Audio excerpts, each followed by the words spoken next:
Okay, we is streaming. Let's hope everything connects. Let's see if it does. And we says we have an excellent connection. We are waiting for visual. And okay, we have visual. Let's see if we get echo. So then we go to the channel and we click. We click for echo. And let's see if it does. We have echo. Now everyone upvote, make that a reflex. It is a very small act on your part, but it means a lot to us. As a matter of fact, it is life and death for distribution. Everything is based on the aggregate, and we need to aggregate immediately by upvotes in order to enable distribution. With that, we turn towards the call. We're going to launch a audio call, and pray that works considering everything that's happened recently. Which I can only allude to, but unfortunately not provide any details thereof for sake of cybersecurity issues or cybersecurity reasons. There we are, dear Aristides. Welcome aboard. So glad that, oh yes, so I'm not going to give anything away, but let's just say that Aristides is transmitting from an undisclosed location. Is that correct? No. Oh, No. okay. So. No. All right, good. So you're not yet. All right. Not yet. Okay, so you're in a stable environment. That's good, regardless of where you're at. And with that, let's just say, are you ready for the blurb, or do you want me to hold the stage for a few minutes? I'm sorry. I'm always at an undisclosed location. That's right. Cool. And, but I'm at the same one. Yeah, cool. The same undisclosed location. Yeah, the usual. Yes. Yeah. All right, good. Well, hopefully everything works out. I guess we'll have a few more to talk about that later. In the interim, you want to do the blurb, or you want me to hold the stage for you for a few minutes? I can start settling into that. As a matter of fact, what I'll do is I'll take a few minutes as we ease Aristides into tonight. I do want everyone to understand that there was a terrible attack on the community in Germany over the weekend that I did not address on Sunday night simply because I did not have the details. I had to wait for details to come in before there was anything that could coherently be said about it. I have the analyses tonight. I do wish to explain that the holiday or event, rather, it's more of a commemorative event that has turned into a holiday in Germany. Its real day is today. So the day that Christopher Street riots, the Street riots, or the Stonewall riots, which took place on Christopher Street, or originated because of an incident on Christopher Street that started in a dive. All of this occurred on the 28th of this month, a long time ago. In the I'd have to look up the exact date to tell you the truth, because believe it or not, it's not necessarily of paramount importance to myself, other than as it affects the community that I often deal with, which of course is the gay community and the subcultures that are affiliated therewith. But this took place really in the decades in which I was born. We're talking about like the 1960s. This was really part of the civil rights movement. We could say that, even though at that point the Black community and the sexual minority communities were not at all conjoined. They did not cooperate. But things were going on in terms of civil rights for everybody. And at that time, what had happened was that Europeans took this as part of their identitarian movement and began to celebrate specifically the Stonewall riots as their Pride Day, specifically in Central Europe.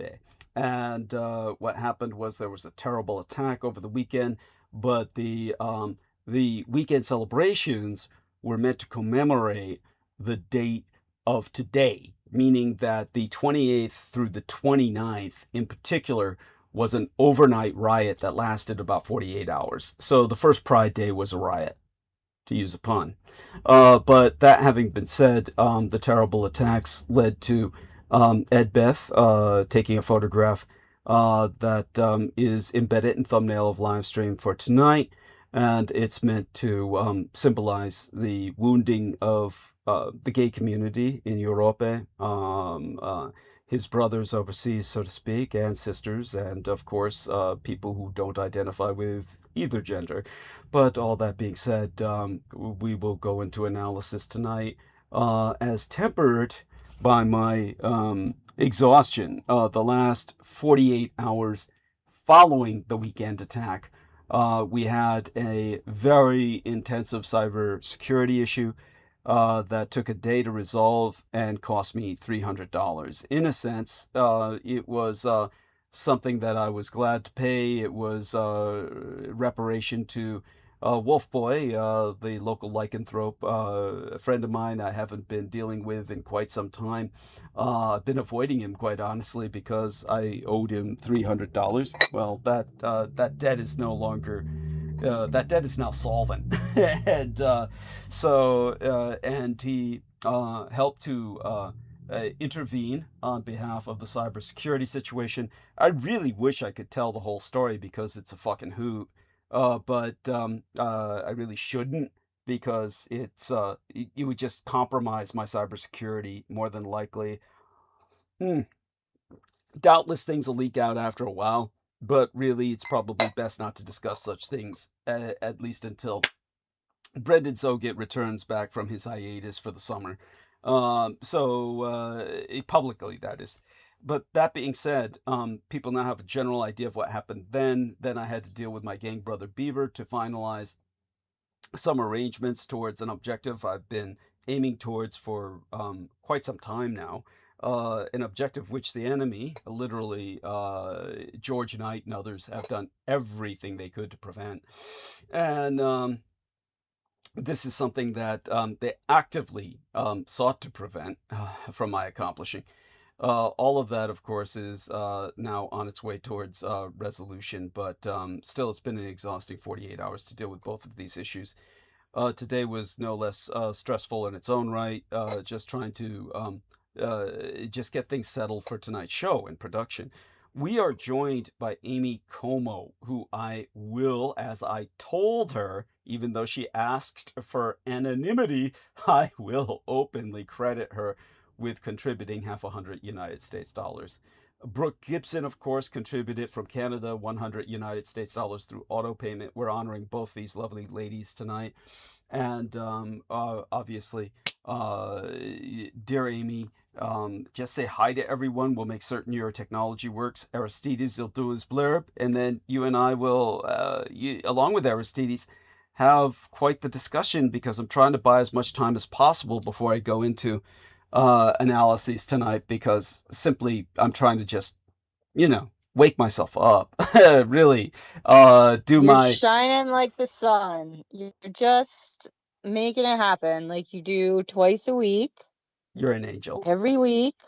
Wow. You're doing great. You're really, it's like you said, you're working towards goals. Yes. And it's hard. Everybody is in a hot mess, no matter where you turn. Nobody Yes. makes any sense when you try to even just be kind to them. They're very disturbed. That's been my small town rural life experience. But I can't imagine that the cities have it easy at this point either. Mm-hmm. So hello, everybody, and welcome to one more beautifully designed, inspired night by Douglas Dietrich. Wow. Yeah, I mean, you did such a great job last Sunday. I know it wasn't a long night, which, I mean, you don't really owe anybody anything. Speaking Thank of you, the great, honey. Yeah, whatever her name was, Pixie Firefox star. Yes, Pixie Princess. What was her name? Pixie Princess Star Fox, I think. Yes. She just slipped away. Maybe they deported her. Oh, no, she's fine. I'd like to think she's still alive. If you're out there, Pixie Princess Star Fox, we love you. Uh, love that little lady. She was quite self-abusive, of course. Really, really heavily indulgent in the alcohol. I don't blame her. And, but she really went at it. Yeah, she was no slouch in that regard. Let's pray she's still with us and someday kind of, eases a little bit off the sauce before, an organ transplant is necessary. uh yeah, honey. That wouldn't surprise me. That wouldn't surprise me. But Yeah. it's interesting to think of all the people that like were showing up regularly and then they just dip. They're like, oh yeah, I forgot all about this other shit over here. And how like I think about how that is part of the plan, like how that is that you are looking for these opportunities to see where the pattern is in the way that they carry out the abuse, like the way that they electronically fence you in so that, oh, you don't have any views, you don't have, access to the technology that you need, or your technology blows up. I mean, you've been doing pretty good in that regard, right? I understand there's some other You mean I've been doing pretty good in technology, you said? Remember, I'm multitasking, so I do apologize. yeah. Yeah. No, I was thinking about like you had microphone issues for so long Yeah. where we had to keep giving microphone issue and then electric blanket issues. Yes. Like I Yeah. guess like You technology remember the can be pattern? as That was it. It was like a pattern. Yeah, microphones and then electric blankets. Yes, you remember quite well. and then the pattern of like the showing up and then the going away. And Yeah. like there's Yeah. been so many people who just show up and do a little dance, have a little song, and then ta-ta, and they bug off. And and to me, it feels as if there needs to be more cohesion. There has to be like an agreement that we're all working towards some kind of goal here. And it's not always apparent to each of us like what that overall umbrella arching theme really is. But I feel like there's so much that like gets distracted also, like with just like I say, like you can't really count on people. They're going to show up and then they're not going to show up. And then Douglas is going to say specifically what your name is when you are like, please don't say my name, Douglas. And he'll do it anyway.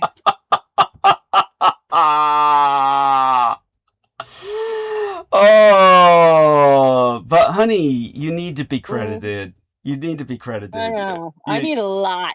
Yeah. I got so much going on. Like you can't even believe the stuff that I have held in my mind's eye today, even just like I'm thinking about polo fields now.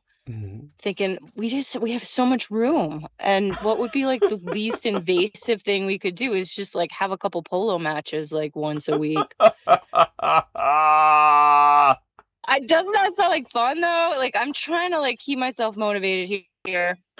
It would be a lot of fun for me to not just stand there and cheer people on, not to actually do anything. Maybe like saddle up just to like I don't know what they do to start a polo match, but this is interesting to me. I don't know anything about it. I'd like to see more of it. I have the space to do it. Anyway, I know Aristides. Everybody is waiting to find out what to do. Well, hey, we're all proud of Amy for staying awake to talk with us. Let's hope she can maintain being awake. So Aristides will buzz through his blurb. No need to rush too much, Aristides, but go through your blurb smoothly, and then we'll bring her on with us and hold our three-way conversation. Hopefully Holly will join us and Samuel Romero and others. And we'll all, keep talking until I get ready to dive into monologue and deliver what will hopefully be around 3 hours of that tonight before turning in, because believe me, as even Joseph Araujo says, it sounds like I need a joint. Yeah, indeed. This is one of those few nights I might even, I'd gladly go see BD. But one of those few nights after everything I dealt with. So, to Aristides. All right, dear sir. Yeah. Okay. We can, here we go. Blurbin. Oh, crap, even I forgot. Well, you should all know to hit the upvote there, the thumbs up. Just got so distracted by Amy's always very, very insightful comments. That's right. But yeah, no, she really does. But while you're listening to that, you should have been hitting the upvote, thumbs up, like, whatever you want to call it. You know what it is. You need to hit it, not just to make everybody feel good about the number of thumbs up, but to make the algorithm feel good about the program and Douglas's work, and be more inclined to share it in suggested content or search results, etc. I think everybody has a sense of how algorithms work somewhat. So it is important there, and especially because the invisible downvotes, they're there. There's a few. Some people even hired some bots to put them because there isn't enough real people to do that. So most normal people, if they don't like it, they just go somewhere else and do something else. But you would think, yeah. Right. Yeah. Right. People that show up just to say, I don't like this, right? Well, we know, people have their reasons, and no good deed goes unpunished, I guess, right? That's for sure. Yeah. Yeah. So hit that upvote. To do that, you have to be signed in to YouTube. It's kind of a good thing, keep some kind of control on these mischievous behaviors, but yeah, you have to be signed in, and if you've done that before, please do it if you have a way to sign in that you normally do. If not, you can do that with just a Gmail. It's because YouTube and Gmail are same company, right? YouTube is Google now. Yes, that's right. Yeah. So with a Gmail, you should be able to just register that and be signed into YouTube and do YouTube functions. So I'm sure there's other ways. If you follow the prompting to create an account, you can probably use a different kind of email. But I think if you have Gmail, you don't have to create anything. You can just use that to check in. So so do that. Most people probably have a Gmail they could use, or just log in somehow. And once you do, you can find your account little settings menu up in the corner there, as they usually are. Under there, it says where it says switch account. That is where you would go to register even other, say, Gmails or ways of logging in. You can have more than one. And the cool thing is that they can all upvote separately. So here, in the wonderful Dietrich democracy, you can vote more than once, and you get something for all those votes. So, yes, right? That's a yes. Yes. Yeah. Definitely. Yes. And yeah. So yeah, you can register multiple Gmails, etc. And even under one account, you can go under the same spot there. If you open that up, it'll say something about view all channels. You can go there and create a channel. Normally, that would be for publishing. If somebody want to publish things under a certain separate name or identity. But the cool thing is that channel identity, it's kind of like its own account. It can do its own upvoting also. So I've just put now finally two upvotes, and you can do similar. So do consider that also. You don't have to, you can just do it with one account. That's great. So yep, that's how you can throw a few upvotes down right away and help that algorithm. And then once you do that, other exciting things you can do with being signed in to help Doug is, let's see, you can participate in the chat. I'm not sure how much that helps the algorithm, but gives us, makes us feel not so alone. Right? although Amy does a great job of that too. Yes, that's right. You can leave comments after the live transitions to like a normal, YouTube video. Comments are enabled below, and you can leave comments. That should be especially helpful for the algorithm, actual interaction, and not just silently, putting your thumb up. So please do consider that. It doesn't have to be anything serious or well thought out. Could just, however you feel about things at the moment. And while you're there, please upvote any comments that are there, because if they're downvoted and not upvoted, they can be disappeared, including Doug's crucial info he always puts there, his PayPal and his website, etc. So yeah, leave comments, upvote other comments, and that would help a lot. Yeah. Oh, I did. Okay, I did upvote last time. Cool. Now's when I usually check, like, oh, did I do that? What I'm telling people to do?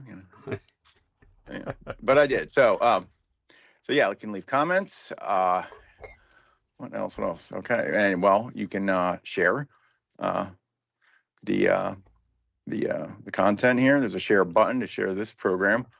If you hit it down below there, pops up a thing. You can grab that link. Basically, the same link. It's up in the browser bar. It's a little easier, or has specific platform sharing options there.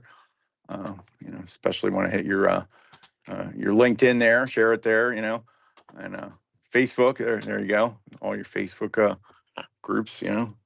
Let your old friends know what you've been up to. Let your colleagues at work know. Maybe not, but yeah. Well, the day will come. The day will. Right? Yes. Right? That's right. Yeah. That's right. That's right. Of course, I listen to Douglas Dietrich. There we are. Yes. Anyway, yeah. So you can share there, and you can tell other people. You can ask other people why they took so long. I'm sorry. I had to get that out. Right. Well, it's how it is, right? With movements, at first, first few, it's the hardest for the first, and then it's easiest for the last, right? Oh yeah. Well, I mean, again, when you think of the Third Reich and how long it took for between the wars, I mean, there was far more time in the struggle period than there was in the time of actual power.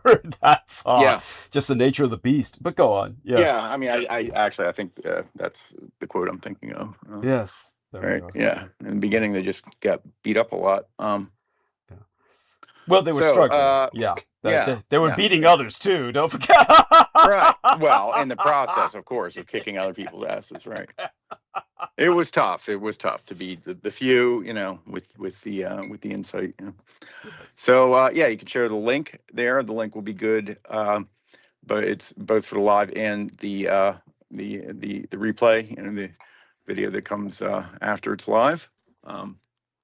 It'll be the same link. So if you share it now, or record it, or message it, text it, it'll always bring people here. So share it anywhere you think appropriate. Emails, chats. You can print out a QR code. Think of creative ways to share that.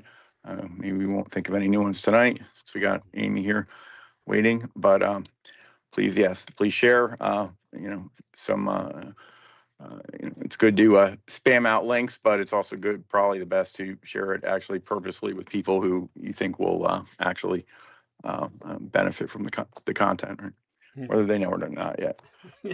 So yeah, share, subscribe. If you see a subscribe button below, press that and subscribe. If not, perhaps you remember subscribing before, and you likely are, but it's possible, and likely eventually, that at some point you will be unsubscribed, because that's what YouTube gets up to.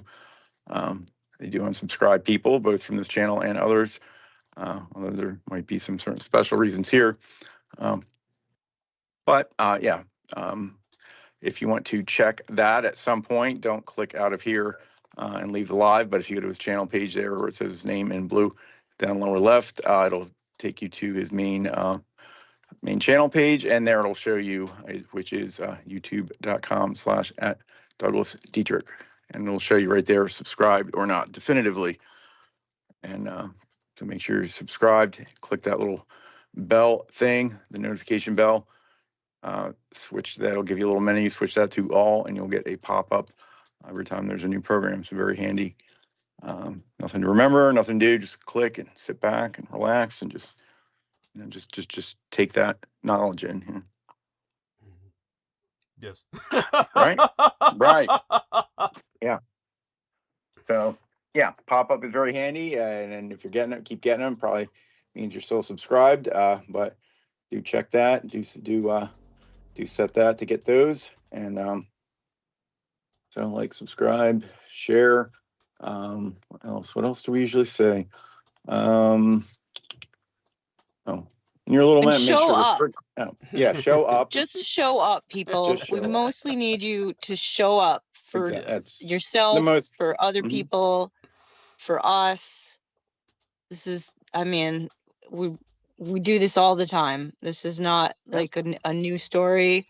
Nope. Like, we know what the parameters are. There's chapters, there's a beginning, a middle, and an end. And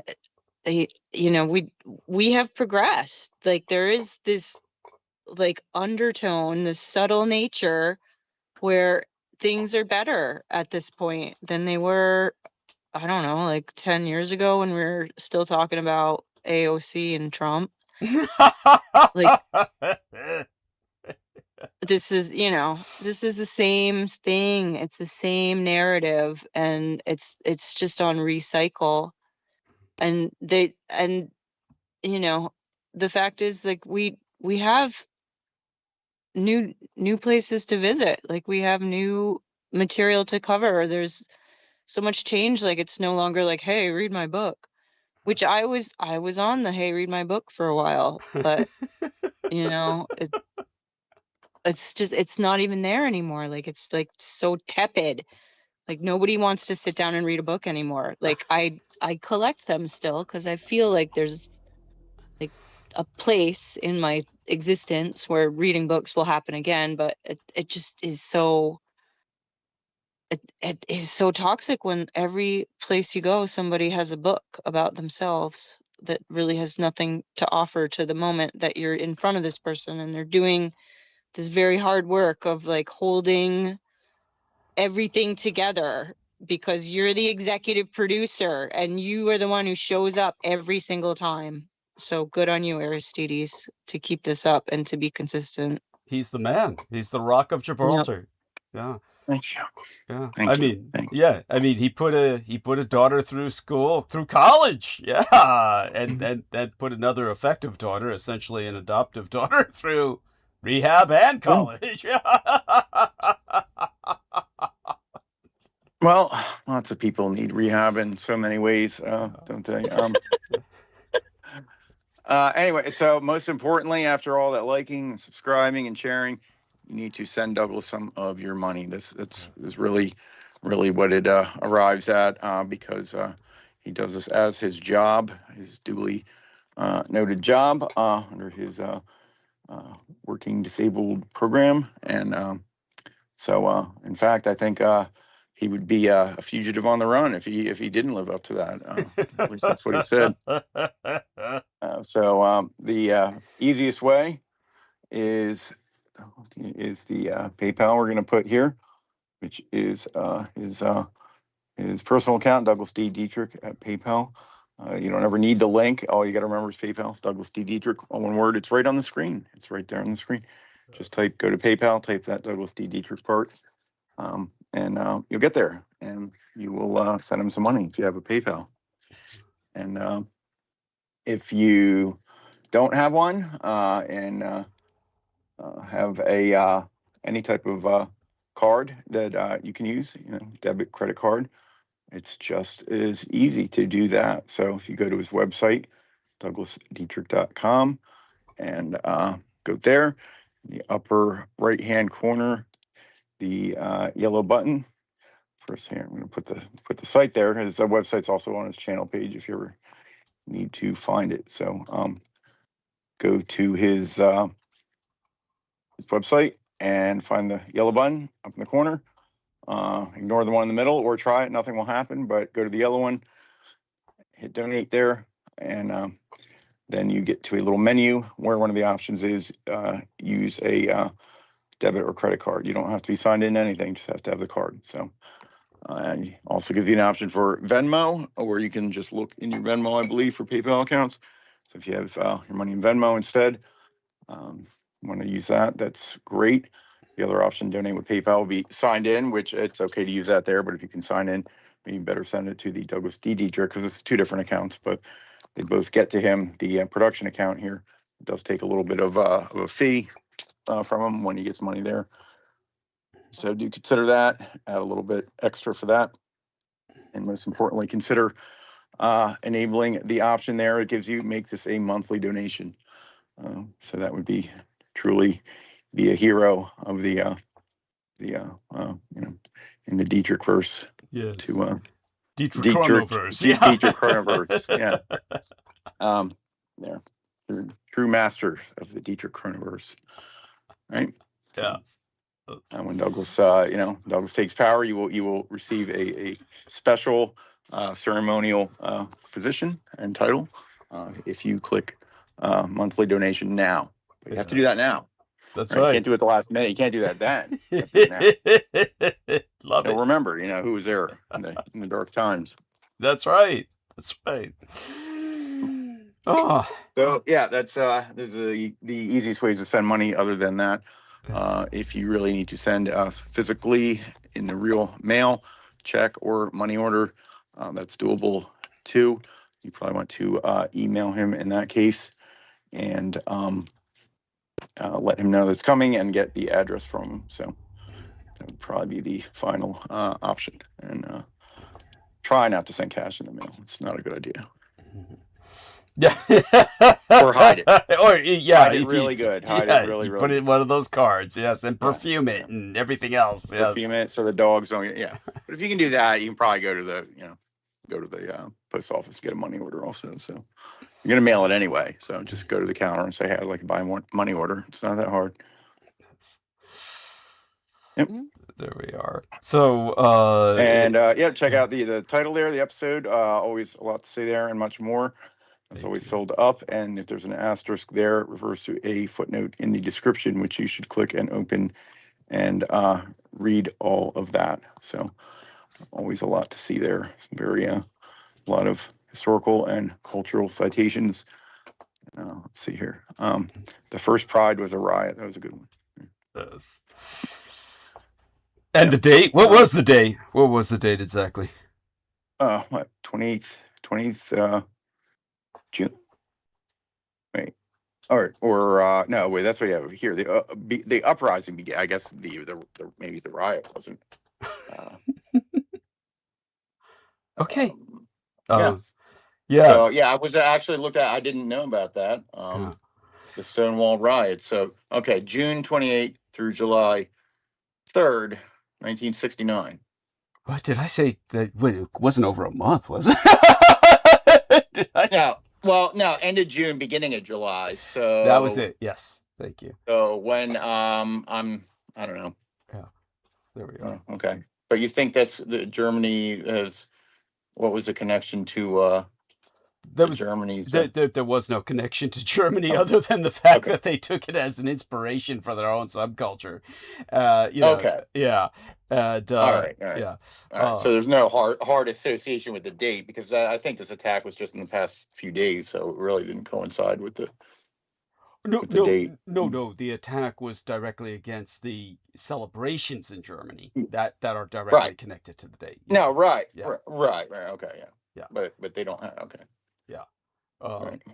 Yeah. So that being said, thank you so much, Aristides. That was beautiful as always. You're an incredible human being. So turning towards that other incredible human being who's joined us, and we're so graced by your presence, dear Amy. Tell us a bit about what this wild polo idea happens because the sheer wasteland that you inhabit right now. Is that what you mean to say? Just turning it into something fun? Like the emptiness of all the space between the kittens. Tell us about these kittens. Okay, so when I got 3 kittens. They're so cute. They hate me. They give me scratches. But they climb the trees and they give me something to do, like other than mess around in the garden. What about I get to chase the kitties around, give them meat. No, the dog loves them. The dog's all about Okay. it. Oh, thank God. I They thought don't yeah, they don't love the dog, but they don't love anything. They're wild. They're like, we only show up for the cold cuts at 5 o'clock every day. Just so you know, that's our deal, is it's cold cuts every day, or else She sent me a you're photograph. out. I didn't even see the kitten until she told me the kitten was in the photograph. I knew you hadn't too. What your reaction? I was like, he doesn't even know what this picture is. Like, he can't even see. But I have to tell you, like, the fact that you like responded to like 10 emails that I'd sent like sporadically over the past couple weeks, I had no idea I was sending you so many messages. Like, well, I didn't even know that. I mean, I'd forgotten that you hadn't responded. By the way, those wood panels, I cannot actually get a good look at the characters that are on them, but they seem all right, to be, I'll get another one. I'll get a different picture and make sure that the characters because themselves there's a lot of light and glare, so you know, take your time with that. I don't know if you like, if it was like a story or something. Do me a favor and send them to me on the cell phone so that I can cross-reference with some other Chinese speakers, just to make certain I don't get it wrong, because that's very old writing. Somebody was writing that in more of a classic iconographic sense, and that's fine. Yeah, they definitely are old. Like those things, they're not like there's definitely markers of like, this was like, the reason I liked them was they are these painted oriental wood panels, and they have a metal hanger on them that's really unique. Like I just felt like the hanger that you would use to mount them, and then potentially like slide them back and forth or whatever. Like that's the way I see them, is like they're in a group and that you could slide them along. Like I don't know, like, because they're numbered. There's like interesting English language numbers on the back. Okay, so they might have a story to tell where there's only a sentence in each panel, and they might have been part of a longer series of panels. That's what I thought. Yeah. Like that, and I will make sure to get you better photos. I forget. I got 3 kittens. Oh, no worries. Take your time. That's obviously not emergent, but there's a sad story behind it. We'll share with people what we can without giving too much away of her private information, but that's Kiki, as you call her. It's kind of like one of the last things you have of her. Yeah. Well, and just the fact that like she was deported, and Good like, Lord. I know, and we had all these plans, like, so like, it's just the way things end up, is like, you can make all the plans you want, and then guess what? None of those plans are happening. It's not even ever going to be the same again, ever. God damn. So yeah, that's, it's like, you know, God damn. It's just it's very like sad to me, because I'm pretty much, you know, like I'm spending all this time with this person, and we're like building trust, and like things are going very well, and then like it's just bam boom, you're definitely not gonna have a vacation together.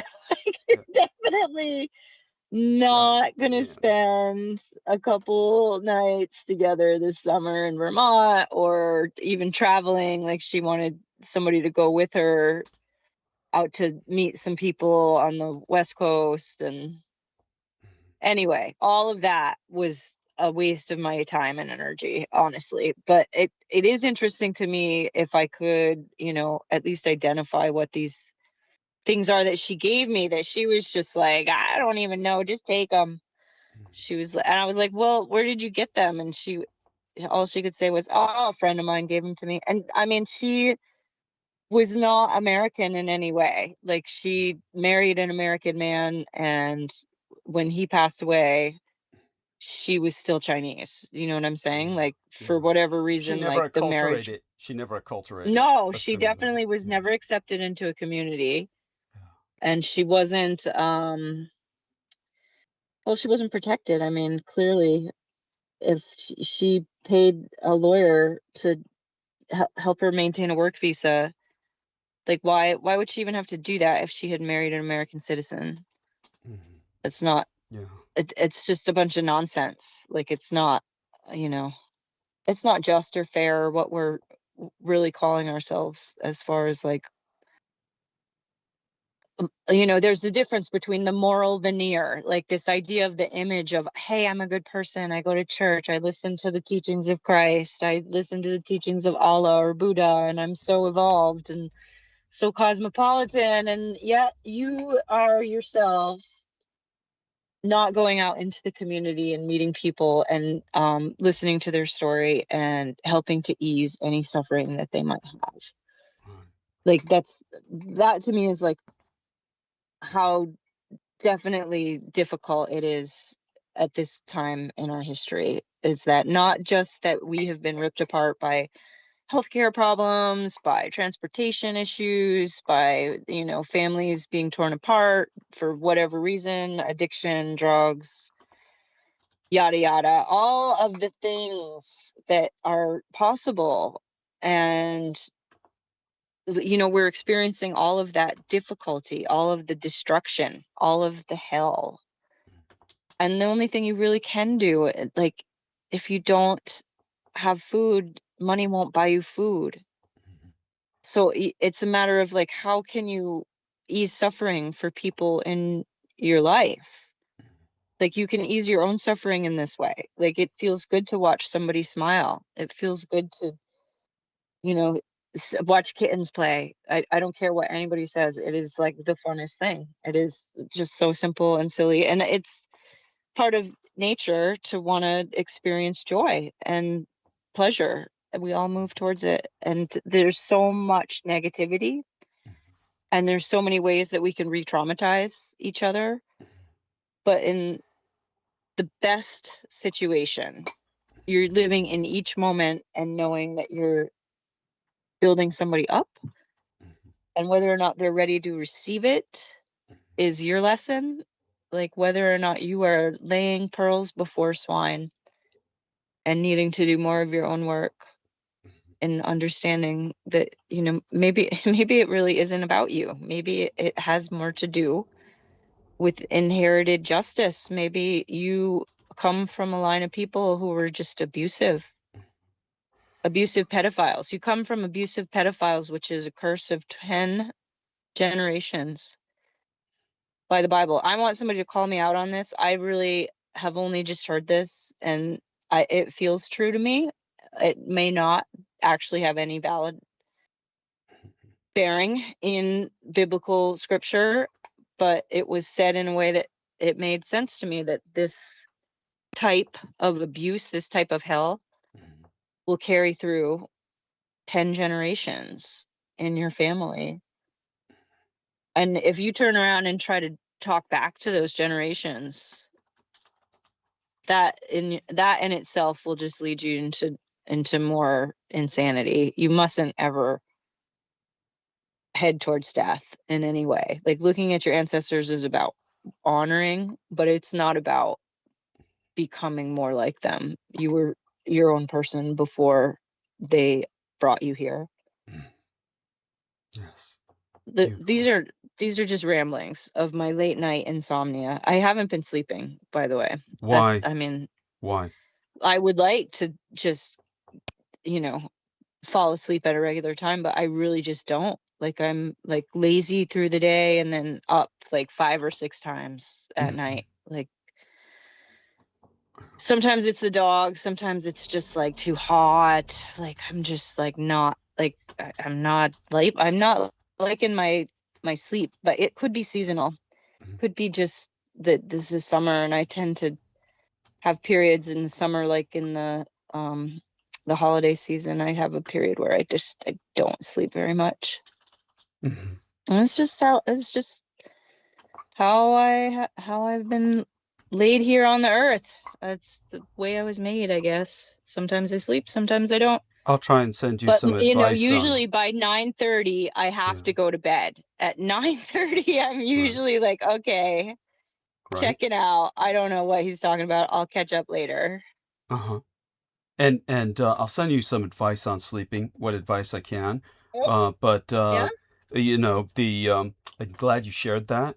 And as I've said before, one of the biggest health crises, public health crises in America is sleep deficit. The majority of Americans suffer from sleep deficit. Now, our dear friend Joseph Araujo has asked a question. He said, he asked two, really, and I'll address them briefly while Amy's with us, and we can always return back to them. He said, I have a question. How did Hitler die? Did you ever get to meet him? Well, we don't know how he died because the one thing we do know is he did not die in the bunker in Berlin. That I can give you as the straight answer. We can go into detail about that later. If not tonight, then in a different episode. As for my getting to meet him, no, I never did. He was gone from the public eye before I was born. I was born through his sperm. Just so people understand, they can look up a circular apartment in San Francisco that's called Carillon Tower. And I'm just going to take that word there, and I'm going to put that into the text box so that people can actually look that up on their own. And Carillon Tower in San Francisco, when you look that up, you'll get this image of this circular tower in San Francisco that, believe it or not, it takes up an entire square city block in terms of its property, along with a church and a power generator. It basically has a miniature, like, little power station that's kind of hidden. It's really within the church complex, and the church serves as a cover for a power generator that is used for that building. It was originally intended to be a hospital. It was built as a hospital and needed its backup power generator, just like any hospital. But it became an apartment, and one of the few with its own backup generator, like a hospital. Now, it wasn't an apartment per se. It was leased spaces. When it wasn't put forth as a hospital, it was represented to the world as leased spaces. And the upper floor, the entire upper floor, was leased by a sperm bank. And that sperm bank was where my mother, who had basically been a young lady with an incredible talent for linguistics, who was also a member of the nobility of Asia, Pan-Asia, in the sense that her father was Chinese, ethnically Chinese. Her mother was ethnically Japanese. Her mother wasn't part of any nobility, quite the opposite. She was part of a non-recognized yet universally known classless caste, or rather an outcast, albeit not in the negative sense, a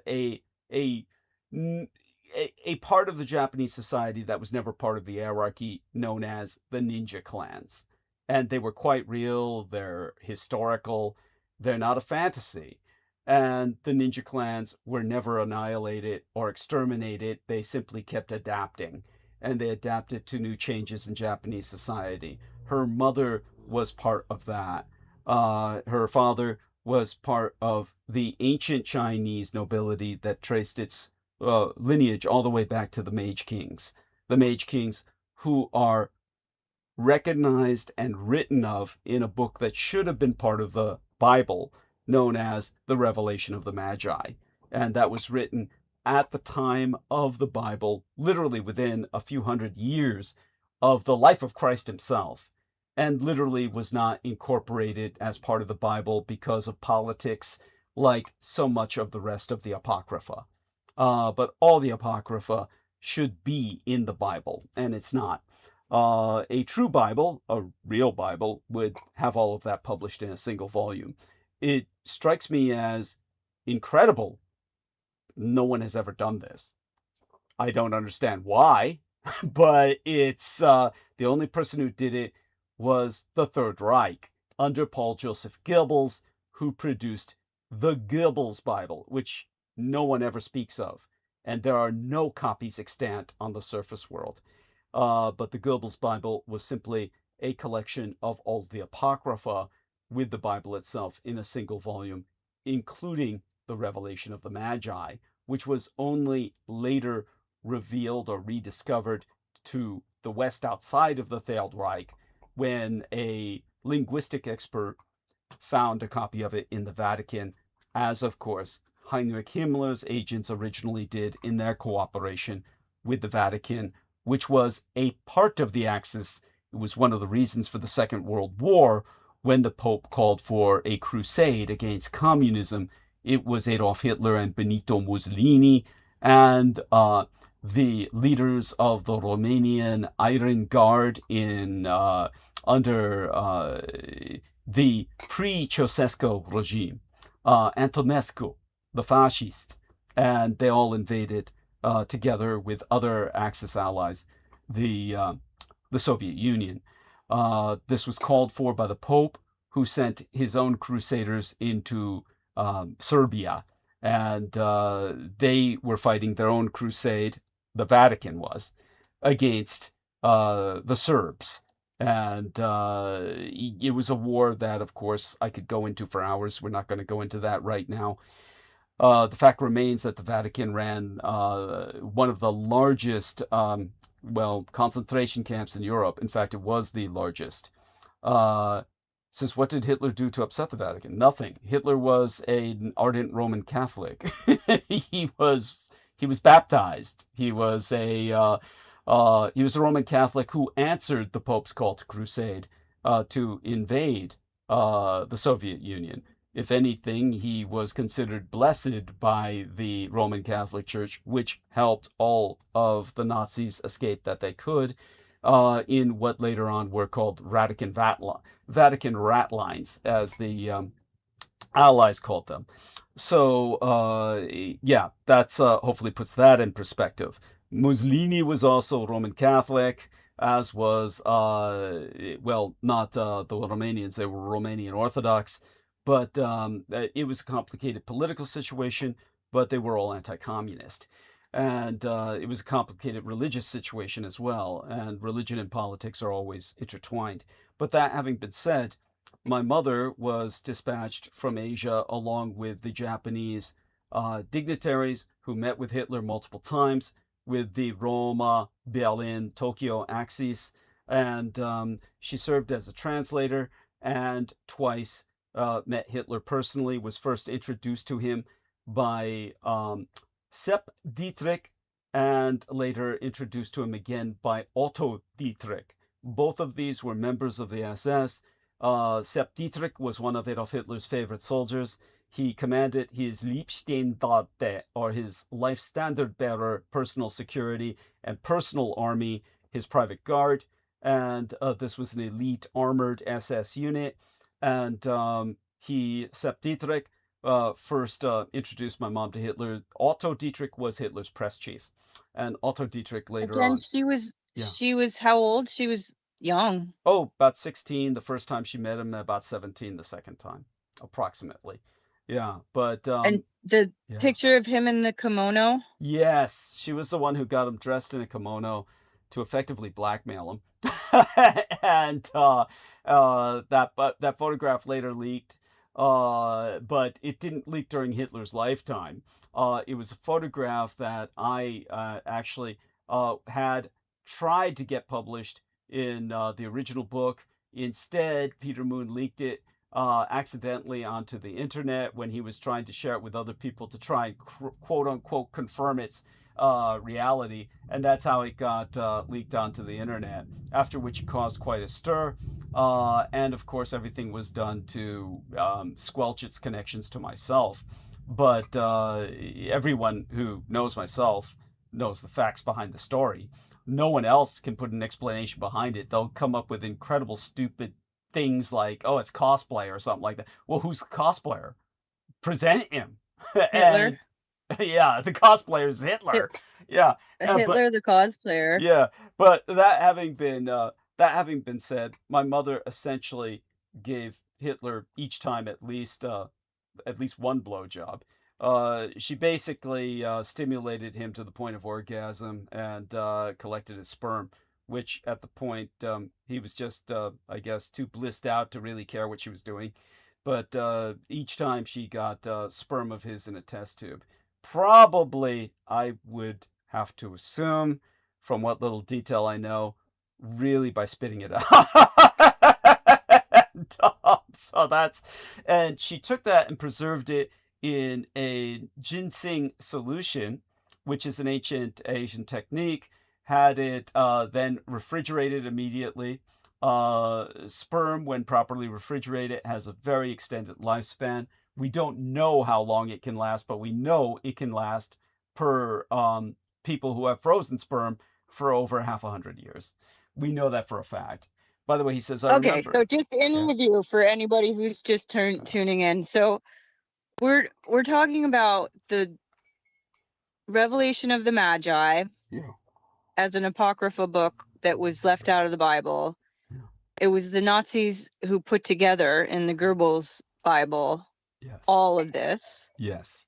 All of the Nazis and Mussolini also were Roman Catholic. Well, not all of the Nazis, but Hitler was. Hitler was this Roman Catholic that the Vatican was against. No, not against. In some way? No, he was on their side. I don't understand where this... He was on their side. Yeah. No, the Pope and Hitler were united. The Vatican city-state was in the middle of Italy, and the Vatican joined the Axis and had their own stormtroopers that were in Serbia. So so just so people understand, by the way, Joseph Araujo says, I remember on an interview you said Hitler had vampire blood inserted into him. Did this increase his life expectancy? Yes. So then you know the story. Yes, a vampire blood was inserted into Adolf Hitler by his doctor, Dr. Theo Morel, who was Italian in descent. And Dr. Theo Morel, he was a man who developed what he called the Bulgarian solution, or the Bulgarian cure. And this was where he was transfusing large amounts of vampire blood into Adolf Hitler. This was in 1944-45, and it had the effect of extending Hitler's lifespan. So we have no idea when Hitler died. We know that he left the public eye, is the best of that I can say, because we understand that there were attempts where he was brought into Unterland, but then there's also sightings of him on the surface world that could be mistaken. It could be like Elvis sightings. More than likely, he stayed in Unterland. And for all we know, with the genetics that we do know have been developed in Unterland, he may still be alive. We know that in 1997, during the Clinton administration, all communications with Unterland broke off, were severed. And until that point, there was heavy trade between the surface world and Unterland among the world's elites, and a lot of this had to do with life extension, genetic techniques that were used to extend people's lives, that were purchased by politicians in exchange for strategic metals, various other things that Unterland did not have in great supply, even underground. It's simply because you're underground doesn't mean that, say for instance, meteoric metals are available to you, because meteoric metals, the kind that are used in your cell phones, these are not deep underground. They result from meteor collisions with the Earth, and therefore are available to the surface world as opposed to the cavernous world, the super caverns. When Joseph Araujo says, what is Unterland? Unterland is, just so people understand, the world is not hollow. Your planet is not hollow. Your planet has a crust, and then as we go deeper into the world, it becomes more magma-like as we understand it. there is effectively a central sun at the center of the Earth because the Earth's core is hotter than the surface of the sun. We know that. And but whether that is a central sun, well, it effectively is. And without that and the geomagnetic kind of core phenomenon that causes a magnetic field around the Earth, we would not have an effective Van Allen radiation belt, and therefore life would not be possible as we know it. But within the crust of the Earth, which is very thin comparatively speaking, but very thick to us, within the crust of the Earth are supermassive caverns. The majority of the Earth's surface is ocean water, about 75%, 3/4 of the Earth's surface is almost, three-quarters of it, almost 75% is ocean. And yet there's more ocean water or water underneath the surface of the Earth than there is on the surface. And that causes an enormous corrosive effect that creates entire lacunae, cavities or tunnels, supercavities, super tunnels. And it's basically, over the years, been funneled by the natural course of this subterranean water system. It's been funneled into a worldwide river. And this worldwide river has carved out and eroded multiple caverns in areas. They are quite extensive, far larger than the Grand Canyon. And so there's about 17 of those super canyons under the crust, but not deep within the Earth, deep enough for us, but it's not hundreds of miles beneath the Earth. Well, rather, it's hundreds of miles, but not thousands. And in these 17 supercavities, you have essentially Unterland. It's developed into the Third Reich in exile. It's since connected or expanded to hundreds of smaller caverns, and these hundreds of smaller caverns are connected by nuclear boring tunnels that are artificial as well as natural, and it's essentially a breakaway civilization. And many of your UFO phenomenon are emergent from that subterranean civilization. But yeah, if you want to see where the sperm that was used to create me was once kept, because my mother simply impregnated herself, eyedropper style or turkey baster style, with that sperm later on in life, and that was in the 60s. That was how my sister and I were born. The sperm was kept in Carillon Tower on the top floor of it in San Francisco until there was an attack. It was shortly after I was born. There was an attack on that complex that destroyed the power generator, and there was a local blackout. So not only did they black out a part of the city, they destroyed the local generators so that there was no backup power, and all the sperm melted, and the sperm bank had to close down. He says, that sounds cool. Where's the entrance? I want to take a vacation there. Well, Unterland has its own environment, its own climate, because the caverns are so large. It rains. It does rain because the moisture rises, condenses, and then rains again. So it's but of course it's let's put it this way. Obviously, they don't have much of an immigration problem. They actually go out and seek people by abductions. So there are abductions of people who never come back, mostly scientists, and many of them actually defect. And they're taken into Unterland quite openly, quite willingly, no matter what their race. They're not racists down in Unterland. But generally speaking, they don't need to be. Their pool of Nordic Aryan blood is generally so, how would I say it, solid, in the sense that a few external a minor input of external genetics is absolutely necessary to prevent them from suffering morbid inbreeding. So people are abducted from the surface world for that purpose. But obviously, they're pretty selective about who they abduct. That's other people defect, and that of course happened to a lot of people working in Antarctica, were defecting to the point where they had to shut down the Antarctic operations. America has essentially vacated Antarctica. For those of you who do not know, America has bases in Antarctica, but they're empty now. They've pretty much left. They've abandoned the Antarctic. And whoever disbelieves me, you can, do the research yourself and find out what's going on in Antarctica. What's America doing in Antarctica? Not fucking much. Whereas before they had entire bases and all that. They pretty much abandoned that. So back to Amy, dear Amy. So, but tell us more about, your own self, what you've been going through. And of course, if you have any other memories about what I've been talking about, or if it stirs up anything else you want to add. I think these are my favorite topics. The revelation of the Magi and the fact that ginseng is meant to preserve sperm. And that's how you showed up. Was through a bunch of ginseng. Yes.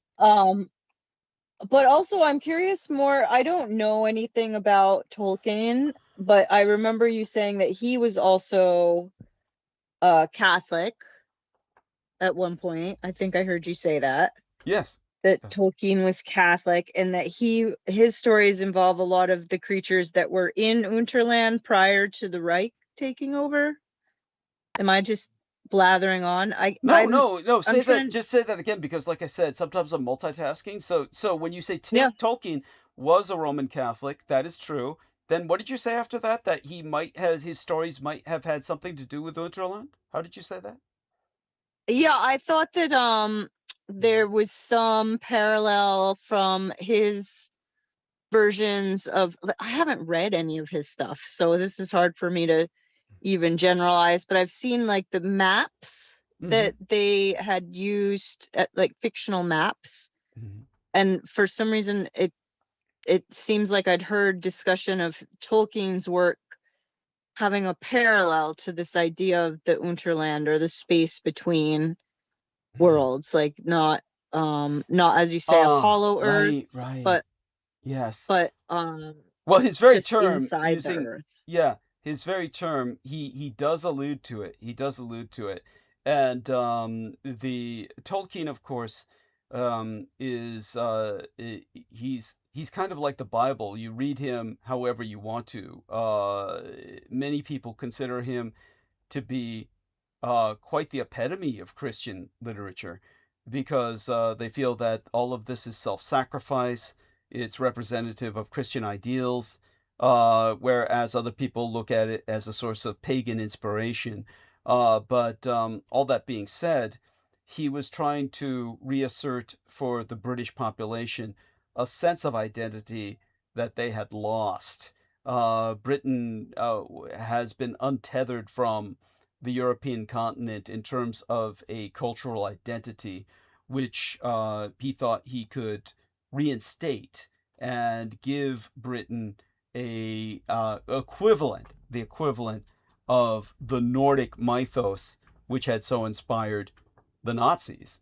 And he felt that this was kind of like a race in ideology, or a race in cosmology, meaning like an arms race or a space race. This was kind of like an identity race to give the British something to grasp onto. This is why he worked on this throughout the war, so that the Nazis had all this concept of their Teutonic ancestry. The British just didn't have that. And so he kind of created this to provide the British culture that anchor. And but that being said, he speaks of Middle Earth, and Middle Earth alludes, of course, to Unterland. The hobbits in particular are living in shires that are underground, generally subterranean dwellings. He alludes, of course, to the deeper caves, and speaks of the dwarves as mining, a kind of mining culture. He alludes towards all of this, but the man who really wrote about it was an individual who wrote the book, and believe it or not, to my eternal shame and disgrace, I have to look this up. Yeah, because I actually read the book too, and I can't. Joseph O'Neill. His name is very bland. it's hard to remember Joseph O'Neill. Joseph O'Neill wrote what was a bestseller in 1935. This was a national bestseller in England. This was the best-selling book in England after Hitler came to power. And it was called Land Under England. And so Land Under England was about the culture that helped the Nazis settle in Unterland. And this was the Roman culture based heavily on mining along Hadrian's Wall in England, where there were massive mine collapses and entire Roman, what you would call like engineering core units, were trapped underground. The mining operations had become vast enough where they had actually brought in prostitutes so that they wouldn't have to emerge for weeks at a time. So they had a large number of women with them when they were trapped, and of course found their way into caverns that sustained a breeding culture. This was under England. And what happened was that Joseph O'Neill wrote about this he wrote it through the narration of a character he called Anthony Julian, but it was really based on his own experience. And his father fought in World War I against the Germans, but his father was one of these fanatics about Roman culture. And there are British who are very Romophiliac, or great admirers, Romophiles, admirers of the culture of ancient Rome. And his father was one of them. And his father began searching along Hadrian's Wall after World War I because he was post-traumatically stress disordered to the point where he was no longer functional. He couldn't re-socialize. And so he instead looked to identify with the British, or rather the Britannic Romans, who he was convinced his own grandfather had found a path to those tunnels and had left evidence for it. He had disappeared. Then the father found the entrance to those tunnels and disappeared. And so the author of that book, Land Under England, followed in that path, but he returned with his father chasing him all the way, trying to kill him. But he returned to the surface, but he says, I'm sorry, what's that? Yeah, this is not anything I've heard before. This is news to me. Yeah. He returned, his father was trying to kill him, huh? Yeah. Well, his father now identified with this subterranean culture. And his father did not want his son to return to the surface world to tell anyone about it. His son was convinced that this subterranean culture would help the fascists, which is what happened, which is exactly what his story. Now, bear in mind, he published this book in 1935 and says this in the book. This book is published in 1935, where he says this underground culture of Romans will help the fascists because the fascists are the direct descendants of Roma, because the fascists represent the pagan Roman Empire. But they also represent, remember, the successor state to Rome is the Church, the Roman Catholic Church, which is why the Vatican was on the side of the fascists. So there's this historical continuity between the two Romes. So with the successive Romes being connected, this man knew the Romans would identify with the fascists because they would recognize their own militant culture in the fascists and help them. And he writes this in the book in 1935, and it's published, and it says just that, and that's what happened. When the Third Reich went into exile in Unterland, it was this culture that helped them. So if you want to know how the Third Reich adapted so quickly, it was help from this Roman culture that was under England, but was accessible through these tunnels that stretch all the way under the surface of the earth through to Tibet and through to Antarctica, which is Joseph Arajo's next question. Does Unterland have anything to do with Admiral Byrd's expedition to Antarctica? Well, yes.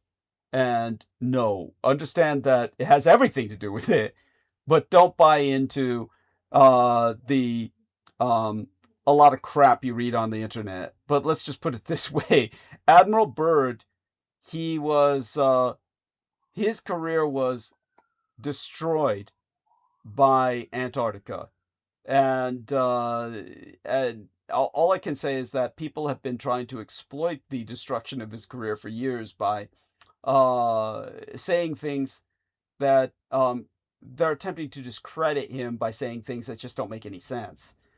So when they say things like, "Oh, he somehow flew over the edge or the lip of this giant hole," which by the way,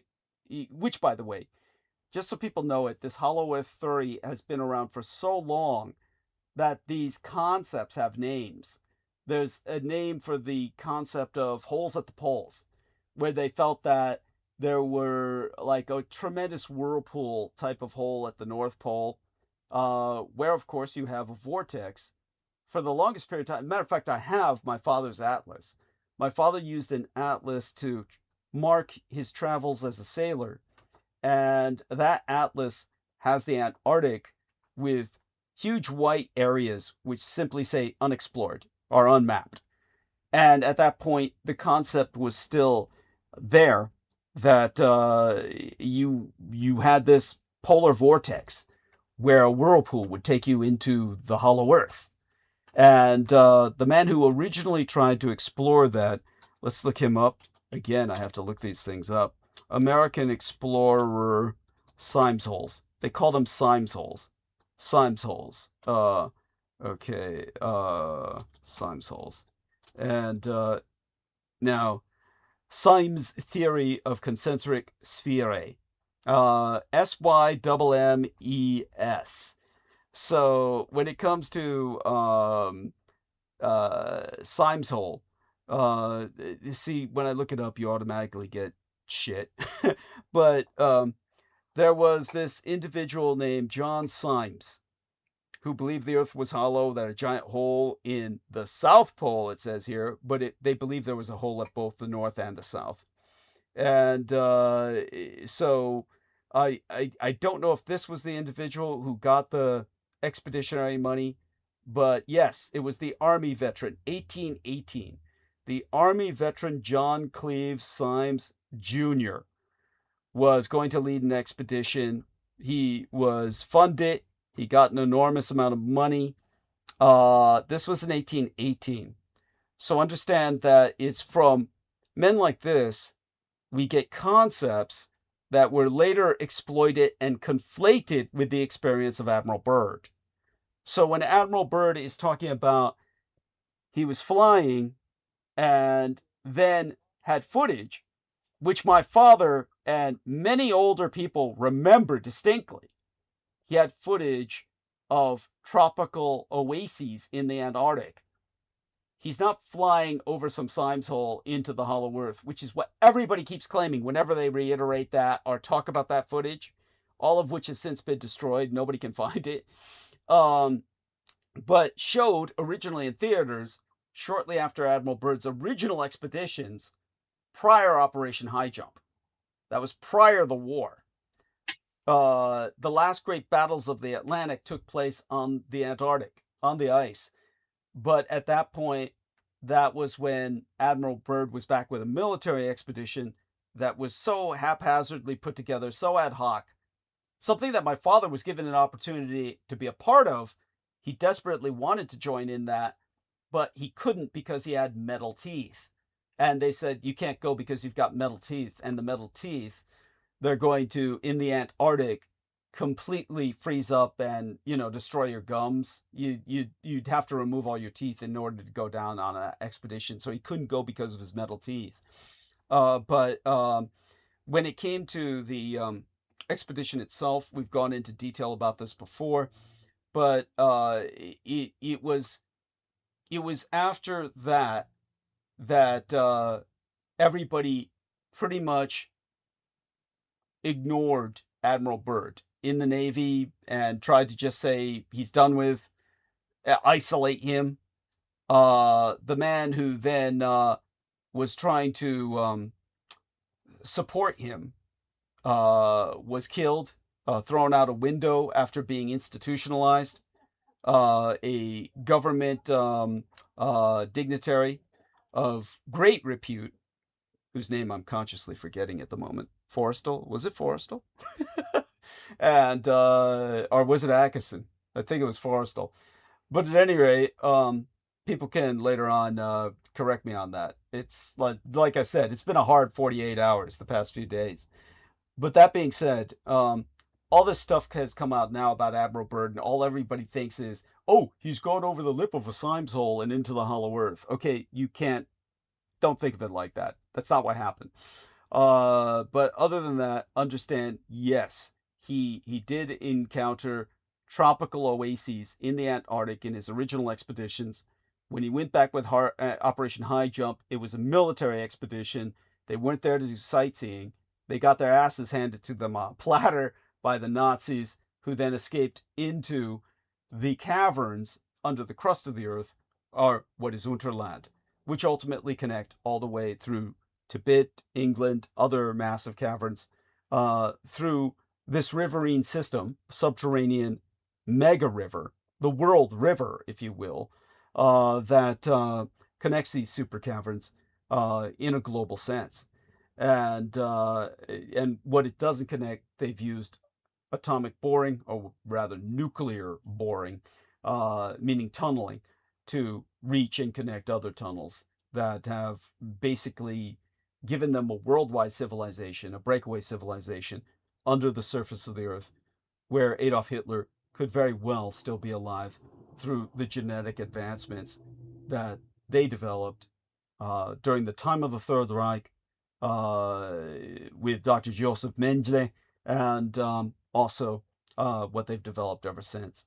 But when it came to the importance of Land Under England and the author, I think I've articulated the main point there. But yeah, it's something that, you never even hear of this book anymore. Yet, when Hitler was in power, right after he assumed power, this was the national bestseller of England. It's like everybody read that book. And yet nobody today even remembers it. We're talking about generations here, though. 1935, like my grandmother was 11 years old. Good point. Yes. But so I'm wondering more about how much control the Vatican has had over access to Unterland, or are they involved in it in any way? Oh, undoubtedly, but I don't know the details. That goes sense saying the Vatican is one of the most powerful intelligence units in the world, or networks, would be that of the Jesuits, without a doubt. And obviously, they were well aware of everything I've said about that military veteran, Mr. Symes, and his expeditions. I mean, the Vatican is involved enough with exploring new frontiers, where they built their own observatory, independent of national observatories, because they understand the importance of man's future in space, among the stars, not because they're necessarily believing that there's alien civilizations, but they do understand that the breakaway civilization that has since become effectively interstellar is that of Unterland. So they, I have no doubt that if there's any political entity aside from my Taiwan that has any connection with Unterland in terms of sustained communications, it would be the Vatican, most certainly. So go on. Anything else come to mind with that? No. I guess I'm really more interested in the way that the Vatican has executed any conversation around this from being effective. Like there's what you're talking about with the Land Under England. and how this book was a bestseller in its time and now is no longer. And I think that this is just the tragedy of what we're living with in this age of technology, where the access to everything is so great, and in gaining this access for so many people, where like how is school going to be relevant if your children can just go online and order whatever they need? They don't need to learn how to do math. They don't need to learn how to do chemistry, how to cook, how to, care for their bodies through sports and athletics. Like, all of this stuff can be accessed through this tech. And so I'm curious as to, like, what role does the Vatican play in preventing these communications? Like, so Hitler was Catholic. So the guy that we were talking about before, whose name is just, hello, Holly, I see you. Hi. Oh. I'm trying to remember Did you just come the on? guy, Did she the just... other Catholic. Yeah. I was gonna wait and just listen for a while. Let me just lurk and keep it going, but YouTube kept dropping, and it was pissing me off, so I jumped in. Yeah, wow. Well, thank you for that. And by the way, Yeah. Joseph Araujo said that he could not even see any option to upvote on his YouTube video. So just wait until, just come back when, I mean, always stay with us throughout the live stream. Yeah. But I do want people to know that, remember that after the live stream is over, then it uploads as a published episode. And that's when you should have an opportunity to upvote if you're not given one during live stream. So always come back to upvote later. If you don't do it now, come back and do it later. But just before Holly jumped on, Amy, you were saying the other guy, the other Catholic, were you referring to Mussolini? Or Tolkien?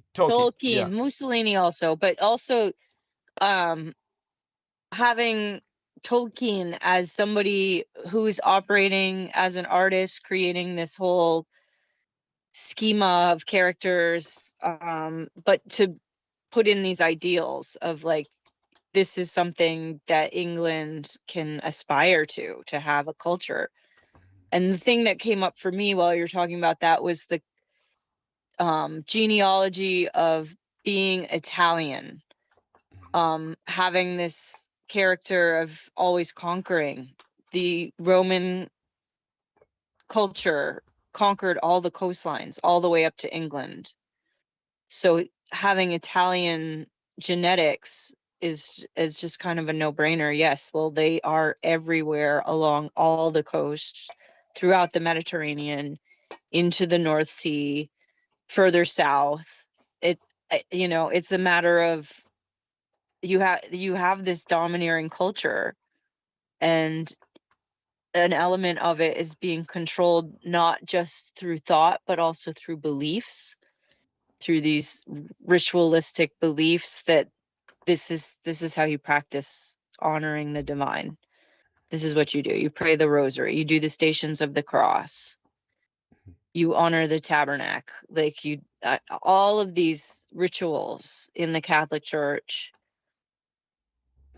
In some way, I feel like it detracts from having that enlightened spirit or that meaning with your community, like having a sense of purpose, because your purpose is taken care of. You're going to heaven in the next life. This life is all about serving and ritual, and seeking an intermediary between you and your relationship with the divine, having the priest orchestrate your confession.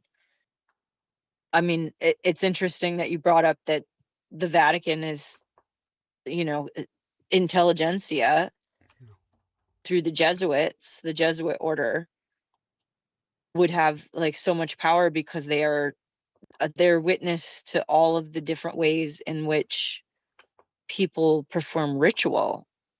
They came as missionaries into the New World, into New France, discovered the habits of the savages, and had to remedy that in a way that made sense for the Catholic tradition and these natives who would probably, if I'm imagining some Jesuit priest who believes that he must honor this God that doesn't exist without even the care or concern for the mother or the wife.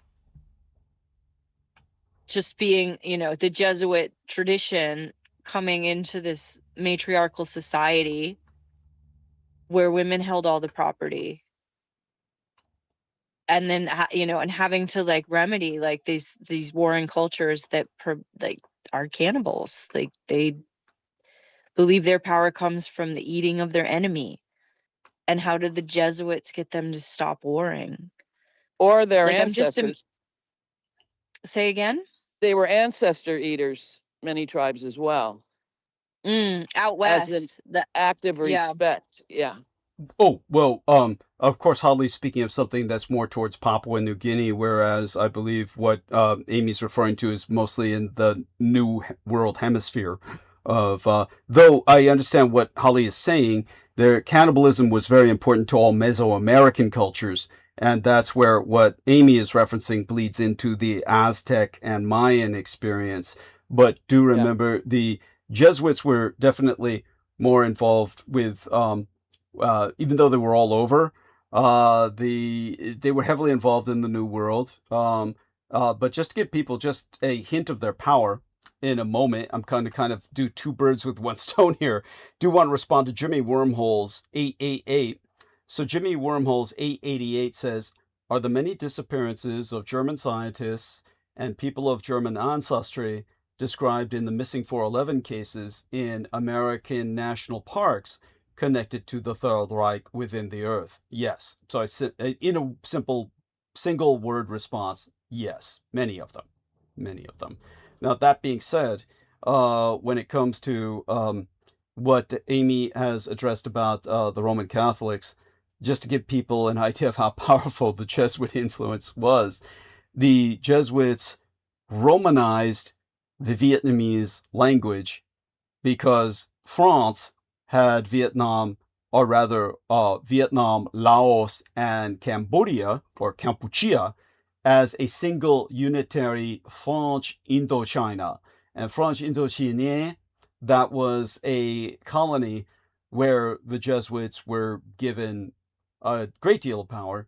The matter of fact, many Americans hated John Fitzgerald Kennedy, and before John Fitzgerald Kennedy was assassinated, many Americans were openly saying he should be assassinated because America, like Germany, just so people understand the confluence and the complications of politics in America and in Germany, John Fitzgerald Kennedy was, of course, notoriously a Roman Catholic. And he was so sensitive to that he had to have his wife visit the Pope because he was chronically being accused of being a puppet of the Pope in Rome.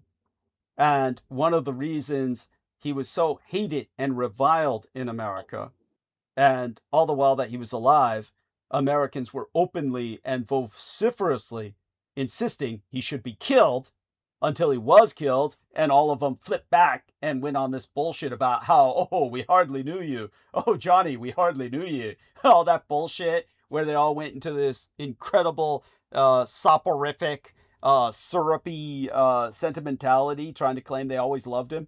It was all shit. All the while he was alive, everything in print and everything that people were saying on the radio was, oh, this guy needs to die. This guy needs to be killed. Because they blamed him for all the deaths in Vietnam. They felt that America was entering Vietnam under John Fitzgerald Kennedy under direct orders of the Pope. Because Vietnam was a French colony where the elite of Vietnam was Roman Catholic. So the elite of Vietnam was Roman Catholic, and they all felt we were there to defend a Roman Catholic elite in South Vietnam at the expense of American lives, which were overwhelmingly Protestant. And it's important to remember that in Germany, what made Hitler so unusual was Hitler was Austrian. And just as Britain was divided by Hadrian's Wall, Germany was divided north and south by the Limes Wall. And the Limes Wall in Germany was the division between the Roman Catholic South, which is Bavaria, into the Österreich, or Austria-Hungary, and the North was overwhelmingly Protestant. They fell under the sway of the Protestant Reformation and Martin Luther. So Germany, as it was formed, separate from Austria, is overwhelmingly Protestant. Yet when Hitler came to power, he was Roman Catholic. And that's what made him so unusual, and nobody could understand it. And people would say, why would the Germans even listen to him when he's not a Lutheran? And that's why John Fitzgerald Kennedy infamously loved Adolf Hitler and wrote in glowing terms about Adolf Hitler, because Adolf Hitler was a Roman Catholic who came to power in an overwhelmingly Protestant superpower nation. And so John Fitzgerald Kennedy was a Roman Catholic who came to power against all odds in an overwhelmingly Protestant nation. And both of them faced the same challenges. Only in America, well, Kennedy was ultimately taken out. But when it came to all of this Catholicism in Vietnam, the Jesuits Romanized the Vietnamese language by taking it and using the Latin alphabet. So when the communists came to power in Vietnam, they were so radical. Believe it or not, the Catholic Vietnamese would never have done this. The Catholic Vietnamese, whom the Jesuits worked with, the Jesuits created this Romanized Latin alphabet for the Vietnamese language for their own use with the Vatican. But when the communists took over, they did something unlike the nationalist Vietnamese would ever do, because the nationalist Vietnamese used the Chinese characters. And this is called literary Chinese. So you don't only have multiple Chinese dialects, you have the situation where in Taiwan, they use the original Chinese characters, but mainland China, under the communists, developed what they called simplified Chinese characters, which would be the same as if everybody in America were writing in text language. So instead of using literary, what the Chinese in Taiwan use is a literary kind of Chinese that's very similar to Shakespearean English. But the mainland Chinese use something that kids use when they're texting each other on cell phones as their iconographic basis for language. Because the Vietnamese had lived under Chinese domination for 1,000 years, when the communists took over, they took the Jesuit Latin alphabet that was the Romanization of the Vietnamese language and made that the national language. So if you ever look at Vietnamese, it's all written in English. It's just written in Latin alphabet. It's all Romanized. It's not English, but the first thing you notice is they're using the English alphabet. That's how you'd interpret it. It's the Latin alphabet, but it would blow your mind. Why are the Vietnamese using a Latin alphabet? And they do that nationally. All the kids are educated. None of the kids in Vietnam today can read Chinese. So the literary Chinese is completely forgotten, except by scholars and academics and archaeologists. So that's how divorced they are from the Chinese culture in the North. All of that has got to change, but then there's got to be a lot of different reformation in terms of mainland Asia. But it's just a situation which just shows you how extreme the power of the Jesuits was. That when the communists took over, they used the Jesuit language, so to speak, to make their national language, just to divorce themselves from the culture of Vietnam, from mainland China, which ultimately went to war with them. So as soon as the Americans left Vietnam, the communist Chinese invaded, and they failed because the Vietnamese had all these leftover American weapons, which they deployed against the communist Chinese, and it was a catastrophic defeat for communist China. But that's how offended the communist Chinese were against the Vietnamese giving up their language and switching over to a Roman Catholic based, Jesuit language. It's like one of the factors that they wanted regime change for was based on that, because the Vietnamese were totally divorcing from Chinese culture itself. So I do believe there should be a reunification of the Sinitic cultures. They're both Sinitic, Vietnam and China. But it goes to show you just, again, the power of the Jesuits, which Amy was talking about, was their control over ritual and memory. And so that's all important, and that's exemplary of that. Does that remind you of anything else, Amy? I mean, just that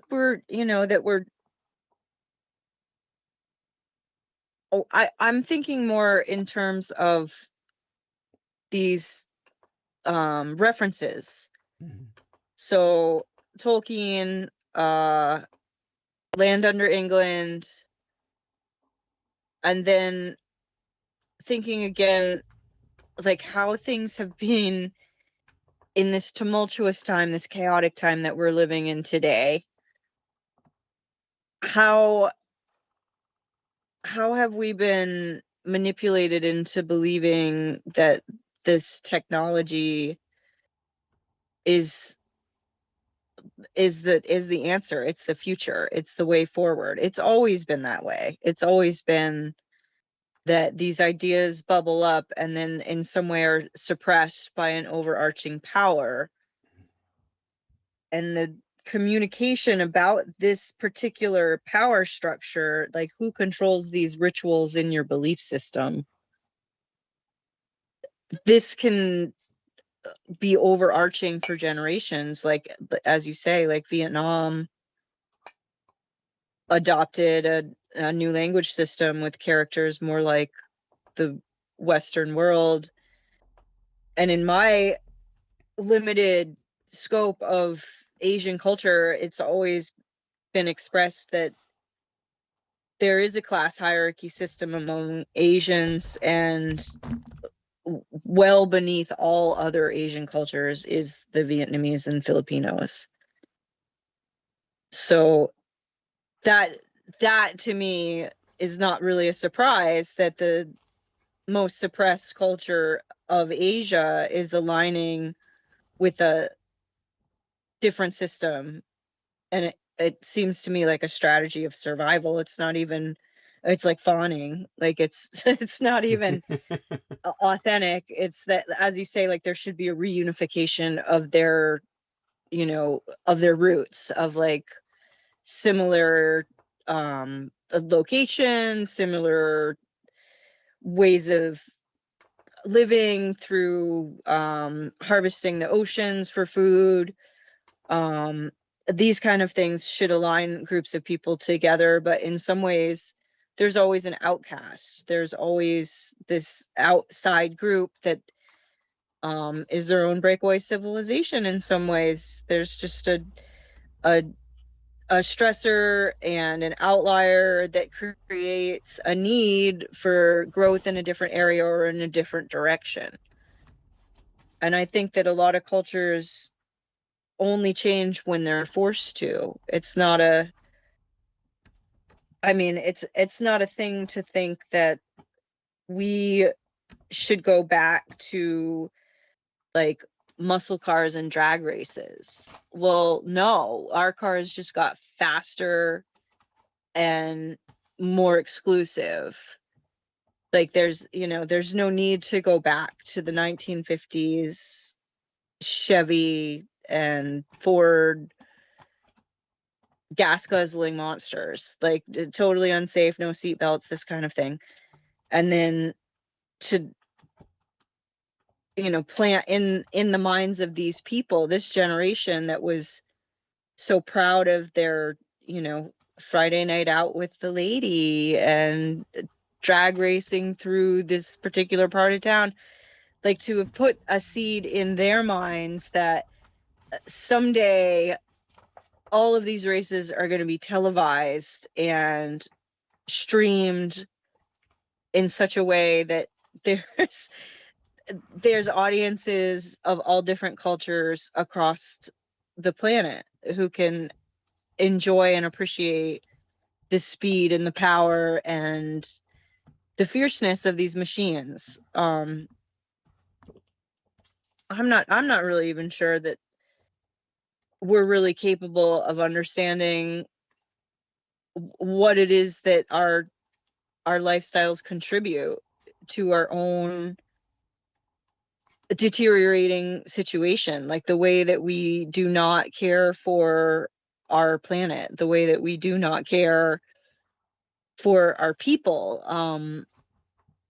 It's not a thing that I'm like trying to like bring up in a way that's like judging or characterizing certain groups in any particular way. It's just a commentary that I'm noticing, and because we get into things here that are like a little bit larger than most people's small tiny lives of like this then that then this, and because things are falling apart and nobody's really coming up with a good solution, there's just this use of the machine to communicate to other people who are also kind of addicted to the screen and not really like able to see how they're just like kind of stumbling over their own problems.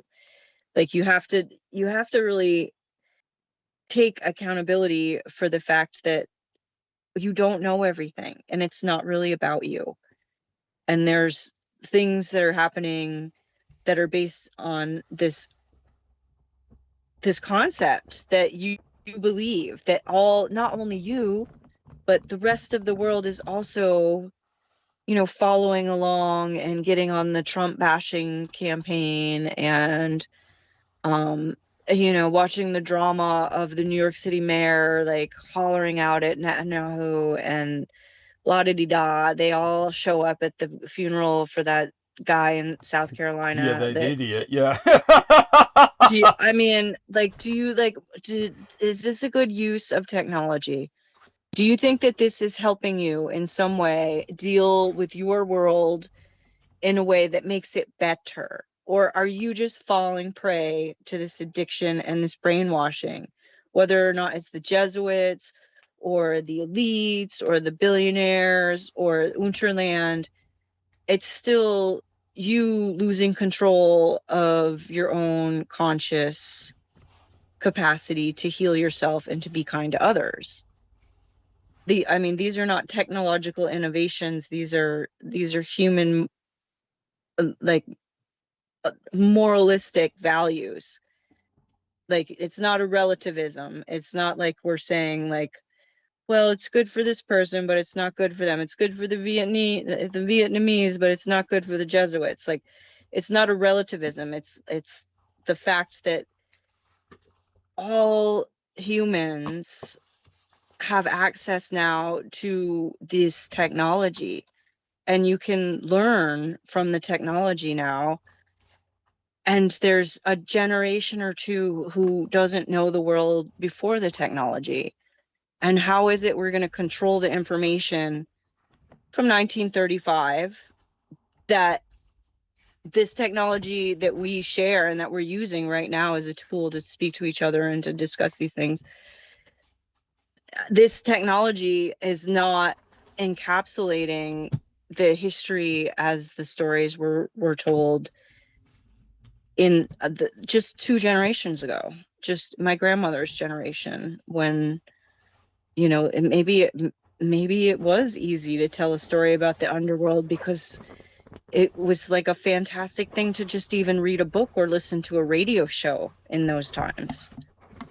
Most people had to entertain themselves. Cards and music and things of that nature were how they would pass the time because things were not as comfortable. Like, there was a lot of work that had to be done in order to just even carry on. And so, like, we talk about the technology of, the Internet of Things or the C0 tea in Taiwan that is a new financial thing that they're working through in order to evaluate conservation and environmental justice in ways that are not being done in other countries. Mhm. Like, can we come to a place where like everything is being valued without having to put your perception on it, without having to make your personality the prize? Like that, like, you know, I know I've said before, like, I'm really sick of the, oh, you should just read my book. You guys, I made this course, I made this curriculum. So if you want, you can sign up for my newsletter, subscribe to my channel, and then you can read my book. And I feel like this is like a poor use of the tool. Like, this is like to just self-aggrandize and to make like your journey was so important for everybody else to hear about and they must know. I feel like that is just like working backwards. Like, we have to like turn around 180 and figure out how to move forward. Not so much how do we relive the past, but how are we going to move forward? And I'm really curious about how these controlled messages from the Vatican through the Jesuits, like, how are these controlled messages going to inform the way that this technology is, I want to say, like, bolstered? Like, how are we being cornered in a certain way to think that like this is the best solution? Like, I didn't know what was going on during the time of John F. Kennedy being shot, and I don't think anybody's ever explained to me that he had enemies, like he was not loved by everybody, because in my mind it seems like everybody wanted to, you know, to prop him up as like one of the youngest, one of like the only Catholic presidents. And then I also have to think, well, how is history going to paint Trump? Like, are they going to talk about like his low approval ratings? And I'm so sick of people talking like these low approval ratings are news. That's not news. Like, you're not actually doing your job as a media person if you think that like taking polls of how people feel about somebody is news. That's not okay. Like, that's my problem with the whole situation, is that this technology is not being used to create a more sustainable community. And I'm only thinking about this evolution of the smart cities and all these ways in which our digital ID is now like entrapping us into places that we, you know, have chosen. We're going to choose to live in these places, like, because we don't have other choices. You know, I'm concerned that like everybody is so interested in the comfort and doing what is the easy solution, and not like finding new ways to make things better for everybody, instead of just working to build up your own flex time in front of the camera while you make your videos sitting in a car. Like that. Right? Like, I'm so discouraged when like I'm watching a woman talk about like really important issues about domestic violence and you know, self-worth and choosing self-care, taking care of yourself, and then like the whole time like she's sitting there on screen in front of the camera putting on makeup. And I just feel like it's like you're putting on war paint, like you're going to war.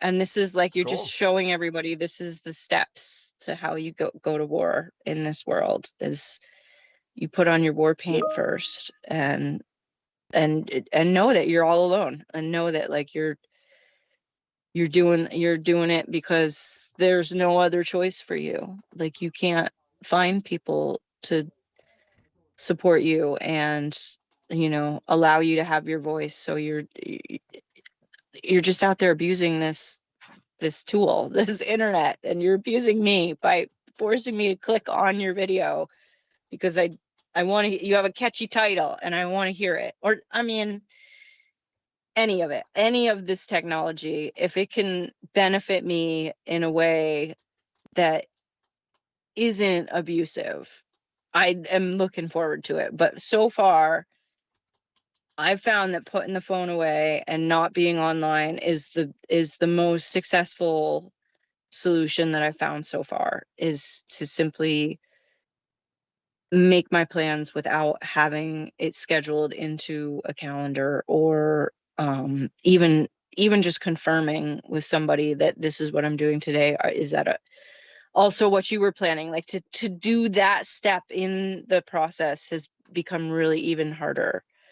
And I've learned just lately that kind of being in the moment and choosing yes or no based on some intuition is really the only thing that feels successful. I don't understand how I'm supposed to combat all of the electronic interference through using the electronic situation. Like, I'm submitting some paperwork for some things and I'm thinking to myself, well, this has never worked. Like, why am I trying to continue to use these systems when it's only brought more heartache and more difficulty to me, and not really, it's not benefited me in a way that's even, it's not worth repeating. It's not worth going back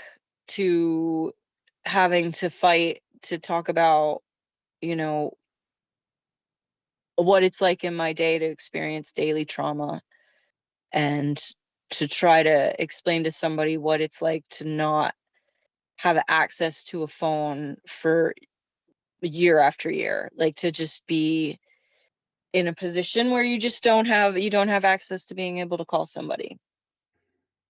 And that, you know, that's not an experience I think other people really even consider. Like, how could you not have access to a phone? But that was the case for so long. And you know, I'm through it. I have a phone now, but I'm also more aligned to just do my thing instead of always asking permission. So that's well, that's quite an exposition, and I thank you for that. Holly, certainly you must have some response. Before you give it, however, I do want to uh, do two things. Again, multitask here. One is to thank Stephen Myers for his contribution. Stephen Myers contributed 60 United States dollars. We dearly love you, Stephen Myers. He's our brother from another mother. Hopefully he's still able to take care of his mother. Hopefully, by that I mean she's still with us. And he moved from the belly of the beast, the concrete island of Manhattan, to another borough to be with her. Shan't disclose that for the sake of his own privacy. But aside from the wonderful Stephen Myers and his contribution, and of course, I've already contributed another lovely young lady who asked for anonymity. And of course, our dear Brooke Gibson, Brooke Hagberg. My apologies, Brooke Hagberg. Brooke Hagberg in Canada. Which reminds me, before I say a little bit about what was mentioned by Amy. So the place where you really saw a hierarchical system of the Asian peoples that you had mentioned, alluded to, really manifest in practice was Manchu Gokugwaya. And Manchu Gokugwaya, or Manchuria, as the Americans do it, was Japan's total empire. And when Japan helped Emperor Puyi basically set up an imperium, establish an imperium. Understand, everybody, that the ancient, the last of the dynasties of China was the Qing dynasty. And the last of the ruling Qing emperors was Puyi, who they made in a film of, The Last Emperor of China. And when he was born was at the very end of the Qing minority. They weren't Chinese. The Chinese had not been ruled by a Chinese emperor for hundreds of years. The Chinese had been under the Mongols and the Manchus. And the Manchu, they were originally, like the Mongols, one of the first things that the Mongol elite, or the Mongol royalty or nobility of Genghis Khan, would look for when they were looking for a bride to have an heir with that would inherit the legitimate dynastic civilization they had imposed upon China. They would look for a green-eyed girl. You see this alluded to in the film known as Big Trouble in Little China, which is a action, adventure, chopsaki comedy, but it's fun, but it all centers on a green-eyed Chinese girl. This is what the Mongols would look for to marry when they're trying to establish a legitimate heir, because that would trace back to their original lineage, which was Turkic and Caucasoid. But because every one of them took 5 Chinese wives, they were gradually Sinified. And the Mongols now are completely Asianized. But obviously, the recessive gene of the Turkic ancestry will emerge at times through the green-eyed variation. The Qing dynasty was of a similar Caucasoid extraction, like the Japanese Ainu in the north of Japan, the island of Hokkaido. And they were the successors to the Mongols, but completely Sinified, even more so, to the point where they were ethnically Sinitic. But the last of those emperors over the totality of mainland China, along with Tibet and Mongolia, was Puyi for his childhood.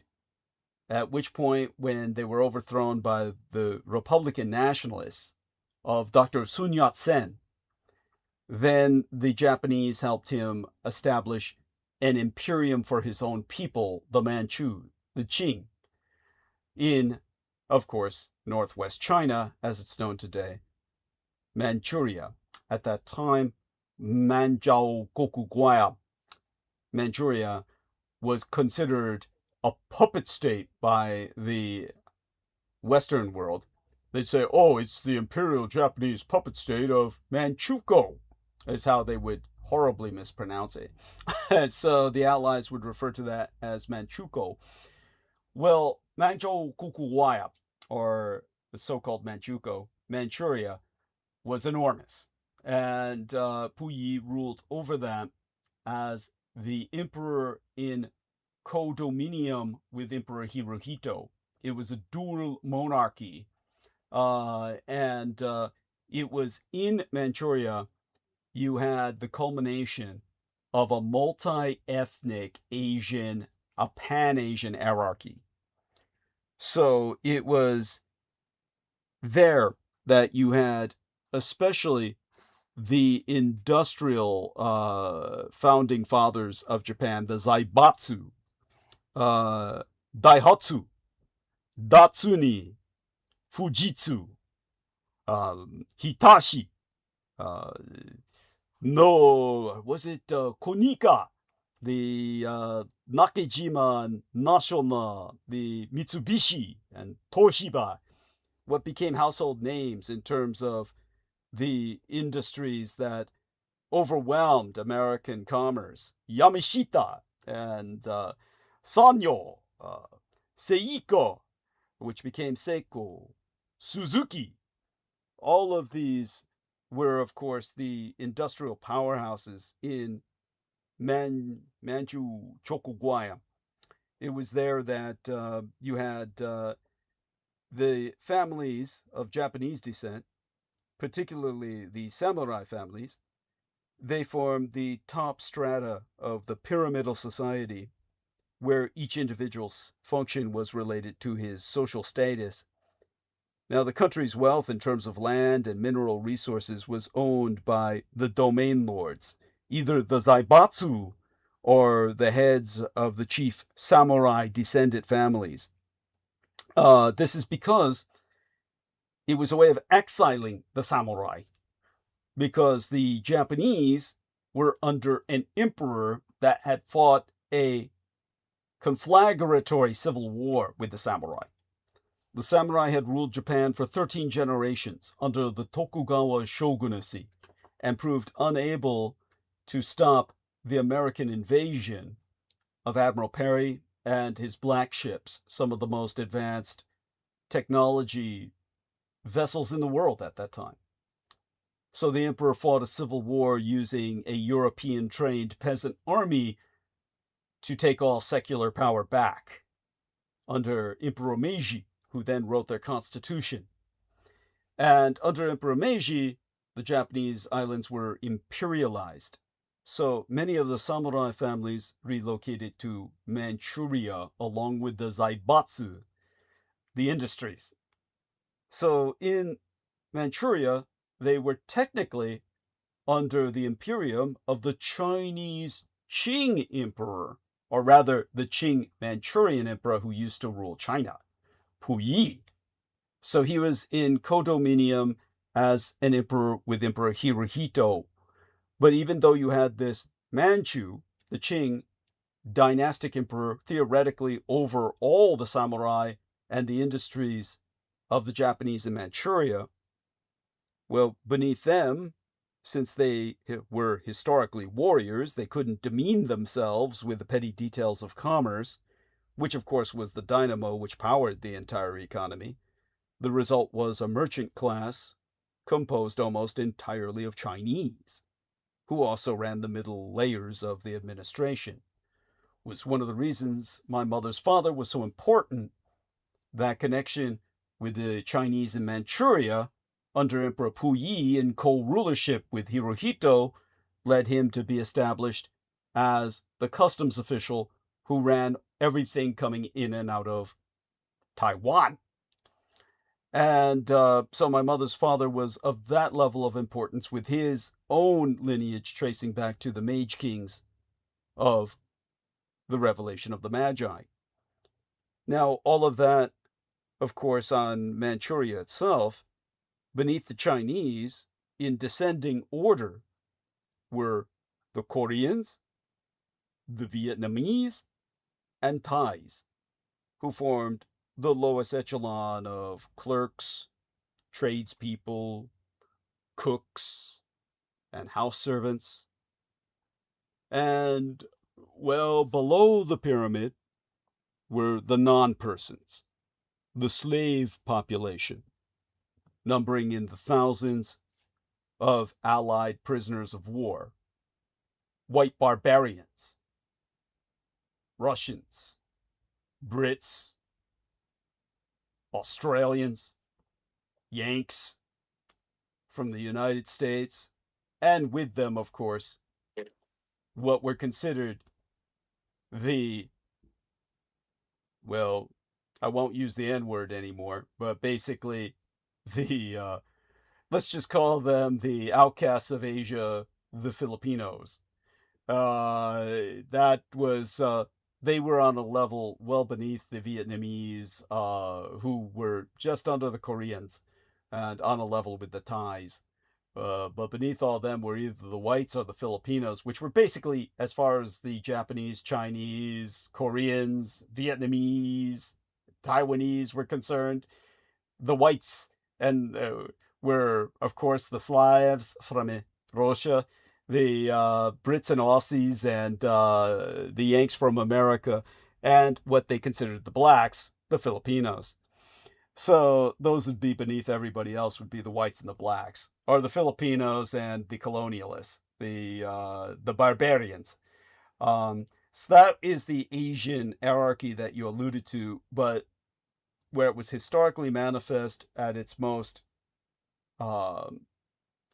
solid, at its most, that was basically the true Pan-Asian culture realized in Asian history, was Manchukuo, Manchuria, Greater Manchuria. And so that's where you got your understanding from of that hierarchical nature, was that was so, it was so demonstrative. People subconsciously know about it, and they realize the Japanese are the Caucasians of Asia that were at the top of the pyramid because they interbred with the Caucasoid Ainu that they drove further up north into Hokkaido. But and by the way, that's where the samurai were originally exiled to after the emperor won the Civil War, and then later transferred over into Manchuria. All of that is hopefully explains what you were talking about. But all that being said, if it brings up any other questions, Holly and Amy both, feel free to respond. We'll take it from there. Well, I think all I got is from back in the convo ways. So if Amy, if you have something more up to this point, I think what I got is on theme with what you were saying, Amy. But you go first. I just wanted to bring up how, because these things exist, like we'd like to believe that we can, shine beyond whatever our birth class would be. And by the way, tell people about how your friend Kiki didn't believe that I could even exist. And was it because she just felt that Chinese and Japanese couldn't physically interbreed, or she just felt they would never do so because their culture, or both? That you were lying. That basically, like, that I'm a dumb guilo and you were lying. But even so, I mean, Hey, polish it up, Douglas. How do you mean that? You're gonna date this woman very soon. Yeah. Right, oh, that's right. Oh, yeah, that's right, Amy. Yeah. Were you gonna pair me up with this chick? Yeah. Yeah. Oh, I wish that I wish I could be a matchmaker, but I'm shifting. I'm gonna be a polo campground owner. But by the way, when you were I'm gonna just host them. When you were referring to C0T in Taiwan, were you referring to CTOT or CTOT, the Canadian Trade Office in Taipei, or?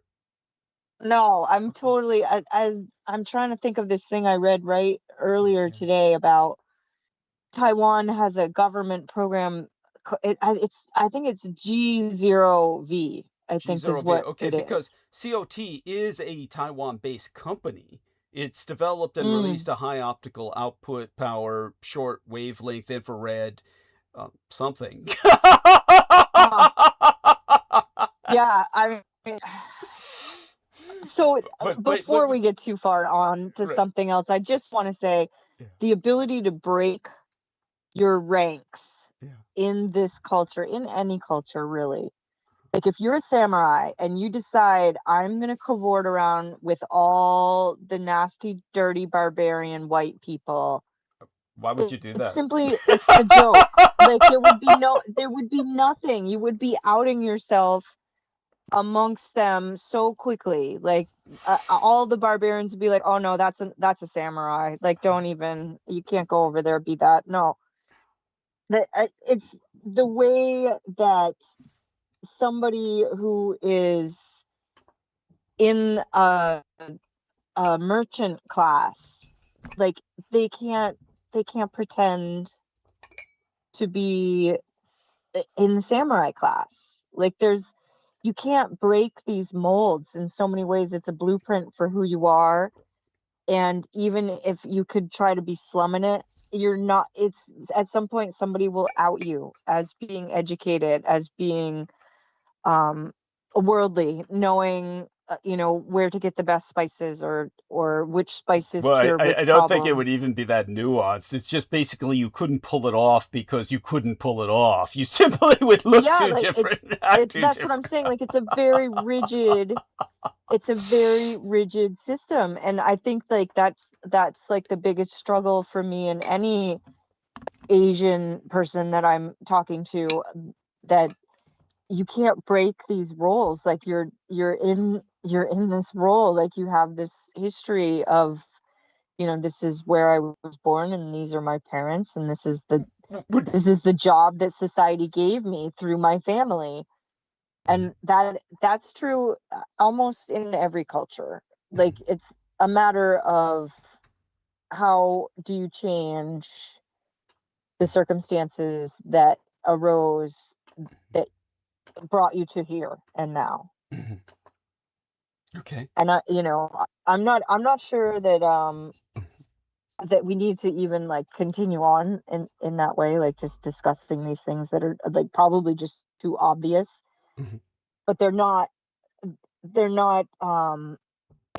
it's affected by the technology. They're not immune. Like they can't escape the fact that like all the children are now like bopping along to their own like K-pop songs, and the rest of us are still just trying to figure out how to type in Facebook Messenger and send photos. Like, do you see what I'm saying? Like there's this dependent origination that happens with even like the use of tech coming at such an early age, like the way that these children are so emotionally dysregulated, and the parents tend to just reward with the tech. Like, you can have this video game, I just need to be alone for an hour.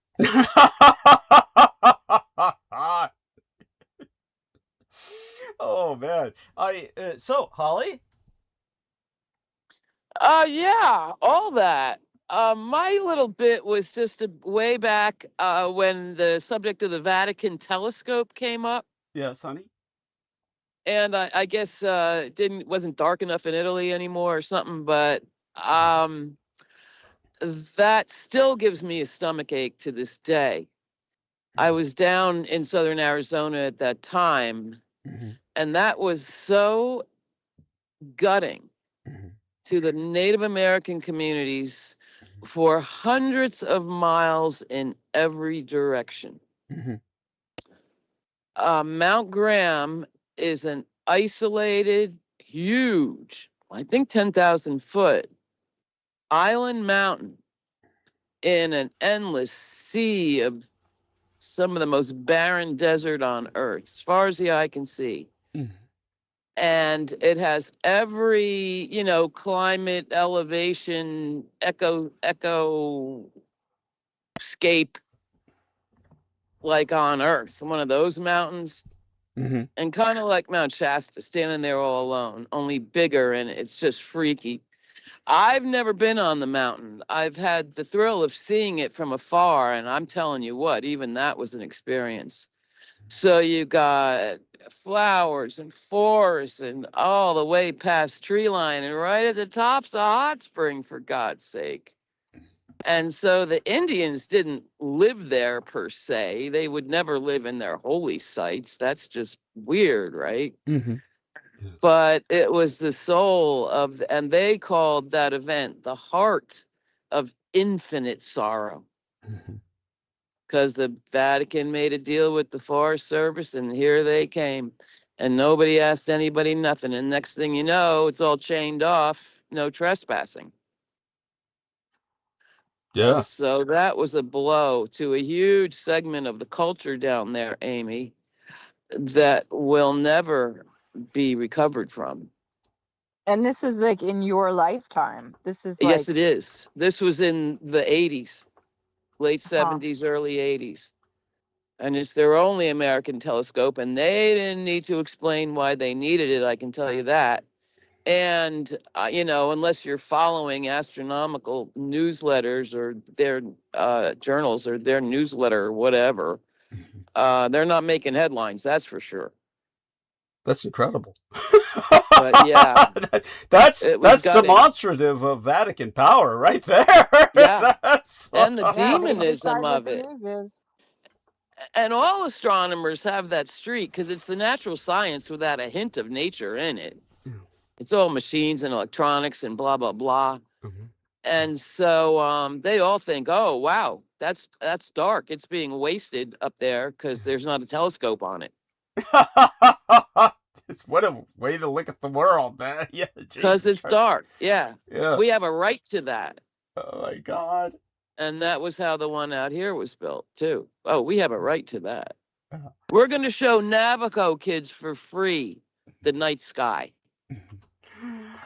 You love that? Yeah, yeah. That's yeah. well, we're going to do it for free. Yeah, that's well, I never knew that. I never knew that about the Vatican telescope. Yeah, so thank you for sharing the that. heart of infinite sorrow. That's incredible. So by the way, Amy, it sounded like the last time you spoke and responded to Holly, you were talking through a pillow or something. Are you lying down now, or because it is late for you, right? I mean, fuck. Of course I am. It's always too late for me.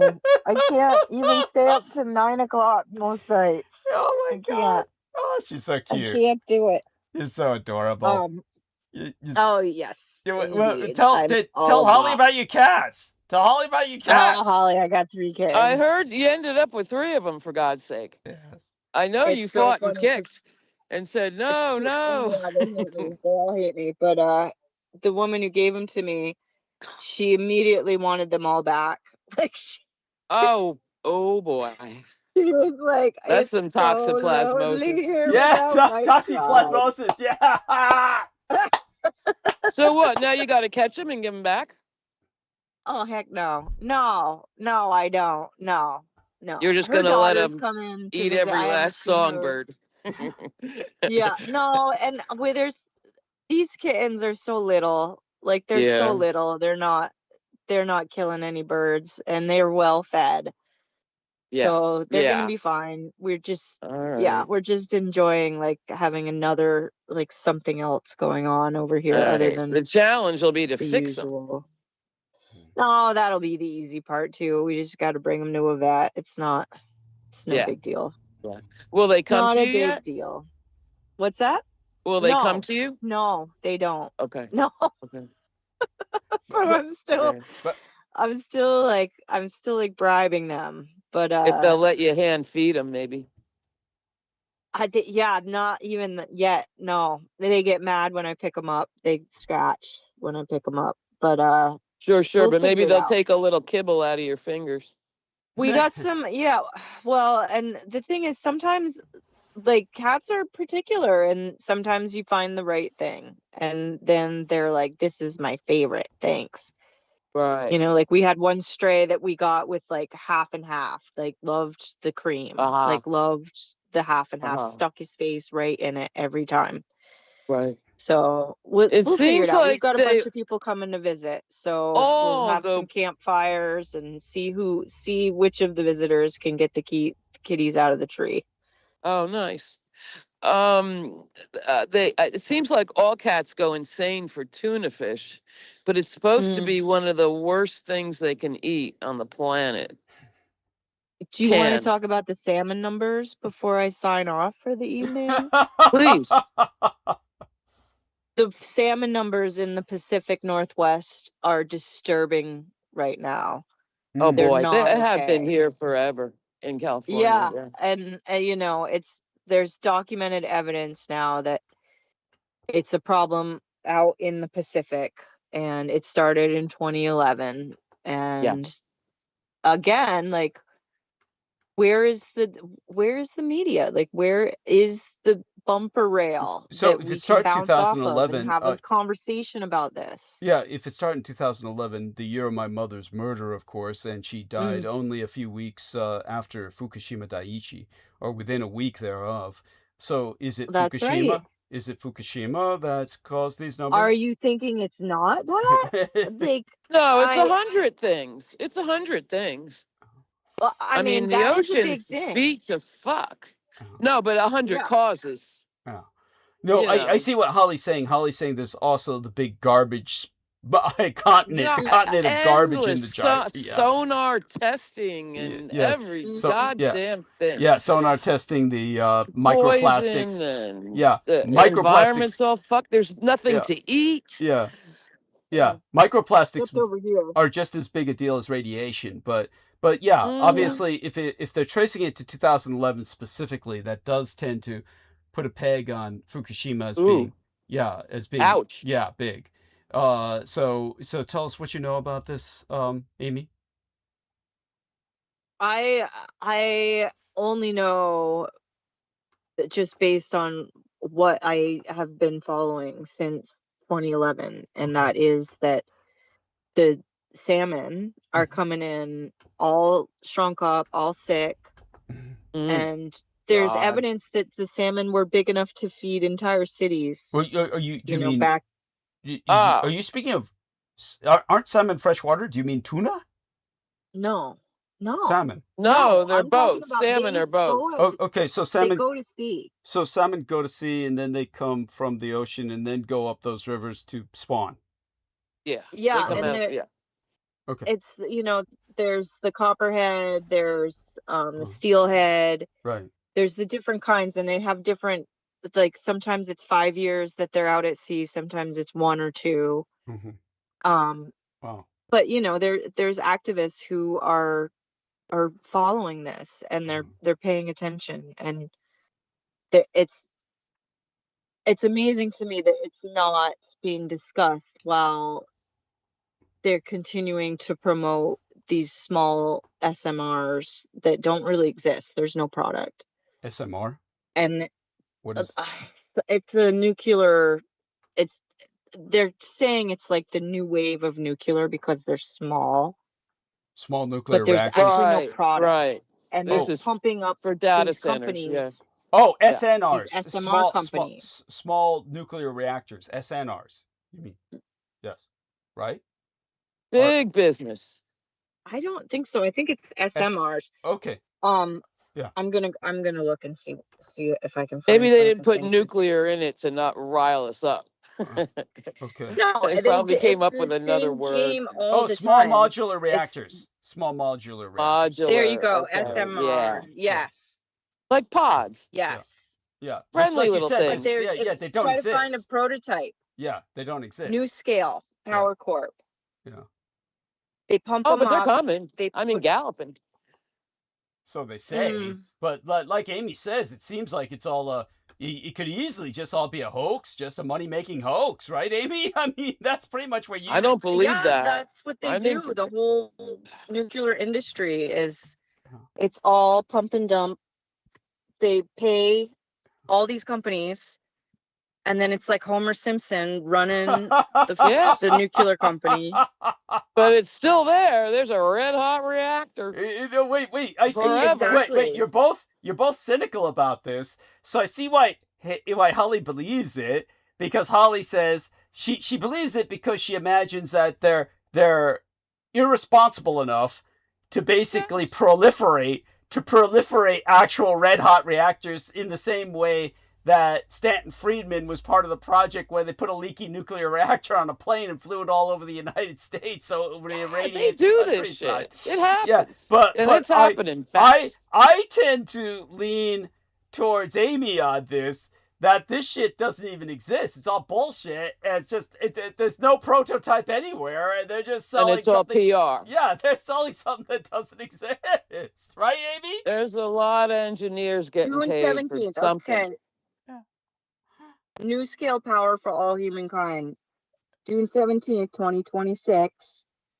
Awarded contract to complete final design work supporting new scale small modular reactor. complete design work. This is they're No, already that, as Douglas the- says, that's still on the drawing board. They've signed Yes, off on as the of June. plan as of Yeah. June. They don't Yeah. have a plan. They don't have a plan. No, but they haven't. They don't have a continue to be prototype. awarded these contracts. Yeah. Yeah, but they just got final It's not- approval for their final plan, right?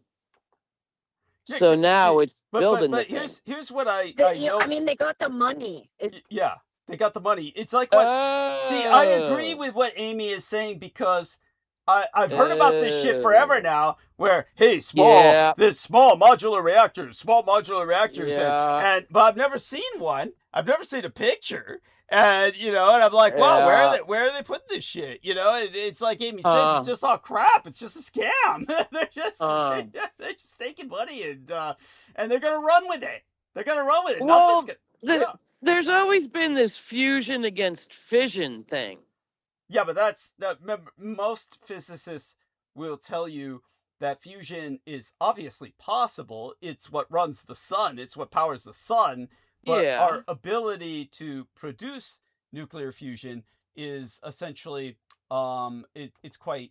it's thus far quite limited. I would like to go deeper into that, but Well, have there's to two look into different this. processes. Yeah. Yes. Or yes, we and have the a kind of fusion. hydrogen. That's right. We have a kind of fusion, but it's not like And the sun. one's supposed to be better than the one we went all in on. Yeah. What 3 Mile Island and Obispo and all those is the crotchety kind, Yeah. or it's some kind of hydrogen involved right. thing. I Well- don't know. Yeah, it's fission, but obviously we haven't Fission, not yeah, fusion. yeah, it's fission, not Yeah, fusion. okay. But for what that's worth. But yeah, such being said, thank you for this link, Amy. And if you can find a link on that, what did you call it? G0? If it's not C02 T Oh, okay, Z0 well, T. let me. Yeah. You don't need to do it Can I right now. keep But that? when you wake up. Yeah, no, I'm just looking at this I'm looking at new scale power at all their jobs that are available and how they're looking for remote jobs to do development. Like, it's like, They have the money. They've got endless. Yeah, but it's a unimaginable pyramid amounts scheme. of Yeah, no, money. like Amy said, it's a pyramid scheme. That's what you're seeing, right, Amy? This is basically a pyramid scheme. yeah. I want you to be It's- right, I mean, man. I want to be wrong. God help me. Let Believe me, be you are here, wrong. honey. You are here, honey. Believe me, it's a load of shit. It's a load of shit. There's no fucking modular nuclear. Thank you. Hold me. Honey, if that existed, we wouldn't need to be connecting data centers to the fucking grid. They're trying to hook up 3 Mile Island and all that shit. God knows what plans they got for Pittsburgh. Yeah. And Yeah. Pittsburgh is a mecca. Yeah. It's always been a mecca. It's always going to be a mecca. It just is in a perfect zone to support all kinds of Industrialism. market. And yep, it's really, I had no reason to go there, and then all of a sudden it's There you are. part of my life. Yeah, it's just the way I am now. Yeah. I respect it. Oh, So Doug, did you see the other one? Did okay. you see the GOV Yeah, it's a gov. G0V from Yeah, it's go- Taiwan? yeah. Transparency of information and Okay. tech solutions for citizens. Okay, ask why. Oh, got it. G0V, yeah. Decentralized civic tech community from Taiwan. Ask why nobody is doing this. You are the nobody. They've got to hire a different. Because that's the thing. It's the centralized projects that are the problem. You know, every trailer park could be running on one of these cute little nukers, Yeah, well, and it's Just the not this SMRs. yeah. it's a- gigantic, Yeah. industrial solution. Yeah. Well, that's it. It's to decentralize it. Solar panels on your Yeah, roof honey, and all this is shit. that. We were seeing shit like this in the 50s. This is like when I was going to school, in the 70s, we had like propaganda films for this from the 50s and 60s telling us we were going to have this shit. Yeah. Because So, nobody wants a PG&E. Yeah, well, all I can say is I'm looking through what. Except PG&E. So this is what dear Holly, Amy sent to me. By the way, Heather Manic-Tala says hi to both of you. Hey, Heather. Hi. Yeah, so this is so cute. G0V is a decentralized civic tech community from Taiwan. We advocate transparency of information and build tech solutions for citizens to participate in public affairs from the bottom up. Well, they definitely need a different PR guy, because you don't start off by saying, ask not why nobody is doing this. You are the nobody. It doesn't translate well. Anyhow, so This is It chimes in with the new age approach, though. Yeah, you know. Be a nobody. No, this is. He starts inside They of gotta you. kind change of thing. this. They gotta change. But yeah, what were you gonna say, Amy? But here, Amy, I can't resist. So your friend Kiki, as you call her, she's so cute because she sources from what was Greater Manchuria, what is now, Northwest China. She actually comes from Outer Mongolia. So and she was deported, where she resettled back into Outer Mongolia. Apparently was given an apartment by the Chinese government. Thank God, at least she got that. She's not there. She's not where she was. She's in. Where now? I'm not sure where it is, but I know it's in southeast, not north. Not where she was. You mean she's going to South China? Yeah. Okay, so she's in the. She's not. Okay, so she's more in core China now. She's in core China as opposed to the periphery. Yeah, she's along the coast, which is all much more built up. Yeah, developed, of course. Well, that makes sense. I'm not because sure. She needs a lot of help, right? She needs a lot of medical help and stuff. So yeah, that makes sense. Right. Of course. Yeah. Well, and I mean, it's just interesting. Like she wasn't able to respond to me on the apps that she had sent me in order for us to communicate without having to pay $14 a minute on the phone. So yeah, I haven't been able to get a hold of her, and so it just shows like they can take people out of your life. It's possible, and I feel like I'm really affected by this particular incident with, just a random stranger who was kind to me and was really effective at doing things that nobody else was doing. Like I've been to doctors, been doing different things for a long time, and I remembered you saying that a lot of the acupuncturists do not go far enough. Like they are worried that you're gonna be hurt by them, and so they don't actually give you the treatments that you really need to recover. Yes. And when she was like manipulating my meridians and then sticking me with these needles, and I was like really challenged, like to not want to lash out and kill somebody. Wow. Like I knew, like, oh, she's the one. Like she knows what is going on with, how do you fix this? You don't like play nice and give a nice little massage that, does nothing, and the next day you still have the same problems. Like, no, she found the points that needed manipulation, manipulated them, and it was a pretty like strong reaction. Like I was cured. Like my hands were not working when I went to see her. They were cold all the time. I couldn't grab things. I couldn't hold things. And she was able to bring my system back to a point where I'm self-supported and I can use my hands again. Incredible. And I have moments where I'm scared that I'm going to lose that recovery, right. But I don't believe it can ever go back. I would think that what she's done is more of a permanent shift, and can't go back. Once you're healed, and that you don't really have to question it. It's a matter of like, this is where you're supposed to be. She was somebody who really did help me and was taken away from me, and it's like now I'm being abused, like psychologically, like not able to speak to her, like knowing she's in a really bad position, like trying to get her help, and then the people that agree to help her are just being horrible, like just not like just not hearing anything that I'm saying, like not even aware of what their reaction to what I've asked of them is completely unwarranted. Like this judgment and this like,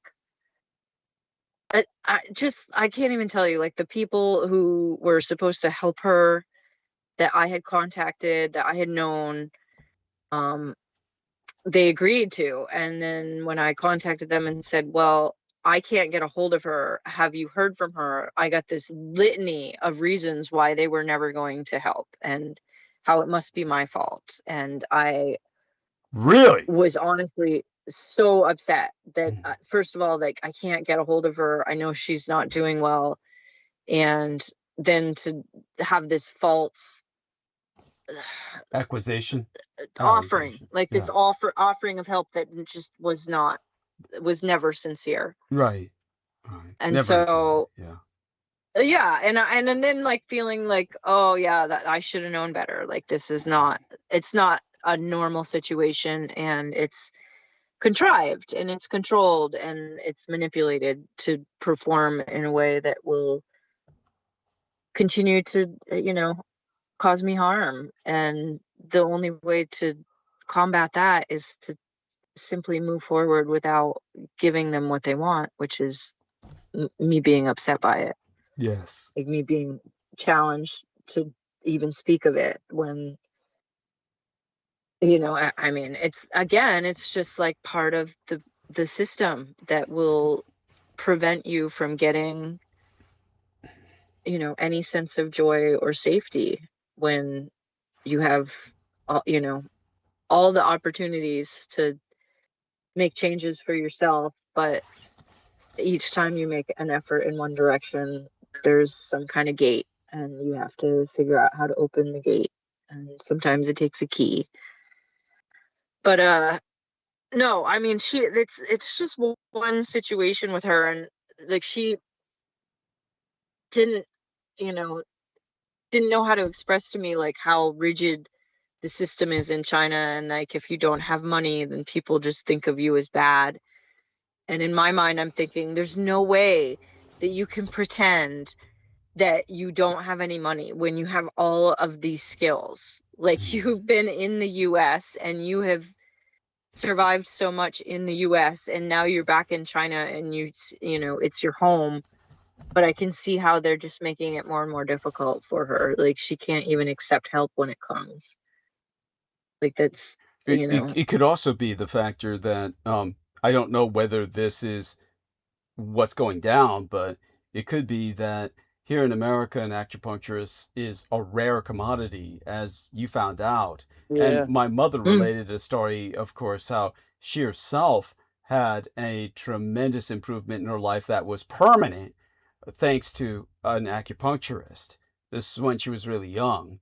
And it was literally, in her case, it was like a kind of a wart, but it was like a wart with maybe a kind of a venous phenomena, almost like a varicose vein kind of wart when she was very young. That was like, but an acupuncturist just literally, it was like yourself, Amy, a casual meeting with someone by chance, but the acupuncturist just took out his kit and removed it. Just changed it. Yeah, it's incredible. Like these people are like telling me, oh, she's a high-end prostitute and blah da da da, and I'm like, that's great that you think that because she wears a wig she's a high-end prostitute. That's your reasoning, that you saw her in a wig with frosted tips and now she's a high-end prostitute. And I'm like, just knowing her for as long as I did, like she wears a wig because she had a stroke and her hair fell out. Wow. So just the rudeness and the all based on a photo, like not even being curious about like how is it that me, a white girl from New England, can meet somebody. We have nothing in common. We don't speak the same language. I'm just trying to like celebrate my birthday with a little self-care, like booked myself it wasn't even an acupuncture session. I booked myself some reflexology, and she saw me and was like, I can't help you do that. I have to help you with your kidneys. And I was like, Yeah. okay. Yeah. And I just feel like these boundaries are all based on beliefs and rituals Mhm. that don't really add up when you scrutinize them. Mhm. Like when you look at, like, what is it that Christ was teaching? And how does this interference with other cultures that the Catholic Church does, how is this your intervention that is to be more Christ-like? That it's, to me, it's just it's the absolute wrong path for discovering what the true nature that Christ's teachings was. And it makes me wonder, like, what is being left out? And it's really affirming in some of these, like, experiences that are small and seem insignificant, and then they blossom and grow, like, without even really you watering it. Like, you don't even put that much conscious attention into, what it is that you're doing, but that interaction then becomes like a greater situation where it's really a lovely thing for me to even talk about, to even say that, like, I've experienced so much physical issues in my life, like a lot of it genetic, a lot of it based on childhood adverse experiences, and then to have something like really take me out and then to come back from that, like, it's a wonderful thing, and I'm really glad that I can come on and share that with people. I'm also just really torn up about it. Like, Yeah. it's really upsetting to me that I had this friend and she had to go through this really terrible situation, and it's clear that she's, like, doing okay. Like, she's okay where she is. Like, she's not Mhm. really in a bad way as she might have been if she'd stayed here. It could have gotten a lot worse. What if they'd put her in one of those detention camps? Like, Yes. it's not good Hmm. what had happened to her, but I feel like she's a lot safer where she is than some of the other options that could have transpired. So That's right. You've got to think like that, and you've got to maintain the understanding that her cure for you was permanent, like it was for my mother. When this individual removed that wart that had that varicose vein in it, it wasn't like he picked it off or plucked it, or it was he did something veinously, literally with the meridians, as you experienced, that made it resolve. It just, withdrew. It melted essentially, and it's like, in other words, he reset her meridians, and yours are reset, and it's permanent. And yeah, but in her case, like I was saying, here she's an incredibly rare treasure. Maybe in China, maybe acupuncturists are a dime a dozen, and she doesn't have an opportunity to sell her services if they're rather common or accessible over there. I don't know, but I'm just saying. But like you said, you seem to be under the impression she's doing well. We have to assume that, and of course, never stop trying to get in contact with her, and hopefully someday we can make that happen. I want to thank, by the well, way. and also, Yeah. it's the trauma of Yeah, go on. being removed Yeah, from the well, that's place where horrible. you Yeah, she had adapted were here, rooted. even though she had never assimilated or never acculturated here. She definitely did not want to go back. As she said, she did not Oh like no, she Chinese had a men. lifestyle in the Yeah, US that yeah. is unattainable for any In China. Chinese That's woman. right. That's right. In China. That's right. It's unattainable. And so Yes. she really was treated like a princess here in the US. Like, she would say to me all the time, like, oh, I spent like $500 on all this food, and now I have a fridge full of food, and I'm like eating it all by myself. And I'm like, well, you have plenty of people you could have a meal with too. Like, like, it's just all of these silly things. Like, she had me like set up these shelves for her so that she could like reorganize the bedroom. And I'm thinking today, like, I don't even know why I bothered like setting up all those shelves. Like, it's like my least favorite thing to do is like mess around with cheap like furnishings from IKEA or whatever. Like, this is like the last thing I really wanted to do, and like now it's like just it's not even. She's not using it. Like, She she's can't. not Yes. even. No, I get it. It Yeah. feels like you did all that for nothing, but you've got to appreciate that as the moment in time it was enjoyable because you were doing it for and with a friend. And just appreciate Well, yes, that. and Yeah. if she was indeed like some communist spy or some like the high-end prostitute who goes to church to meet old wealthy men, why was she treating me without any opportunity to be paid? Like, it doesn't really add up. You know what I'm saying? Like, Of course. there's no benefit to a high-end prostitute or a spy like trying to get me a job or like agreeing to treat me because she knows she can. Like, she knows there's nobody else out there who's going to treat me with as much success as she can. No. Like, it just doesn't add up to me that people would, want to like create these stories around it just because like I'm asking you to Because consider people are helping psychotic bigots without empathy. They and really are. They are truly always outing themselves everywhere I go. They're always like letting me know who they really are, and that I've learned to just let myself be less invested in Yes. the relationship when they've already told me who they are. You've already told me who you are. You're going to tell everybody whenever I ask you to keep your mouth shut. You're going to tell everybody. That's just who you are. By the way, I want to thank Joseph Araujo, who contributed 25 United States dollars, along with the note saying, keep being you, bro. Yeah. Yes. Joseph Araujo, thank you so much. Hugs. And of course, just what Amy didn't want me to do, she's credited with contributing $50 United States dollars. Stephen Myers contributed 60 United States dollars. Brooke Hagberg contributed 100 United States dollars.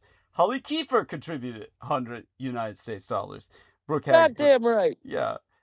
Brooke Hagberg did it with AutoPay. Holly did it with she does it the old-fashioned way. The old-fashioned way. Yeah, and she's always tried to send me $100 a month for as long as she could. And hopefully we'll be able to do so again in the near future. But right now she's going through a lot. Not this month. Yeah. I mean, not August. Yeah, not sure. This August. The title of a book, by the way, by Cyril Kornbluth. Probably the best he ever produced in terms of a novella. And The Guns of August. You appreciate Barbara Tuchman, which I always admired about you. Well, thank you. I appreciate that. Of course, I balance that with what's negative about her, which is this pro-Zionist. She's got this she of course would have to be pro-Zionist or she wouldn't get published. So she had this pro-Zionist streak and produced entire books to that effect. I mean, I appreciate elements or aspects of Barbara Tuchman, but I do too, deeply. But that's a buzzkill right there. Yeah, thank you very much. Yeah, you're welcome. I'm crashing. Yes. So Amy, anything else before you fall deeply into that gentle pillow? I guess. Is it a down pillow? Oh no, I'm allergic to everything. Yeah, I can't sleep on one either, but I can't have feathers. I can't have cats. I can't have dogs, and yet I'm surrounded. As usual, and I'm going full on into this polo field. We're gonna clear the field down below, and I'm gonna figure out what I need to do and to get some horses down there and hit some balls while riding. We gotta tell Prince Andrew. Yeah. Why? He's not invited. It's a royal occupation. I think it's an amazing thing. And nobody else is doing it. Yeah. I would love to see it, and I can't think of a better way to like mobilize some of these redneck youth who don't have any reason to live anymore in this area. Why don't You you, know, it wouldn't hurt to try. Why don't you reach out to the Sultan of Brunei? He loves polo. who? Fuck yes. Well, the Sultan of Brunei, it's a little nation statelet. It's a micro-statelet in Borneo, and I see big future for it with Brunei and Taiwan. But that's my Oh, own thing. One of the things I'd like to see realized. But Brunei is Darussalam, or the abode of peace, is their official name. But Brunei, the Sultan of Brunei, is one of the wealthiest men on earth, and his whole life is polo. And no kidding. yeah, and he's infamous for all his life inviting American models to Brunei, where they're effectively Hmm, abducted until they escape. perfect. Until they escape. This is my life. And Just Neil somewhere until I Stephenson's last science fiction book was about polo. No Interesting. Part kidding. 1. Yes, it is. I mean, tech's mad for it, and Wow. everybody's super rich. Yeah. Oh, So that I makes think sense. it's Yeah. a moneymaker, dude. Yeah, that's the thought. Yeah. Yeah. I just It- think it's like something you can do that you won't be on your phone while doing it. Nobody's doing it either, like Yeah. you're talking about. Yeah. So it could catch a fire. It would, Camps. You got to I'm do a sure camp. it will, just because I have now outed my idea. Mhm. At That's least Oh right. one. No, boy. then it inevitably gets stolen. By the way, Cyril Kornbluth, Yes. the individual I just mentioned, who, like I said, the best Mm. he ever wrote was probably Not This August, the novel. But other people remember him for other stupid stuff that is really just stupid shit. And he, of course, was a flawed human being who beat his girlfriend up. He was a horrible person. But his idea of polo in the book titled The Syndic, which is an absolute piece of garbage that he was ultimately most remembered for. But in the book The Syndic, a libertarian pile of crap nonsense, he portrays the American polo as using Jeeps, like the old Willys Yeah, Jeeps. right. Yeah. Leaning out the no door. Yeah. Oh, you remember this? Yeah. Yeah. No, but they were using 50 caliber machine guns to Oh God. basically push a bowling ball around. It's a big bowling ball that they were, using 50 caliber machine Right. guns mounted on Jeeps to move. So that was his idea of American polo. But yeah, Not too far fetched. yeah. Yeah. So all that being said, ladies, I'm going to launch into monologue. And of course, you're welcome to stay awake as long as you possibly can and interject whenever you wish, Amy. But Holly, hopefully, will stay with us for a while and interject. And and Aristides still seems to be awake. So if Aristides is awake, he will be credited with what I will start the night with, which is he brought to my attention what the communist Chinese did with oil, quote unquote, saving the world, the market from crashing, because simply by passively, well, I'll explain it in a moment.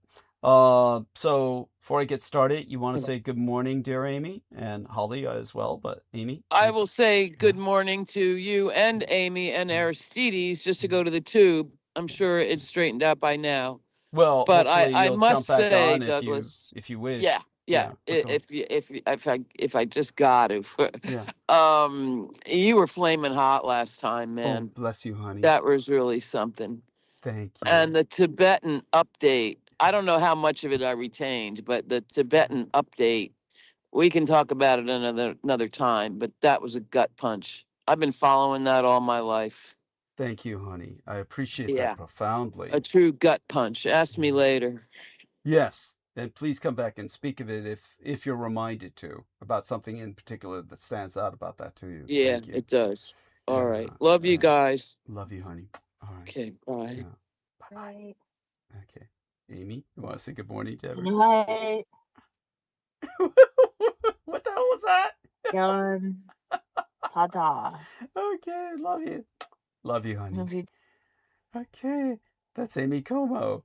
And so July's full book moon leads a mini planet parade through the summer skies tonight. Speaking of astronomical observations, which, as our Dear Holly pointed out, the only science about nature without an iota of nature involved in its appreciation thereof. South Korea's stock market has plummeted in response to mainland Chinese microchip making advances, even as COVID-19 cases are surging across Communist China on the Asian mainland. Meanwhile, amid a 5 million barrel mystery, the Iran war oil shock, well, simply wasn't. The Communist Chinese super surveillance state has cloned your congressman. It's all connected. I'll try and do so for you in my stream of consciousness sooner rather than later by going into this now rather than, later in narrative. Let's start with that. The biggest oil shock in modern history came and went without the catastrophe everybody expected. When Iran closed the Strait of Hormuz, analysts warned that oil would hit $200 a barrel, but the global economy avoided that fate.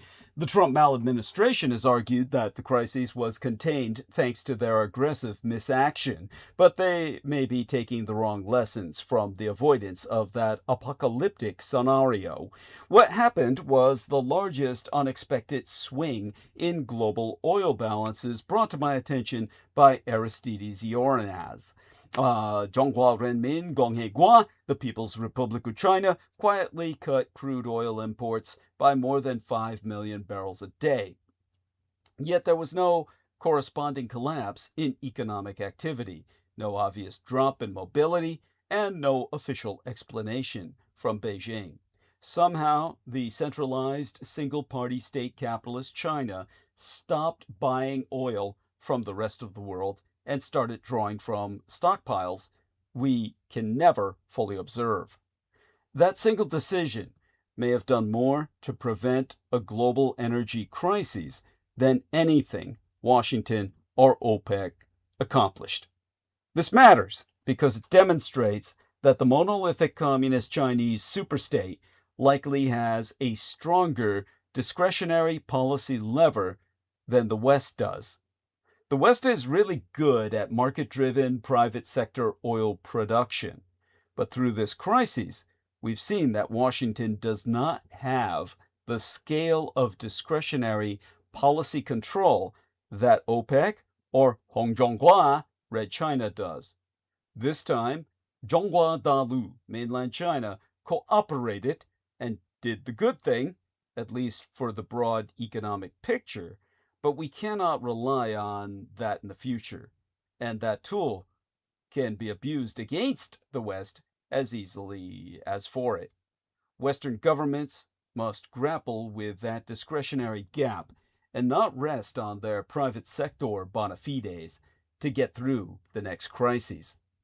Speaking at the Hills Nation Summit last week, the Florida Republican Kat Cammack leaked that the Communist Chinese government is deploying digital twins of every member of Congress. These twins, digital replicas of individual lawmakers, are obviously built from PAD, the PAD, publicly available data, and abused to manipulate American politik.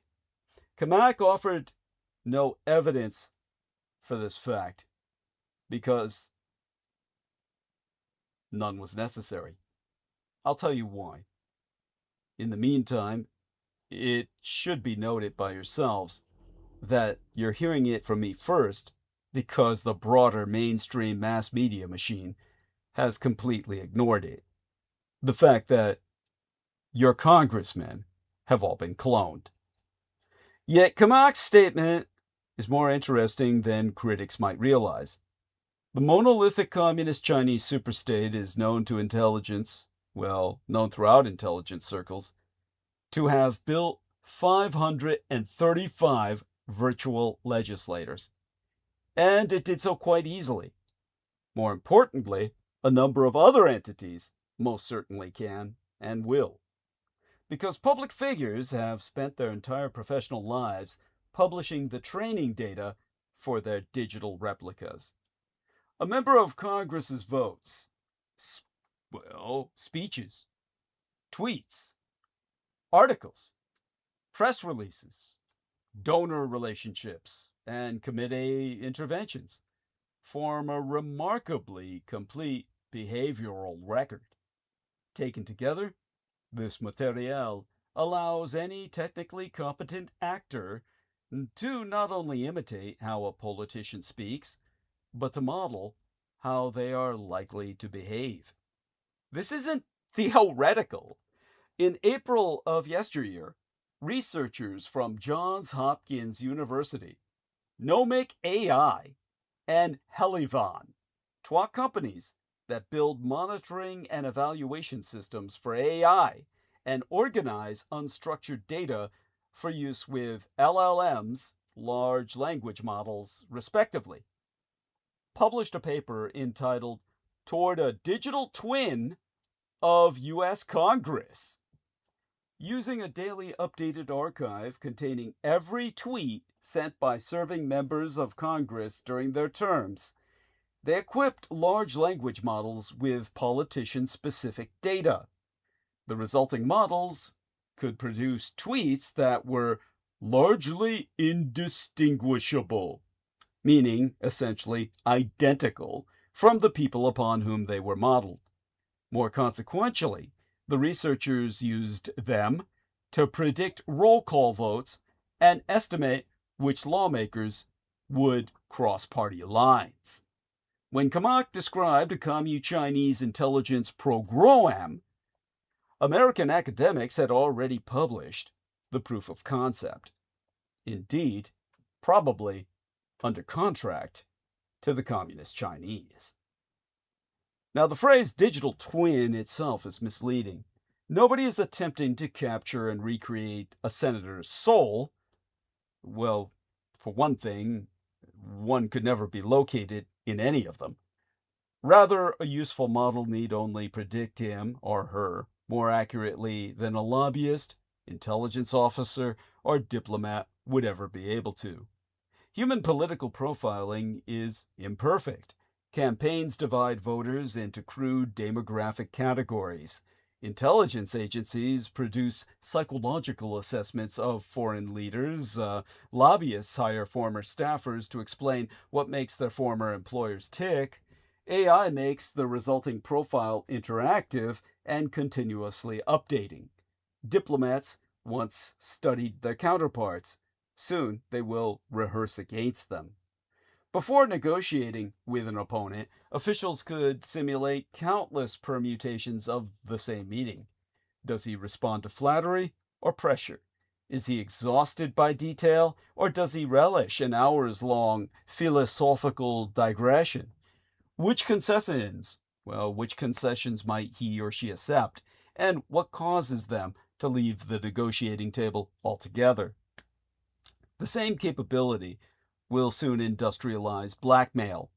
Digital twins would not magically discover a politician's secrets, but they will help determine which secrets matter. Intelligence services could test which threats produce favorable outcomes. It can simulate how a target's family, donors, and voters might react to disclosure. Eventually, blackmail will become less a guessing game at what a target fears and more like running an online advertising campaign, continuously tested, refined, and deeply personalized. Disinformatia, or disinformation campaigns, will change as well.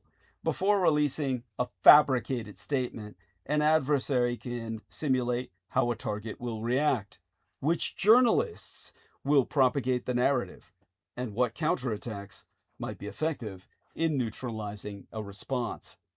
There are limits. Politicians can be inconsistent. Events alter incentives, and, well, Trump-specific misbehavior makes prediction seem futile. An act of perdition.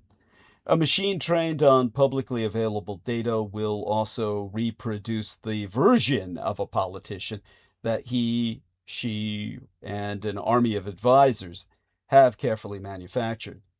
But the same objections apply to every form of analyses. Polls, focus groups, and intelligence profiling are all useful despite their flaws. So the fact that Beijing already possesses a virtual CAC-COMAC remains a case of being unable to weaponize it to do any more damage than Republicans already do. But ignorance is not a defense policy. Writing her intelligence leak off as a science fiction is dangerous because a political twin does not need to be correct all the time. It only needs to give its operator a slight advantage in predicting the next maneuver of the real person. The first great misapplication of AI in government is unlikely to be in replacing our representatives, and that's probably for the worst. Instead, it will be in allowing officials to practice on their adversaries. Now, this side of the aisle, the markets dropped into correction territory after Iran struck American forces. The Dow is down 900 points, while oil surged 7%, with the Fed holding interest rates steady, underscoring concerns around inflation. But in honor of Le Grand Madame Hagberg, let's surf out into the night tide with some literal bullet points from the Great White North. The list of locations hit by gunfire in the middle of the night in Toronto is growing. The latest is the headquarters of Inkas, I-N-K-A-S, Inkas, a company that makes bulletproof cars. On Monday, someone shot at the United States consulate and fled with police in high speed, and ultimately unsuccessful pursuit. The day before that, Twa Jewish-owned bakeries were targeted. No one has been injured in any of these shootings yet, but the incidents are raising concern in the city of Toronto. It was 40 years ago that Douglas Wirth, his surname spelled W-E-R-T-H, probably anglicized as Werth, Douglas Wirth raped, murdered, and dismembered a 12-year-old girl in Ontario. At the spry age of 73, he remains an active above-average risk for sexual violence against children. And remember, it's kinky enough where he's cutting off their limbs while they're still alive before they bleed out, all the while that he's fucking them in whichever orifice he considers the most attractive at the moment. Well, depending on which shape the child's body's in after several limbs have been sawed off. But he's been granted permission by the Parole Board of Canada to leave his Dartmouth halfway house for up to 3 nights at a time to prowl for prey. There's nothing no more that I know about this case, but it's not right.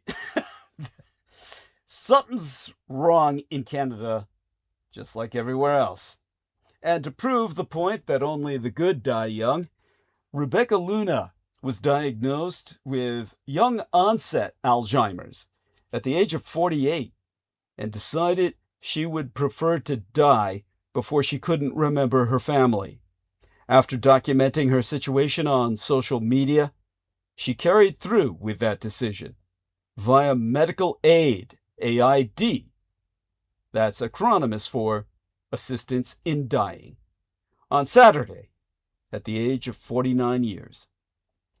Now that that young lady is no longer among us to breed, Canada has a fertility problem that immigration won't solve. If the thinking by policymakers is that Canada's ultra-low fertility problem can be balanced by an enthusiasm among immigrants for large families, that won't work. New research proves that immigrants are adopting their new country's behavior and are having fewer babies. Researchers make the obvious but ominous point that there is no economy without people. Speaking of immigrants, a Canadian woman of mainland Chinese origin is under arrest in Belgium, accused of espionage on behalf of a third country while working as an intern at NATO's Strategic Command. Well, that can't be good. And a new poll shows a clear majority of respondents disapprove of the way the Yankee president is dealing with Canada. What makes this noteworthy is that it's a poll of Americans. Canadians, meanwhile, are starting to question whether their own Prime Minister, Mark Carney, will ever be able to negotiate a fair trade deal. The following quote making the case thereby. At the end of the day, it's still a kick in the gut. That's Jeff Bromley, Wood Council Chair for the United Steelworkers, on hearing that in Interfor Corp., one of British Columbia's long-standing lumber giants, has told its employees that it will be moving most of its executive and back office work to an office in these United States. Following Interfor Corp down south of the Canadian border and out into the world abroad, piercing a relative calm in the Middle East, Iran and America are back to trading attacks, with stocks falling sharply and oil surging after Iran fired missiles at United States forces in the Middle East. A few days of relative calm in the Middle East ended yesterday, when the United States military intercepted what American Central Command called a surprise attack. Surprise, surprise, surprise, by Iran on our forces. I mean, what, dude, what surprise? I mean, like, what the fuck? You attacked Iran, and, like, what are they supposed to do? Like, suck it up? I guess that's what Americans think. It's typical rapist mentality. Hours later, Saudi forces joined American imperial strikes on Iranian-linked targets in Iraq. American stocks fell sharply today after Iran launched their surprise missile attack on United States forces in the Middle East, with the Dow dropping more than 900 points, and WTI, West Texas Intermediate crude, surging more than 7% to $89.88 a barrel as Trump made new threats. President Trump pledged to strike Iran hard in retaliation, while the United States Central Command claims all incoming missiles were shot down. The techno-heavy NASDAQ fell 1.8% to finish down more than 11% from a June peak. The Philadelphia Semiconductor Index dropped 5.3%, its fifth straight session of declines, while the broader Standard & Poor's 500 index fell 1.5%. Thus, the NASDAQ 100 index closed the day in correction territory, pushing the broader stock market lower as the United States Federal Reserve, now led by Kevin Warsh, Donald Trump's replacement for Jerome Powell, refrained from raising interest rates. The president has spent his second midterm demanding rate cuts. 3 Fed dissenters, however, would have raised rates amid bubbling inflation, much of which is tied to the Judeo-American war with Iran. While traders had largely expected the Fed to hold rates steady, some had seen the possibility of a rate hike. Markets were also bracing for the Federal Reserve's rate decision later today, with the traders putting the odds of a hike at roughly 1 in 3. Prominent voices like Citadel Securities were betting on that increase. Maybe next time. Instead, the Federal Reserve left its Dietrich, that would be Die Deutschen Sprech for Meister Schnitzel, which would in turn be anglicized as Master Key interest rate, unchanged for the 7th consecutive month, despite lingering concerns about inflation rates that continue to pressure American households' finances. The decision was largely inspected by investors who have seen markets begin to churn amid ongoing concerns about higher oil prices stemming from the war with Iran and AI spending worries. The grid simply cannot cope with the rise in data centers. Here we have a link wherein you can see a 49.5 megawatt 3-level data center under construction in Vernon, California, as developed thus far on July 8th of this year. Talk about modular, man. All right, let me get that into my infinite call as well. And we slap that in here. And there you go. Impressive piece of construction there. As June gave way to July, with a heat dome over the eastern seaboard, the United States Department of Energy signed an order few people understand. It gave the region's grid operator permission to do something that would have sounded simply deranged a decade ago. If the system came under enough strain, PGM Interconnection Limited Liabilities Corporation, the largest power grid operator in these United States, the body serving to keep the lights on for 67 million Americans from Chicago through New Jersey to Washington itself, could order the great data centers of Virginia and Maryland to disconnect from the grid and run on diesel instead, so that everyone else could keep their AC on. Any facility drawing 50 megawatts or more would have 15 minutes to comply. It was, said the order, a last resort before rolling blackouts.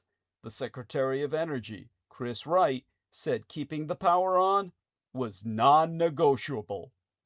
The blackout, mercifully, did not strike. 2 days later, PJM forecast a peak of just over 166,000 megawatts, enough to break a record that had stood since 2006, and the grid held firm. But it is the near miss that is the story. Because something has changed, and quickly. For roughly 20 years, American electricity demand was flat. Efficiency canceled out growth, and utilities built very little. That era is over. Grid Strategies, a consultancy that watches these curves, now expects American peak demand to rise by around 166 gigawatts by 2030. A few years ago, the same 5-year forecast was 24 gigawatts. It has risen 6-fold, and the single largest reason is the data center. The artificial intelligence boom runs on electricity, drawn ceaselessly by vast halls of processors. In 2023, data centers consumed about 4.4% of all American power. A federal laboratory expects that share to reach somewhere between 7 and 12% by 2028. On the more aggressive projections, data centers will account for roughly half of all growth in American demand between now and the end of the decade. The real trouble sits upstream, in the electricity supply and in the wires meant to carry it. The line of new power plants waiting to join the American grid stands at over 2,000 gigawatts, more than the entire existing fleet, and only about 1 in 7 of these projects is ever built, after a wait of some 5 years. New transmission lines take longer still, held up by permitting, litigation, and the reliable objection of anyone who does not want a pylon near their house. Even the gas turbines you would build to burn on demand are back-ordered into the 2030s. The data centers unsettle the grid by their behavior as much as their appetite. Built to protect their processors, they bolt onto their own generators the instant they sense trouble. One Virginia cluster shed 1,800 megawatts in moments last year. The June order only formalizes what the machines already do on their own, except that now the government decides when they unplug. The other significant thing the state can do is to stop old plants closing. Since May of yesteryear, the Energy Department has issued more than 40 emergency orders under a Depression-era statute, forcing coal and oil plants scheduled for retirement to keep on running. The J.H. Campbell Coal Station in Michigan is emblematic thereof. Due to close at the end of May last year, it has been kept alive by federal order ever since, though the regional grid operator never asked for it, and the state's own regulator flatly declared that no energy emergency existed in Michigan at all. But the trouble is that keeping half-century-old coal stations alive is not any real solution to the supply problem. The plants that can be built quickest and that already fill the connection quay several times over are overwhelmingly solar, wind, and battery powered. Roughly 19%, well, roughly 19 out of every 20 projects in the line, and precisely the technologies this White House is least inclined to favor. In other words, it's the stuff that works that Trump and his cultists will make certain never gets built. It's an expensive business securing enough guaranteed capacity, and it is not the technology companies even footing the bill. In the PJM region, the annual cost of securing capacity rose from $2.2 billion to $14.7 billion United States dollars in a single fucking year. And the cost lands on the poor householder. Over all this hangs changing, more volatile weather patterns. The winter storms that struck Texas in 2021 and the Eastern Grid in 2022 killed more than 300 people between them. The fifth cold weather grid crisis in 11 years. The man responsible for North American reliability, Jim Robb, CEO of the North American Electric Reliability Corporation, or NERC, NAERC, last fall characterized the mounting risks as a 5-alarm fire. None of this is uniquely American. In Ireland, data centers already consume around 22% of that nation's electricity, the highest share in Europe, and Dublin was forced to freeze new grid connections for years. This summer, as France endured its hottest weather since records began, EDF had to throttle back reactors because the rivers used to cool them had grown too warm. Everywhere the pattern holds. Demand races ahead of the ability to generate and move power, and the physical world resists being hurried. Great Britain has the same disease in a more advanced form and without the compensating boom. It was the highest industrial electricity, Britain has the highest industrial electricity prices in the developed world, roughly 4 times what American industry pays, a fact that quietly strangles what remains of British manufacturing. Its line to connect to the grid has swollen past 700 gigawatts, 4 times what the empire will actually need, with some projects paused until the 2040s.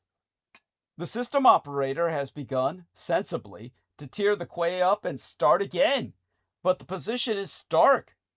Great Britain is trying to attract the very data centers America cannot power, placing them on a grid that cannot clear its own backlog and racking up extremely expensive electricity costs. The diagnosis, then, is not complicated, however uncomfortable to state. America is not short of the power it might generate, but has simply lost the knack of building the things that deliver it. The quay, the pylon, the turbine, and the permit are the binding constraints, and every one of them is self-inflicted. The remedy is correspondingly dull. Reward firm power in the connection quay, build transmission across regions, and stop retiring dependable plants until something dependable stands ready to replace them. Relevantly, in terms of energy shock, prior all the latest, the United States had paused its strikes on Iran amid reports that the Pentagon risks exhausting its stockpile of missile interceptors completely. There's only one way out of Trump's reckless war: pay off Iran to open Hormuz and freeze its nuclear program. Ukraine attacked a commercial Iranian ship and exposed Moscow as complicit in assisting Tehran's attacks on United States military facilities. After oil refineries and cargo ships, the Ukraine is now taking out Russian e-commerce, striking Russia's Amazon. In Europe itself, Staatspolizei shot and killed a man guilty of an Islamo terror attack in Berlin. More than 300,000 people have fled wildfires in France and España. Now let's dive into the night amidst those wildfires. More than 300,000 people have been forced to evacuate their homes in southern France and España due to wildfires. The region is facing another heat wave this week, and temperatures reached 104 degrees yesterday. 104 degrees Fahrenheit. I can't figure out the Celsius at the moment. It's been a hard 48 hours. And amidst all those fires, we had not a ceasefire, but a hold fire. Hold fire, that's a new term in warfare. Before we all return to waging escalation again, a Department of Defense source had told CNN that the United States operations in Iran were on a hold. General Dan Kane reportedly warned Donald Trump that intensifying attacks on Iran would drain the Pentagon's stockpile of Patriot missile interceptors, while the United States ambassador to the United Nations, Mike Waltz, said the president is making space for peace talks with Iran. Good fucking luck. The Iran-Ukraine wars are merging amid a funeral march. Following the Ukrainian attack on an Iranian ship in the Caspian Sea on Saturday, President Trump received and hosted both Volodymyr Zelensky and Benjamin Netanyahu at the White House yesterday before heading to Washington National Cathedral for Lindsey Graham's funeral at 2 p.m. Eastern Time. Tehran accused Kiev of seeking to expand its war with the Russian Empire, while the Ukrainian President Volodymyr Zelensky attested that Iran has been striking United States military facilities in the Gulf states using satellite images from the Russian Federation. In the past week, Ukraine began a new phase of its long-range strikes in Russian territory by hitting the warehouses of the e-commerce retailer Wildberries at least a dozen times. The attacks have brought the war even closer to ordinary Russians and destroyed billions of dollars worth of inventory. The strikes on Russia's Amazon shouldn't come as any surprise. This is not a strange target for the Ukrainian military, although it might look like one at first. With official military logistics undermined by shortages, delays, and corruption, the super retailer has developed into a vast supply channel for the revanchist and revisionist Russian Empire's war. In recent days, it was found that nearly 1,000 Wildberries listings met a strict definition of military equipment with no plausible civilian use.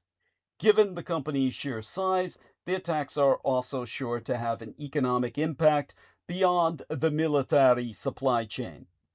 This is a fraughtful moment.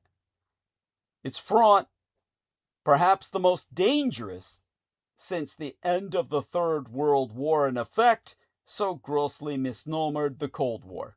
Two major wars are being fought, one threatening European security, the other the world's energy supply. In the Indo-Pacific, Communist China on the Asian mainland continues to threaten my Taiwan. All the while, North Korea is doggedly upgrading its military technology with Russian help. Put simply, the bad guys are on the march, fighting for their regimes' survival, their malign domestic projects, and as much regional domination as they can achieve. Although the wars in Iran and Ukraine have remained largely separate, there have been several intersections recently and annoying trepidation that they will merge into a global conflict. That grim probability is now a short shot, as the real danger lies in the fact that the coalitions fighting the Twa wars overlap. That connection was underscored but yesterday in Washington when President Trump met with Ukraine's President Volodymyr Zelensky and Israel's Prime Minister Bibi Netanyahu. It was underscored recently when Ukrainian drone experts traveled to the Persian Gulf to share their hard-won knowledge. And it was underscored again last week when the Ukraine took out a Russian-Iranian shipment in the Caspian Sea. Iran would dearly love to hit back, but is limited because any attack on Ukraine would likely need to cross over Turkey, which would respond forcefully and has the military capability to do so. The allies supporting Tehran and Moscow in their respective war have far fewer resources than their Western counterparts and are less technologically advanced, but they are far more unified by the Sino-Slavic same axis. In the Ukraine war, the Russian Federation is backed by Iran, North Korea, and the Communist Chinese Empire of the East. In the Iran war, the same countries line up the same way. The Islamic regime is backed by North Korea along the Russian and Communist Chinese empires. The West, by contrast, has formed different counter-coalitions in the Twa conflicts. The only common denominator is the United States of America. In Iran, America is fighting without help from its longtime partners in Asia and Europe, even though they, not these United States, rely on oil and petrochemicals transiting the Strait of Hormuz. The Europeans have stood on the sidelines despite the looming danger of an Iranian nuclear arsenal atop missiles that could reach Berlin and Paris, all controlled by a fanatical regime. In the war with Iran, America's most important partner is not Dai Nippon Teikoku, the Empire of Greater Japan, Die Neuwerende Deutschland, the New United Germany, Great Britain, or France. It is America's suzerain, Eretz Israel Hashlema, the greater land of Israel, despite the fact that the Jewish state has stayed out of the recent fighting, presumably at Trump's behest, and because Iran has been deterred from attacking Israel. Despite the fact that Israel is trying to attack the Third Temple. Well, build the third fucking temple by attacking Al-Aqsa Mosque. The Gulf states joined the fighting recently after suffering Iranian strikes. The Iranian Revolutionary Guard Corps, which now controls the state, undoubtedly believed the attacks would force the Gulf states to cower and press the American empire for compromise. That strategy backfired. Most of those states are now pushing the constitutional American Republic to go big and seek regime change, words that chill American politicians and voters after costly failures doing exactly that across the region. The danger of going big in Iran is threefold. The most immediate is that Iran will respond by attacking its enemies' oil refineries, ports, and desalinization plants. If it does launch such attacks, it is likely to knock out many of them. There simply aren't enough anti-missile defenses or practical technologies to counter swarms of cheap drones. If Iran does choose to attack these critical sites, then it loses the deterrent threat. That is, the threat it would destroy, the threat it would destroy those assets if the war expands. With that deterrent gone, the American empire and Gulf states would have nothing more to lose. by launching a major counterattack and, well, invading Iran. The second danger lies in the Iranian regime's decentralized control, making it impossible to overthrow them by mass decapitation strikes. Israel and its American satellite states in union have now taken out 2 or more layers of Iranian leadership, and still they fight on. The third danger is one the United States is all too familiar with: the difficulty of stabilizing and governing a defeated country. That project failed in Iran and Afghanistan, and those bitter memories are why the Trump maladministration is so hesitant to mention regime change. Instead, the Zionist puppet maladministration has repeatedly said that its objectives are limited to reopening the strait and ending Iran's nuclear ambitions. So far, the Zionized United States have been unable to secure those goals, despite significantly degrading Iran's military and hitting most of its nuclear facilities.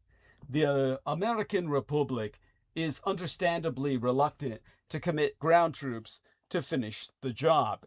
But military experts know air power alone won't be enough. Meanwhile, the Islamic Republic of Iran clings tenaciously to its nuclear ambitions and believes it can now control the strait. If the regime clings to those objectives, and it has shown every evidence that it will, then Trump's stated own goal of a negotiated solution is a pipe dream. Why is Tehran so tenacious? Because the regime is controlled by fanatics, and because they believe they can withstand American bombing and financial sanctions, outlast the Americans, and win what has turned into a war of attrition. If Tehran does manage to achieve its primary goals, survival as a regime, control of the strait, and resumption of its nuclear program, it will dominate the Persian Gulf, humiliate these United States, and inescapably spark a regional nuclear arms race. Israel, which is directly threatened by a nuclear Iran, would undoubtedly move to prevent it from building a bomb. It would have to fight Iran, even without American imperial help. If the survival of Iran's regime blocks a settlement there, a similar problem blocks one in Ukraine. How? Because Putin still controls his country, and he surely fears that he would not survive any negotiated outcome.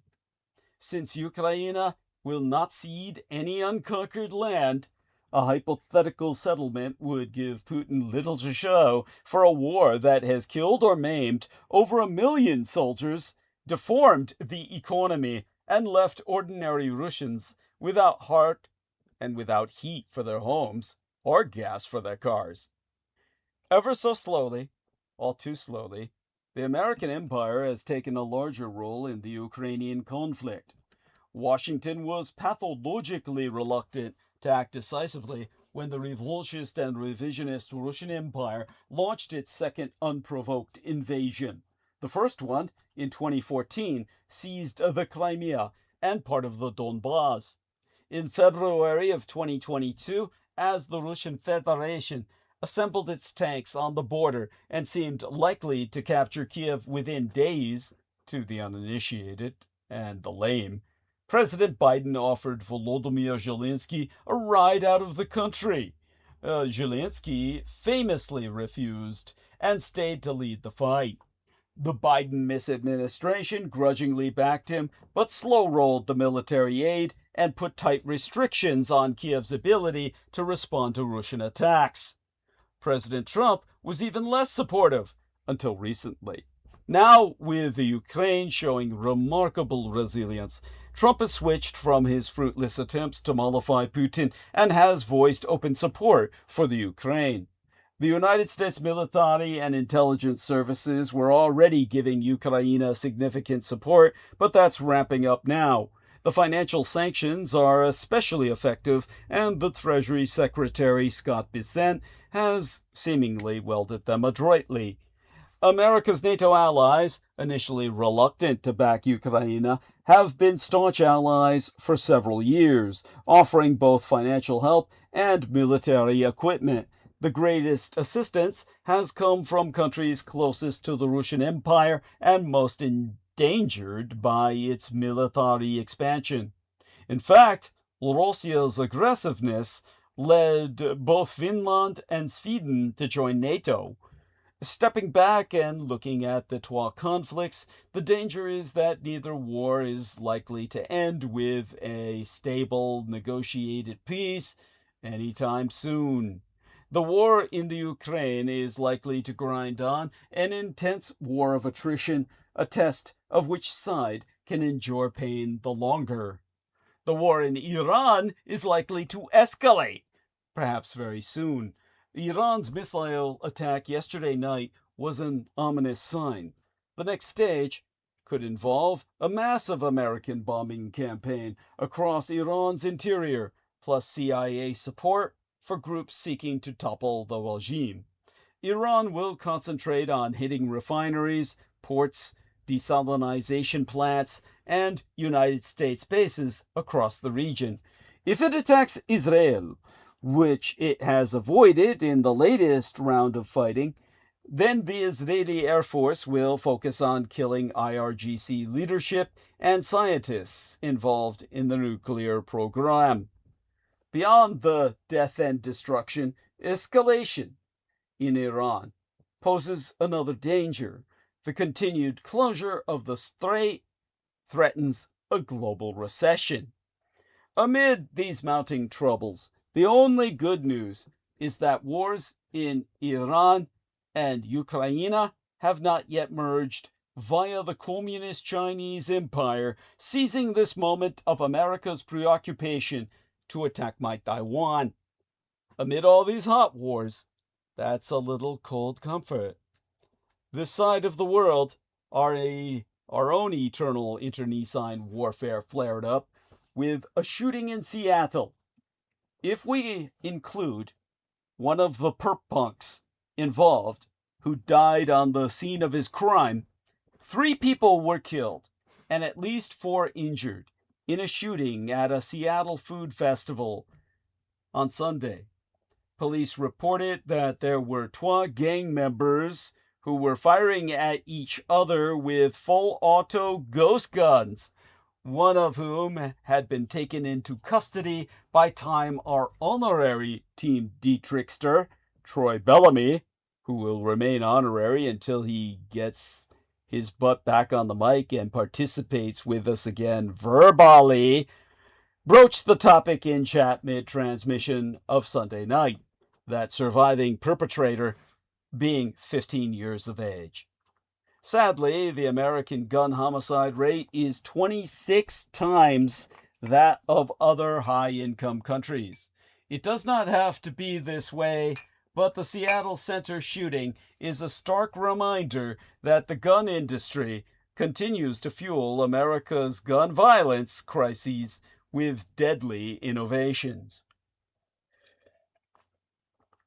Because police confirm that the shooting involved both an untraceable ghost gun assembled from a kit and a Glock pistol equipped with a machine gun conversion device, turning it into a fully automatic weapon. These are exactly the kinds of weapons I've been warning about for years. Grassroots movements have been pushing lawmakers in their states to pass laws that crack down on ghost guns and DIY or do-it-yourself machine guns, and they've made real progress. But this tragedy makes it clear that our work is far from over. Ghost guns and DIY or do-it-yourself machine guns continue to show up at crime scenes across America, like in Seattle, where innocent people were killed and 4 others maimed for life, including a 2-year-old boy. We owe it to the victims, survivors, and their loved ones to keep fighting for stronger gun safety laws to stop the flow of illegal weapons into our communities. And down south of the equator in our violent hemisphere, Judeo-psychophancy runs in the family. Brazil's right-wing Liberal Party nominated Flavio Bolsonaro, the 45-year-old son of the imprisoned former Presidente Jair Bolsonaro, as its candidate in the October presidential election. He will face the 80-year-old left-wing incumbent Luiz Inácio Lula da Silva. Brazil also denied visas to 12 United States state subversion officials over their known intentions to cast doubt on the integrity of its electoral systems. In a Monday op-ed or opinion editorial column for the Washington Post, the aforecited Lula so wrote, "Brazil's destiny is for Brazilians alone to determine, without foreign interference or subservience." Speaking of state subversion officials, Hanukkah Claus Bibi came into town to pack Trump's agenda. The Israeli Prime Minister Benjamin Netanyahu kicked off the work week by flying into these United States on Monday. Yesterday, he met with Trump at the White House and attended a funeral service for the late Senator Lindsey Graham. He also boasted every intention of speaking at the United Nations in New York City, despite the mayor Zoran Mamdani's calls for his arrest. Regardless, the United States President Donald Trump hosted his Zionist overlord and master Benjamin Netanyahu at the White House yesterday. It was the first time the leaders have met in Washington since February, and a lot has happened since then. For the first 13 months of Trump's second midterm, bilateral relations were cozy, and Netanyahu flew to the United States to meet the president no fewer than 6 times. But since the United States and their suzerain of Israel launched their joint sneak attack on Iran under cover of a flag of truce on February 28th, a black day that shall live in infamy, ties have deteriorated amid disagreements over the Middle Eastern conflict. In addition to Iran, Lebanon was high on the agenda in Washington. Last week, Trump met with the Lebanese president, Joseph Aoun, and Israel's policy toward Lebanon is a contentious topic between the Republican president and Netanyahu. There is also Syria. Trump met with the Syrian president, Ahmed al-Shara, on the sidelines of the NATO summit this month, and the Constitutional American Republic signaling that it intends to sell F-35 fighter jets to Israel's hostile co-conspirator in genocide, Turkey. Finally, another item appeared largely out of the blue last week, the Saudi-American civilian nuclear agreement. Trump has since cast doubt on whether the deal will go ahead, tying it to Saudi Arabia joining the Axis of Abraham Accords. Whether that provision is a sop to Netanyahu or part of a bigger White House plan for the region, the Twa leaders were unlikely to agree on the exact contours of a post-war Middle East. North of Afro-Asia, radical Islam attacked Berlin and German pride. Staatspolizei shot and killed a man guilty of killing a woman and injuring 29 others at Berlin Pride in an Islamist terror attack. The terrorist, Abdul Ballout. Fuck if my last name, my family name were Ballout, and it's spelled just the way it sounds. Ballout. If I had a name like that, I'd be a terrorist too. I mean, you'd just be so pissed at the world, you'd want to kill everyone. Now, Abdul Borlaug was a United German citizen of Lebanese background and had spent several months in jail in Lebanon for conspiring to join the Islamic State. Nein, we were in Deutschland. The new United Germany is still in denial about the fact that there is nothing surprising about the Berlin Pride terror attack. The annual Christopher Street Day, as pride parades are known in Germania, has been a fixture of Berlin's cultural calendar since 1979. Yet what was supposed to be Germany's largest event for gay, lesbian, and other sexual minorities ended on Saturday night in panic and bloodshed. Shortly before 10 p.m., a man drove a white van, white being the color of death in Asia, including Islam Asia. He drove a white van into the crowds gathered to enjoy the event. He then jumped out of the vehicle and attacked people with what was described as a machete-like blade. One woman was killed and 29 injured. 3 remain in a life-threatening condition. The celebration was immediately canceled, with hundreds of thousands of attendees told to evacuate and return home. A nationwide manhunt with thousands of officers was launched, which led to police finding his hideout on Sunday evening. This terrorist is dead.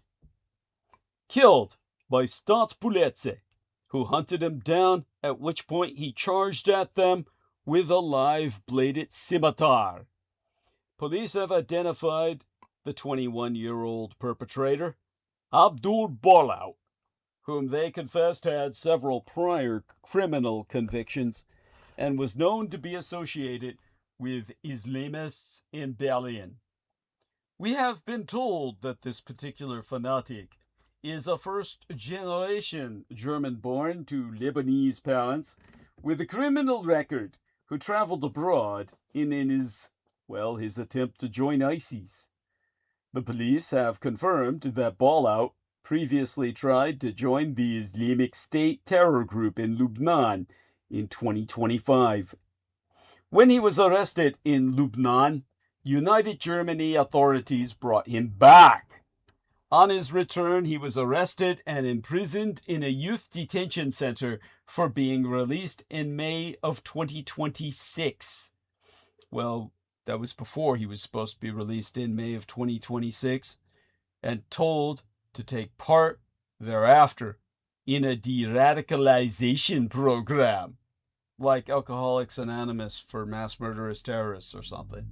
He had gone to 2 sessions, with the third due to take place on Monday. The Interior Minister, Alexander Dobrindt, has announced that this is being treated as an Islamist terror attack. Yeah, well, there you go. He didn't go to his 3rd session. And it's like, why would you bother to sentence a psychotic serial killer like Ted Bundy to anger management? This is beyond anger management at this point. Now, officials can condemn terror all they like Alexander Dobrindt, the Interior Minister of United Germany, already has. But what difference does it make if they take no meaningful steps to keep terrorists behind bars? When Borlaug charged the police with his live-bladed weapon, he was fired on by Berlin's SEK, the SEK, the German Firearms Police. Despite resuscitation efforts, he died at the scene. Sky News proudly posted a clip of their female reporter in Berlin struggling to explain the latest car ramming attack, this time targeting the gay pride event in Berlin, wherein she says, "A lot of people were very shocked about what happened. They couldn't believe it because it's such a peaceful and such a joyful event. I mean, it happens every year. So the fact that the people came to such an abrupt ending of the celebration is just very surprising. Well, the rest of us weren't surprised at all that the lead perpetrator was a known Islamist, at the time only named as Abdul B. Obviously, he learnt from Abdullah and had hoped to inspire Abdul's C, D, and E through to Z and ampersand. That means Z and the ampersand, the end symbol. For those of you who don't know, the ampersand was a legitimate 27th letter of our alphabet for forever. They only took it out of the alphabet like fucking few years ago. Islamoterrorism has long abused vehicles to kill and maim people they don't believe deserve to live. And they have forever hated homosexuality and freedom of expression. Whereas we in the West, broadly speaking, value the acceptance of homosexuality, sexual liberation, freedom, celebration, fun, and parties. In a word, we value life. Islamists also hate America, Great Britain, Western values, women's equality, music, dogs, non-believers in Islam, alcoholic beverages, Israel, Jews, and a whole host of other mostly great things, at least until we consider the latter as I listed them. It is precisely because a gay pride event is such a joyful event that it is an inevitable target for Islamoterrorists. Some of us have tried warning about this for some years now. We tend to get dismissed as racist, even though Islamoterrorists come from a variety of different ethnic backgrounds. We are smeared as divisive, even though we are mostly very inclusive people who are united with other lovers of freedom in our opposition to those who seek to divide and kill non-believers in Islam. They sometimes call us alarmist, even though we have plenty of frequent examples to draw on for our plaintive and urgent warnings. Since infamously opening its doors to the Third World in an act that also dragged the rest of the European Union into chaos, Germania has suffered a frightening number of Islamic-based terror attacks. Starting in 1982, which should have been a warning in and of itself not to send out any invites, Palestinian nationalists attacked a Jewish-owned restaurant in West Berlin. And then another bomb attack. And another. And another. Then a stabbing. Then arson. Then stabbing. A bomb attack. An axe attack. A suicide bombing. A truck attack. Stabbing. Arson. A vehicle ramming. Stabbing. And now here we are at the 2026 Berlin Pride van attack. When the Interior Minister finally named the guilty party a known member of an Islamo terror cell operating in Berlin, and whose members are all well known to authorities, learning such things has always made me wonder, why are they always allowed to continue operating? What's the point of even knowing about a terror group if you don't ever intend to stop the terror group? Failing the proactive, the reactive script that follows such attacks quickly followed. Chancellor Friedrich Merz called it an attack on our society. The mayor of Berlin, Kai Wegner, said it was an attack on our free and open-minded society. The flags at City Hall in Berlin will be flown at half-mast. Equally inevitably, the German mainstream mass media machine was quick to try and steer the conversation away from any uncomfortable questions. On the NTV television channel, one journalist said that the greatest threat to sexual minorities came from the far right.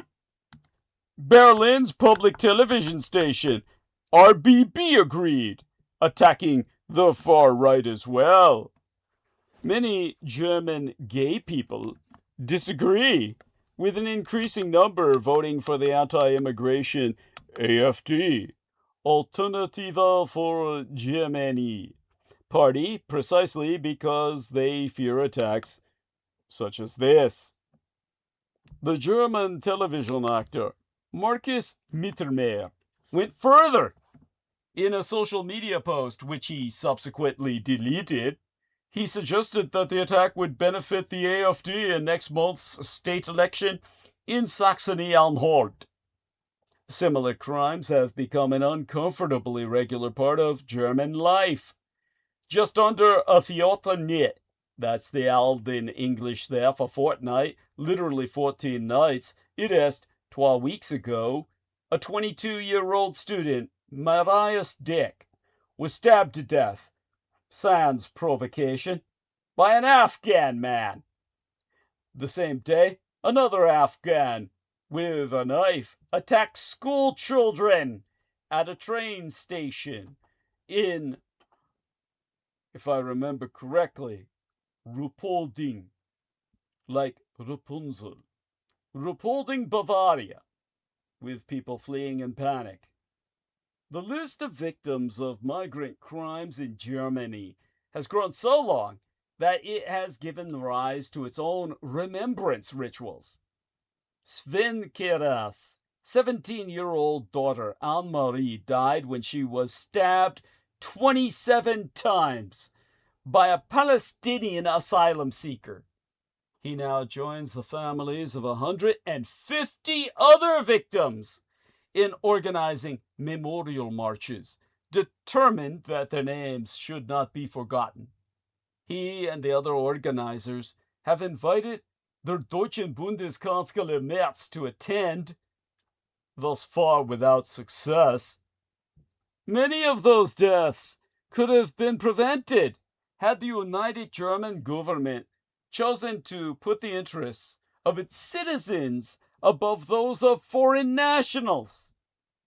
Generous asylum laws and a large welfare state have attracted millions to das Vaterland. A lack of political will prevents the deportation of most of those whose asylum claims are refused, with many being granted toleration status, an admission that the state will never try to remove them. The criminal law is equally toothless, at least until a murder takes place. Meanwhile, in German prisons, foreign nationals now make up 45% of all inmates. Bollout was born in Germany in 2004, 2 years after his Lebanese mother was naturalized. That was a result of a change in the law in 2000, which made it easier for foreign nationals to obtain citizenship. It also guaranteed citizenship for any child born in Germany, as long as one migrant parent had permanent residency or 5 years of legal residence. Although Bollout was 20 when he tried to join Islamic State, he was tried under Germany's youth offender laws, which are weaker, as if he were 12 years old instead of 20. As a result, his sentence of 1 year and 10 months in prison was commuted to probation and de-radicalization counseling. So despite a long criminal record, including assault and extortion, as well as international terror links, he was left free to walk Berlin streets. A stricter asylum policy and, more importantly, the enforcement of the United Germany's existing laws would almost certainly have prevented at least some of these deaths. Instead of politicians offering their condolences, they should act to make certain that dangerous people are removed or imprisoned. If they don't, the AfD will continue to rise in the polls, no matter how often they are called fascist. For many Germans, it's increasingly a question of life and death. Because Europe is under attack. 3 women were stabbed in Central Paris on Monday by a man who told police he had been sent by aliÄ. The victims were aged between 19 and 36 years of age, and one of the women was pregnant. All 3 suffered critical injuries and are in stable condition under hospitalization. According to eyewitnesses, the assailant was heard to say he had been sent by Allah to kill women. One of those witnesses, a young man called Mohammed, used his judo skills to bring the attacker to the ground. The suspect was then restrained by police officers. Mohammed told reporters he wasn't just wandering around aimlessly, he was targeting women exclusively. France's Interior Minister, Laurent Nunez, insisted that the attacker had made incoherent statements, and he urged people not to jump to conclusions. Can't offend the almighty Muslims. This incident occurred only 48 hours after a woman was murdered in Berlin by an Islamist who also injured 29 people. The victim died when the 21-year-old German of Lebanese origin drove his car into a crowd celebrating the gay parade and then ran amok with a machete. Der deutschen Bundeskanzler Friedrich Merz described the atrocity as an attack on our society. Last week, police in Paris arrested 6 men who were planning an attack, which was evidently linked to a synagogue in the north of the city. Earlier this year, 5 people were detained as they prepared to bomb the Bank of America in Paris, an attack linked to the conflict in the Middle East. Per Laurent Nunez, this is reminiscent of other very similar incidents that have taken place in other countries. The UK, Norway, Belgium, and the Netherlands. It is not France that is being targeted.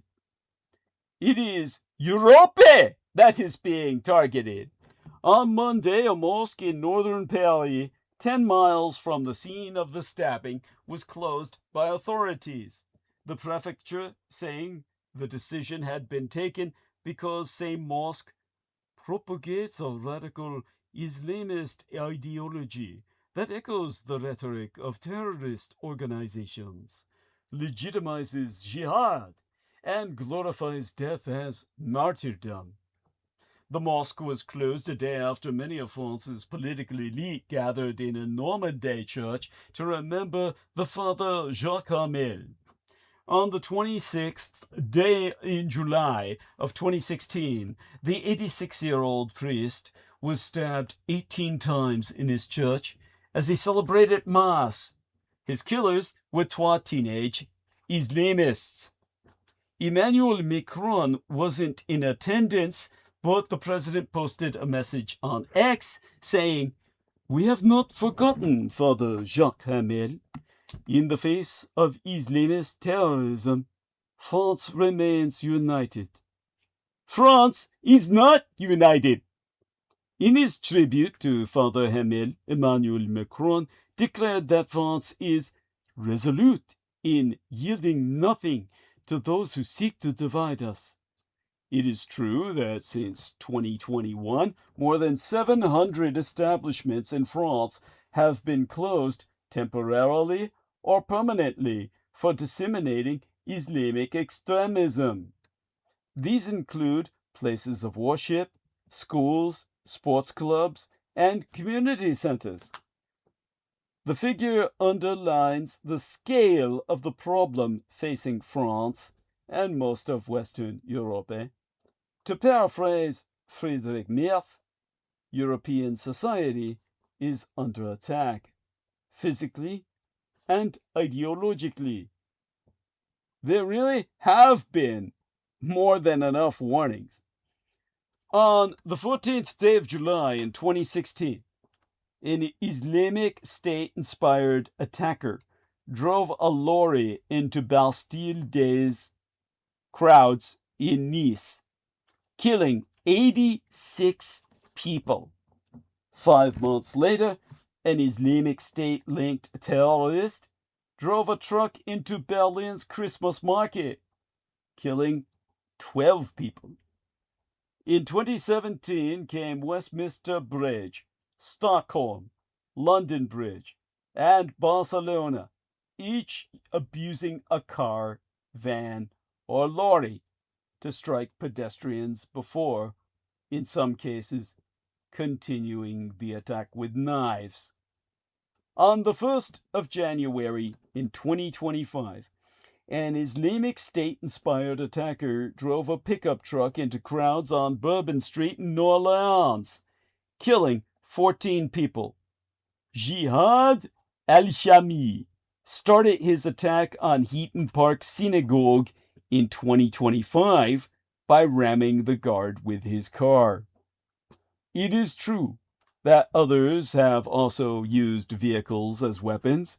Darren Osborne deliberately targeted Muslim worshippers leaving prayers near Finsbury Park in 2017, and 20-year-old Nathaniel Veltman deliberately drove his truck into a Muslim family in London, Ontario in 2021, killing 4 of them.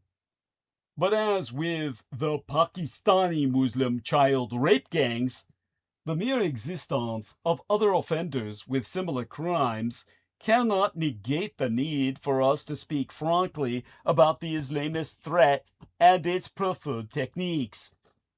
Vehicle ramming as a deliberate terrorist tactique, abusing an ordinary car, lorry, or bulldozer to intentionally strike pedestrians or crowds for the purpose of killing and terrorizing, was pioneered and refined primarily through Palestinian paramilitary attacks in Israel.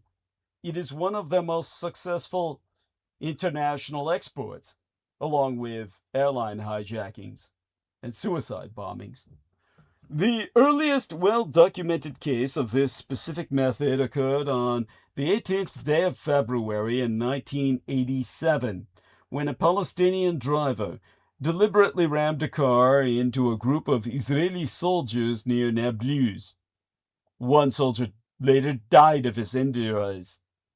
Additional early cases followed in 1989 and repeatedly in Israel throughout the 1990s, whereby Palestinian resistance had driven into soldiers, commuters, and civilians at bus stops, junctions, and checkpoints, including the Yerushalayim truck attack of January in 2017 and the Gilo attack near Tel Aviv in October of 2024.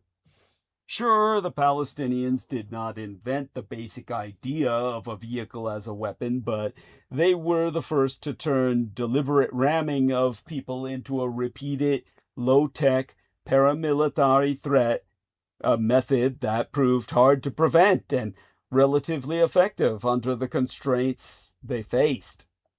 Al-Qaeda, via its English language magazine, Inspire, in 2010, and later Islamic State would publicly promote vehicle ramming as an easy, low-skill method for lone actors in the West, albeit not a single goddamn one of such imitators ever identified with the Palestinian struggle. With all these jihadi techniques, they may not have invented them, but Palestinian militias adopted, refined, and massively scaled them for imitation internationally, thereby globalizing the technology of Intifada. Every time I host one of these transmissions listing previous Islamo terror attacks, clearly showing the patterns and threats society needs to wake up to, I wonder how many more I'll have to host before it stops being controversial to mention the elephant in the room. It's a strange sort of hobby to keep a list of these things, but sad as it makes me, I won't stop.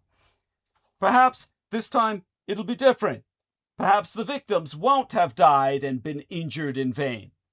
Perhaps Europe will wake up and start to act to counter this very real and immediate threat. An existential threat at that. Somehow I doubt it. Those who kill us for our beliefs and values, and their confused supporters who take to the streets to chant in defense of our killers, will keep on marching in our way, smearing us for our pride, and dismissing us for our love of freedom and of life. Yet somehow we're the crazy ones for pointing all this out. Reading through the events that led to this attack on the progressive pride movement, it is difficult not to recognize a similar set of decisions being made by officials in Western cultures beyond the Eurafrican hemisphere, like Australia. By the way, Joseph Arajo says, this is off topic, but Douglas, would you ever go to UFOCon or do any meets up or book signing anytime soon? Not that I can think of. Not that I can imagine. Here we are. Not that I can imagine. Not that I can imagine, Joseph, but you'll be the first to know. But if I do, you'll be the first to know here. But if I do, you'll be the first to know here. There we go. There you go. All right. That having been articulated. In Australia, you've got the same shit. Voluntary de-radicalization programs. Repatriation from IC zones.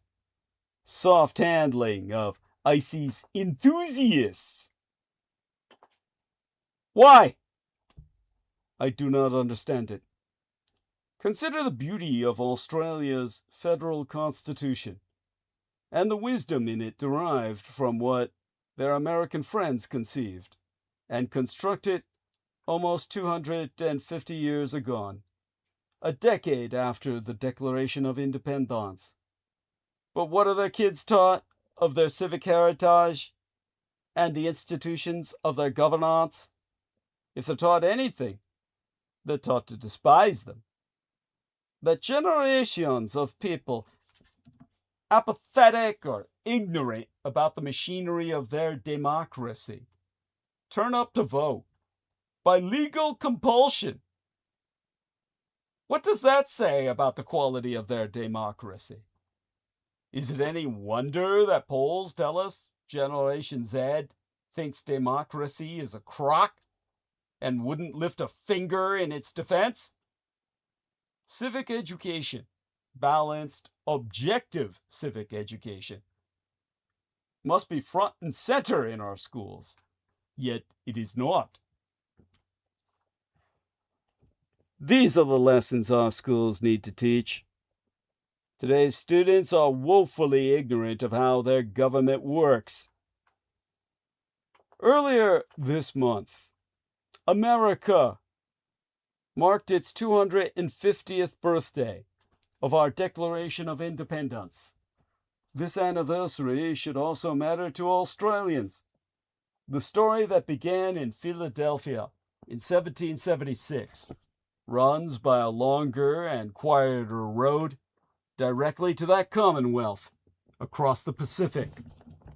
It is a story worth telling around the dinner table, because it is increasingly clear that Australian schools will never teach it, nor ever tell it. The most recent National Assessment Program results for civics and citizenship found that only 43% of Year 6 students and a dismal 28% of Year 10 students met the proficient standard, the worst results since testing began in 2004. Earlier, NAP, that's the appropriate acronym, NAP for National Assessment Program testing, found that nearly a quarter of Year 10 students believed governments determine the outcome of referendums. In the most successful referendum democracy on earth, Australian teenagers have no idea that the people decide. What little civics children do receive too often arrives marinated in the fashionable conviction that Australia is a country conceived in sin, and its history is chiefly a ledger of shame. The failings of the past are real and must be taught honestly, but a curriculum that teaches only failings produces citizens who can recite grievances, but cannot explain why their country works. So here, offered as a family supplement to the syllabus, are the civics lessons worth passing on either side of the Pacific. The first lesson is that ideals are not institutions. The American Declaration announced as self-evident truths that all men are created equal, that governments derive their just powers from the consent of the governed, and that a government destructive of these ends may be altered or abolished by the people.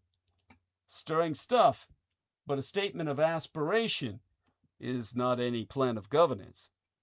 Implementing these ideals fell to the Constitution, drafted in Philadelphia 11 years later, which took the poetry of 1776 and turned it into machinery.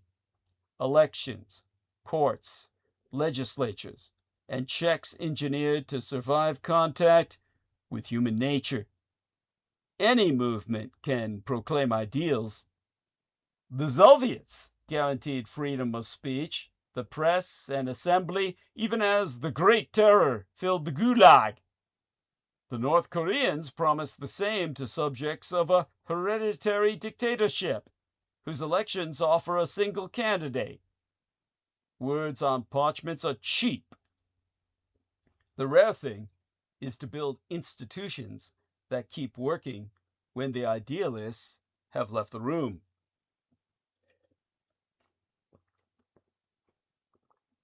The second lesson is to assume men are never angels. Twa men stand at the center of the American drafting. James Madison, a bookish Virginian, arrived at the 1787 convention, having performed an autopsy on every failed confederacy in history, and left as the father of the Constitution. Alexander Hamilton, the immigrant who became the first Treasury Secretary, was its great salesman. Together with John Jay, they authored the Federalist Papers, still the most sophisticated defense of constitutional governance ever produced, and in which Madison supplied a most famous sentence: "If men were angels, no government would be necessary." Madison's answer to human imperfection was structural. Ambition must be made to counteract ambition, so that liberty survives, not because rulers are virtuous, but because the architecture assumes they are not. The third lesson is that the Australian constitutional framers read their Madison.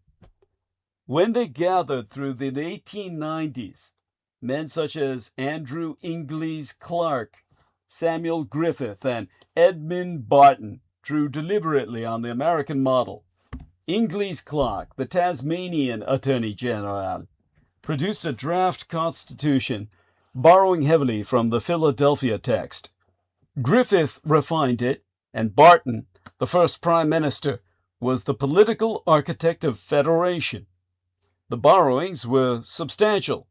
Federalism, a Senate with equal representation for each state, reassuring the smaller colonies, a written constitution as supreme law, policed by a high court modeled on the SCOTUS, the SCOTUS, Supreme Court of the United States.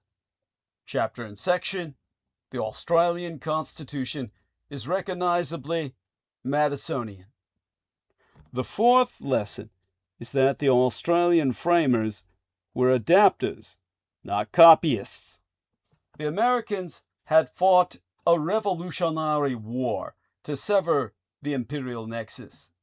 Australia was building a federal nation under the crown, not against it. From Westminster, the framers preserved responsible government, the principle that the executive survives only while it commands the confidence of the lower house. The result is the hybrid that scholars call the Washminster system, American in its federal structure and written constitutional limits, British in its executive accountability to Parliament. The Senate slows and scrutinizes, as Madison intended, while responsible government keeps the executive answerable in a way the American presidency is not. The fifth lesson is an important point of departure and the finest Australian improvement.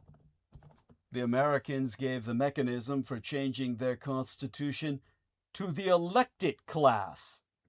Amendments are proposed by 2/3 of both houses of Congress and ratified by 3/4 of the state legislatures. At no point does any ordinary citizen cast a direct vote on the text. Politicians propose and politicians dispose.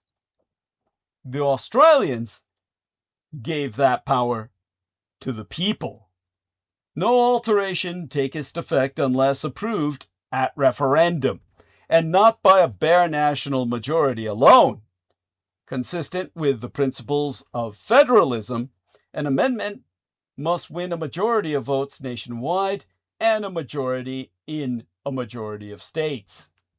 The double majority ensures that the smaller states cannot be overridden and that change requires genuine consensus across the federation, not a passing enthusiasm in the capital. The mechanism has done what it was built to do. Of the 45 proposals put to the people since 1901, only 8 have succeeded, and radical projects beloved of the political class have foundered on the good sense of the electorate. Longer parliamentary terms in 1988, the Republic in 1999, and the Voice in 2023 among them. Elsewhere, elites amend constitutions over dinner. In Australia, they must first persuade the people. The final lesson follows naturally. Australians voted themselves into existence. America purchased our Constitution with a war. Australia secured its own pamphlets, conventions, and referendums, a nation that talked, argued, and then voted itself into being. The ideals of 1776 crossed an ocean and a century and were ratified in Australasia not by muskets, but by ballots. That is a birth certificate any people might envy, and it belongs to the same country in which children are taught to regard chiefly with embarrassment. Good constitutions, the lesson runs, are built, not proclaimed, and the boldest political argument ever made was won in the center of the Indo-Pacific with words alone.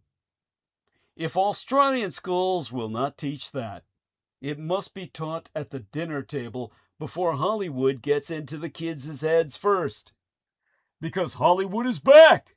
Or at least, that's what the industry is telling itself. Box office receipts are expected to top $10 billion this year, up from $8.6 billion in 2025. Yet behind the optimism, there's panic in the ranks. Film production in Los Angeles has fallen almost 40% in a decade. Streaming upended the economics of the business, only for platforms such as Disney Plus and Netflix to hemorrhage subscribers by relentlessly and redundantly producing unwatchable garbage. Ticket sales are still down from the pandemic, and the big studios are being outflanked by indie outfits and YouTubers. Retro conservatives like to mock Hollywood for going broke because it went too woke, yet it's true. The future is in the hands of Gen Z, who have little interest in DEI washing and the AI slop dished out by Hollywood's gatekeepers. But unless new tastemakers can take the helm, it's the end for the American movie industry. In point of fact, the movie industry is being beyond broken. Well, the movie industry being beyond broken is precisely why we must politicize the Berlin Pride attack. A massive sinkhole recently opened up on Sunset Boulevard at Holloway Drive, just down the street from the heart of Hollywood itself. It's a fitting metaphor for the financial and creative sinkhole that's busy hollowing out our entertainment industry. But if you read the industry's own reporting, Hollywood's on a roll. After a few years since the pandemic and the various writers' strikes, the box office is booming again. Popcorn is popping. Gen Z butts are seated. This month's Variety cover story trumpeted the happy news that Hollywood claws back. And some of the numbers back up the public ebullience. Thanks to a handful of surprise indie hits and expensive tentpole films that managed not to flop, analysts think 2026 box office receipts will top $10 billion. 2025 ended with $8.6 billion. This year is already filled with features that punched way above their weight. The Devil Wears Prada 2 grossed $688 million, a rare achievement for a female-driven comedy. It wasn't actually funny, but that's another story. Super Mario Galaxy was the year's first billion-dollar baby. Toy Story 5 has made $900 million so far, and there are no signs of franchise fatigue for that 30-year-old property, except in the voices of the actors who have aged considerably. Project Hail Mary earned almost $700 million globally, was beloved by audiences of all ages, and is Amazon MGM Studios' first major smash. Michael, which seemed doomed to be a disaster after multiple reshoots and its problematic subject matter, Michael Jackson, thrilled audiences and earned another $1 billion for the business. Obsession, a Gen Z dating horror movie made by a YouTuber for $750,000, has made back an eye-popping $430 million. Backrooms, which is based on a meme series, became indie studio A24's biggest hit of all time, beating Marty Supreme and raking in $363 million.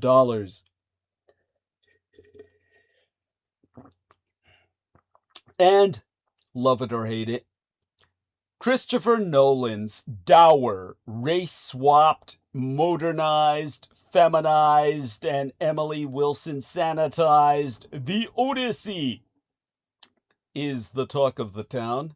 Everyone and their mother is going to end up seeing it, if only to join in the cultural conversation. It's a rare theatrical event that has already become a worldwide phenomenon. Of course it is. We are all trapped in a cave watching whatever shadow dance Hollywood chooses to project upon the walls. It is firmly in control of nearly every single piece of English language scripted, long-form filled movie or television available to American audiences. It wields this power virtually without competition or opponent. If you want to see a movie made in English, you are going to watch a product of the Hollywood machine. Last year, just 3 studios, Warner Brothers, Discovery, Disney, and Universal, accounted for nearly 70% of domestic box office takings. Hollywood's share of what Americans actually watch is around 95% plus in theaters by revenue, and 85 to 95% in streaming viewing time. They own your butt and your eyeballs, and that's not changing anytime soon. But behind the rosy headlines and inside the plush boardrooms in Beverly Hills and Century City and Burbank, the hope of 2026 looks more like cope. A lot is going wrong all at once, and a huge transition is not so quietly underway. A longtime representative agent at a major talent agency did not mince words, whispering to my son that, in their own words, "There's sheer panic in the ranks, and it's only going to get worse. We talk about it on an internal signal chat at work. We can't even believe how bad things are. Streaming has ruined the business. It's the reason Shari Redstone said Paramount, sold Paramount for peanuts. It's why Warner Brothers was forced to sell. It's why Comcast is looking to exit streaming. Netflix reported its second quarter earnings and its stock price sank 11%. It's down 40% over the year. Why? Because people who watch Netflix shows when they first air are not returning for the second season. Can anyone name a Netflix show they love right now? They're not hitting. And there are no more lucrative linear TV cable markets and syndication dollars to keep things afloat. Meanwhile, Netflix's subscriber base has plateaued. It was forced to add a subscription tier that lets users skip ads, which it said it would never do. And it keeps raising prices. This has led to fewer movies being made overall.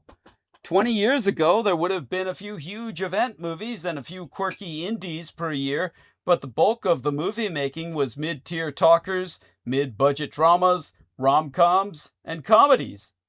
Those have virtually vanished.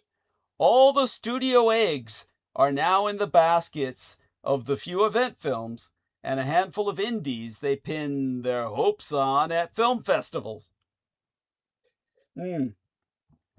Netflix is not alone in the carnage. This year, Disney Plus has seen one of its most high-profile and expensive streaming series flounder. Percy Jackson Season 2 viewership crashed a disastrous 62% from the first season. It's because every character except Percy has been race-swapped for more acceptable diversity choices. They just can't help themselves, I suppose. Disney Plus has hiked subscription prices again, naturally. In response to its disastrous stock tumble, Netflix revealed it will stop giving lame-ass people with bad ideas. Like Meghan Markle and the Obamas. Yeah, they all happen to be black. $100 million creator deals. Stop giving them that, and Netflix will try to make shows people actually want to watch. Just kidding. Instead, after the alarm bells rang on Wall Street, Netflix CEO Ted Sarandos announced that the company will no longer reveal its total watch numbers as often. Problem solved. Who are the dinosaurs who don't know the meteor has hit them yet? They are the elite gatekeepers who control the pipeline of projects and money flowing through agencies and studios in Hollywood. They are the people who decide what gets made. And in case you were wondering if these Hollywood studio execs really are as moronically liberal as you think, why, yes, they are. There is a reason the movies and television shows that end up getting pushed through the money talent pipeline are, how do I put this delicately? Absolute garbage. It was so bad last year that Moana 2, a totally mediocre movie, indeed, that should have been its subtitle, did more business than all the Best Picture nominees combined. Yes, box office takings are up on last year, but the number of people going to the movies is massively down. In fact, it never recovered from the pandemic. In 2019, 1.24 billion movie tickets were sold in North America. In 2025, just 769 million. The bump in profits this year is only thanks to the huge increases in ticket prices, rather than bigger audiences, especially with IMAX screenings costing $30 to $40 in some markets. Studio movies cost too much, are too few, and wildly underperform. Snow White, the live-action Moana remake, and DC's Supergirl cratered and took out the careers of big-time directors and entire streams of future IP. The Mandalorian and Grogu? Nobody fucking cared. All of these hot messes looked phoned in and failed to connect with audiences. Conservatives like to mock Hollywood for going broke because it went too woke, and it's true. Perceived inauthentic DEI or race-based casting choices poisoned audience reception for remakes of classic fairy tales, Snow White and The Little Mermaid. People simply don't want to see iconic characters they've loved for decades fall prey to trendy woke casting directors or lame girl boss and Mary Sue characterizations. Audiences are exhausted and bored with the safe feminist messages dildo shoved down their throats until they choke on all the plastic. Lesbian Jedis? A black Professor Snape? Multiracial hobbits? Bisexual superheroes? Emo Darth Vader Jr.? How about you people start making the storytelling good instead? Disney will get one more bite at the poisoned live-action Princess Apple with its version of Tangled, which is back on track after Snow White melted on arrival. To the surprise of many Disney fans, they finally decided to cast an actress who looks a lot like the classic Rapunzel character. She's Caucasian! She's blonde! She's actually pretty! Oh no! The anti-woke backlash, in other words, broke the magic spell that had been forcing the studios to DEI wash everything. Andy Serkis, who is directing a Lord of the Rings prequel, was grilled by a journalist recently on why he hasn't chosen a racially diverse cast for his version of Middle-earth. To his credit, he defended the original story and his decision not to be politically correct or to tick boxes. Tolkien's world was inspired by medieval Europe and Norse mythology, and Serkis is, shockingly, staying faithful to that. Hollywood is still home to most of the big studios. They preside over a massive empire of empty sound stages on back lots across the city, the echoes of blockbusters past, just memories to the unemployed stagehands. Here's my pitch for a backroom sequel. A studio stagehand gets trapped in those empty, infinite backlots. By 2025, film and television production in Los Angeles had fallen nearly 40% in a decade, and the local sector had 25% fewer film and television jobs than in 2022. But the overseas market is picking up the slack. Other countries are dumping a projected $248 billion into film and TV production. through tax credits, rebates, and purpose-built production facilities. Even with tax credits, production just costs too goddamn much in these United States. Meanwhile, foreign governments are paying, they're paying filmmakers to shoot with them instead. A long-time creative executrix at a large Hollywood production company broke it down for Ed Beth. She said, and here I quote as she, at length and verbatim in anonymity for the sake of her personal security, "The UK will give you free equity in your movie and give you 50% back in tax credits. You can get £1 million in government grants. American actors are now all signed with the European talent agencies. Chris Pine is starring in an Italian movie right now, and he's speaking Italian in it. You should hear some of the things my colleagues tell me in private. There's so much cognitive dissonance. Here's the biggest problem, and I see it and hear it literally on a daily basis. Most of the agents, managers, studio and network execs are liberal, ultra-woke, 2S LGBTQ plus types, and enormous nerds.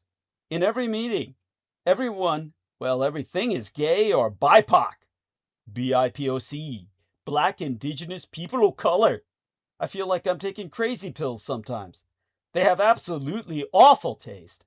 So when it comes time to push new projects, they make the worst picks. If Schwarzenegger or Stallone came around today, none of the classic 1980s movies would ever get made. When the libs with deep pockets get behind something, they all bust out their checkbooks. None of the rich tech guys have put any money into our cause. Yellowstone creator Taylor Sheridan is a complete anomaly, not because there aren't others like him out there, but because in today's Hollywood, there's almost a 0% chance they'll ever get a shot. The same could be said for the brilliant directing duo Phil Lord and Chris Miller of Project Hail Mary, who were plucked right out of college and handed a television deal after Michael Eisner, the CEO of Disney, happened to read about Miller's animation project in the Dartmouth College newspaper. Another indie filmmaker, Ed Beth, photographed for, pinpointed the Dietrich, that's Die Deutschen Sprech, the German speak for literally Meisterschlüssel, anglicized master key problem with shooting in these United States? The unions. He described them as almost a mafia cartel that can effectively hold small movies hostage.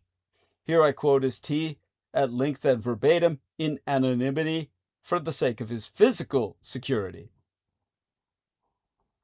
The unions chased everyone away.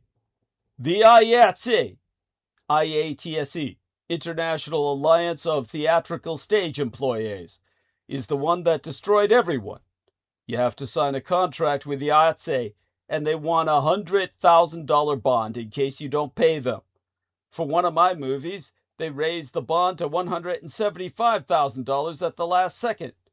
Once we wrapped, they decided to keep $25,000 of our money since they claimed we didn't pay the music supervisor. Only, here's the catch. We never even hired a music supervisor since we didn't have music that needed supervising. They kept our money and told me they were adding it to IATSE's general fund. I shot my next 3 features overseas. What do smaller indie studios like Blumhouse, which brought us Obsession, A24, which brought us Backrooms, and Neon, which brought us Anora and Parasite, understand that the soon-to-be-extinct BMists don't? That authenticity is everything. Originality is king. And Gen Z tastes are firmly in control. The 20-somethings are rigid in their preferences. They aren't interested in AI slop.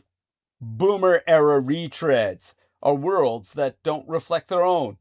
They don't care about politique, left or right, and absolutely do not care if they are represented on screen. Those are ancient boomer tier rules that they reject. Gen Zers are not necessarily based, but they are firmly post-woke. According to a director and producer who has spent 2 decades making movies in Hollywood, conditional in their confession that Ed Beth maintained their anonymity, of course, the meteor has hit, and the dinosaurs don't know it yet.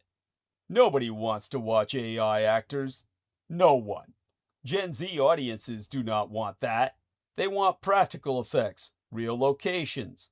The Mandalorian and Grogu failed because of shitty AI backgrounds and effects. The next Avatar movie is already in the can.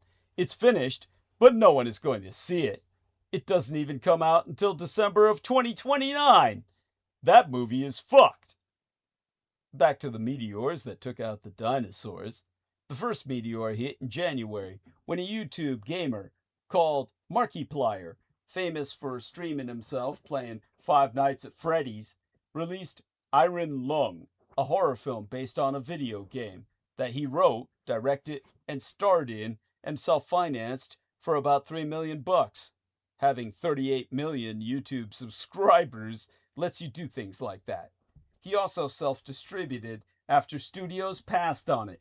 On its opening weekend, the movie nearly beat Sam Raimi's Send Help, starring Rachel McAdams, making more than $17 million in 2 days. His movie finished its theatrical run at about $51 million. The next meteor hit when another YouTuber, the 26-year-old Curry Barker, distributed his Gen Z dating horror movie titled Obsession. It's grossed more than $430 million thus far and is now the highest grossing film made for less than $1 million since Bruce Lee's Enter the Dragon was released circa 1973. Barker turned down a $10 million offer from Warner Brothers to take $20 million from Universal, a check he pockets simply for promising them the rights to his next film. Yet another meteor blasted its way out of the deep bowels of the internet. Backrooms, made by the 20-year-old YouTuber Kane Parsons. It was born in the literal backrooms of the internet, the 4chan creepypasta forum. Impossible to describe, it involves a man lost in the depths of a supernatural office space, chased by monsters. But wait, there's more! Trevor Henderson is a Canadian illustrator known for posting his art on Instagram. When Backrooms and Iron Lung took off, so did the studio race for Henderson's horror sketches. One of these, called Siren Head, just sold to Warner Brothers after a 5-way studio bidding war. There is no book or script or story. It's just a few images and some lore. A fjorten night, the old in English there for fortnight, literally 14 nights, it is 12 weeks later, Sony came calling for another Henderson character. To quote as he, Cartoon Cat, an ancient hollow rot that uses the collective human awareness and memories of old cartoons as a passageway to manifest into our reality. It's being fast-tracked into production as I host this transmission. All the old dinosaurs are now lumbering to get in on the action. Steven Spielberg just signed on to produce a movie based on the viral YouTube horror series titled The Mandela Catalog, about shape-shifting alternates invading Mandela County, Wisconsin, using distorted VHS-style media to psychologically torment victims.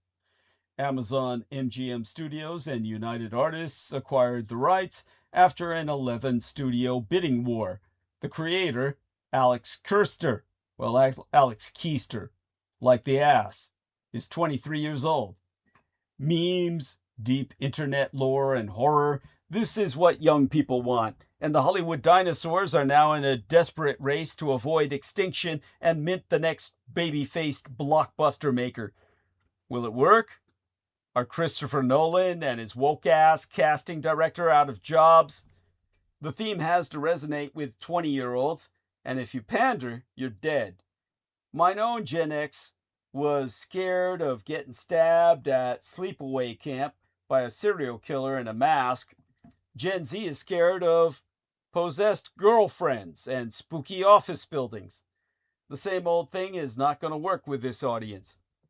But what Gen Xers like me, who don't have any interest in watching memes turned into Twa-hour films, well, Twa-hour horror movies. I mean, what about Gen Xers like me? What if some of us just want to laugh, cry, and be entertained? Is that too much to ask? Project Hail Mary nailed the formula. Can they repeat it? Or is everyone over 30 consigned to rewatching 1980s and 1990s classics? The high-paid gatekeepers who greenlight big projects and move talent and money through the pipelines have no taste and are hopelessly woke. Everyone who isn't is way too scared of losing their job to point out that the emperor has no clothes. Some Hollywood watchers think the new Paramount Pictures, which recently acquired Warner Brothers, might be the ticket. It's run by David Ellison, whose father Larry is a big-time Donald Trump cultist. The thinking is that Paramount might finally dump the woke libs and who ruin movies and get back to the fundamentals. Will Paramount be the savior some on the right think it will? I doubt it. Can it reshore production back to Los Angeles, or will movies and television shows become yet another iconic American industry lost to cheaper foreign labor? CEOs love importing cheap H-1B staff to the States, so why would they care if they lose more American jobs? Will the dinosaurs quit sniffing the DEI glue and stop worrying about making sure enough indigenous bisexual writers of color are represented in writers' rooms? Don't hold your breath. By the way, Amy Lightyear says, someone needs to make a movie of your life, Douglas. They can start with your mother's adventures. I love you, honey. Okay. Yeah. There we are. Yeah. Marry me. There we are. Yeah. There we are. Cool. Okay. Let me get that in there.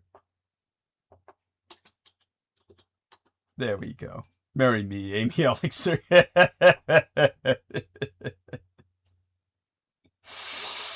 Oh, at any rate,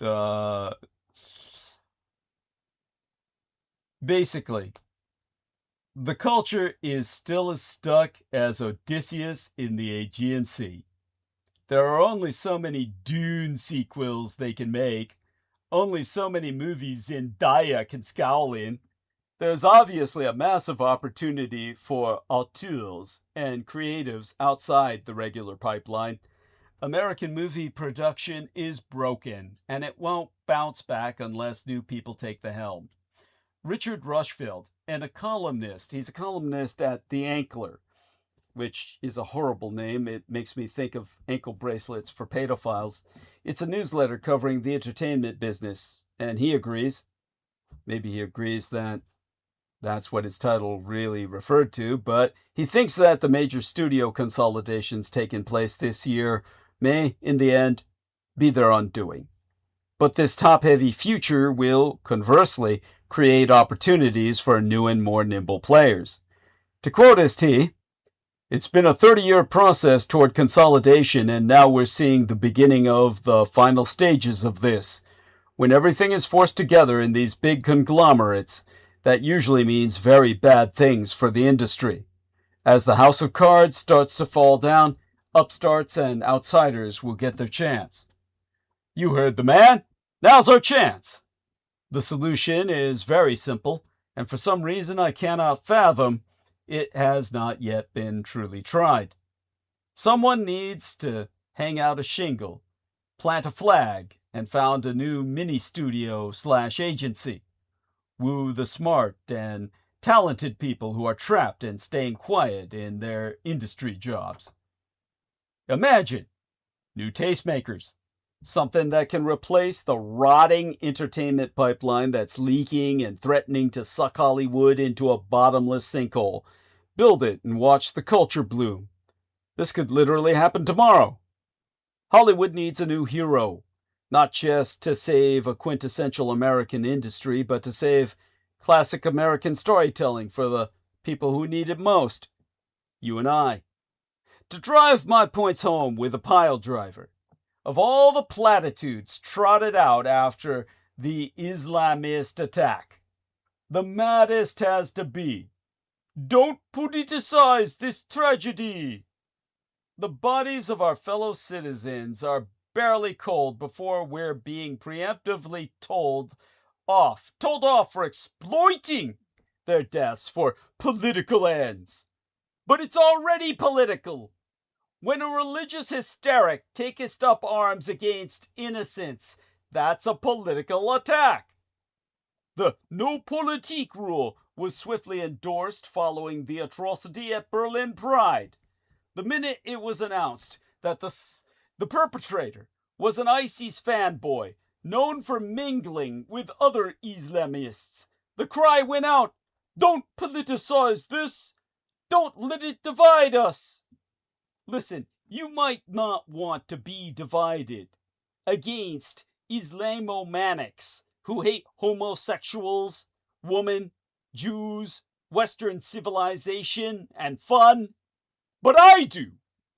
The organizers of Berlin Pride were among the first to rap the knuckles of us politicizers. A spokesman patronizing, "We don't want this deed to be instrumentalized against, well, for political ends.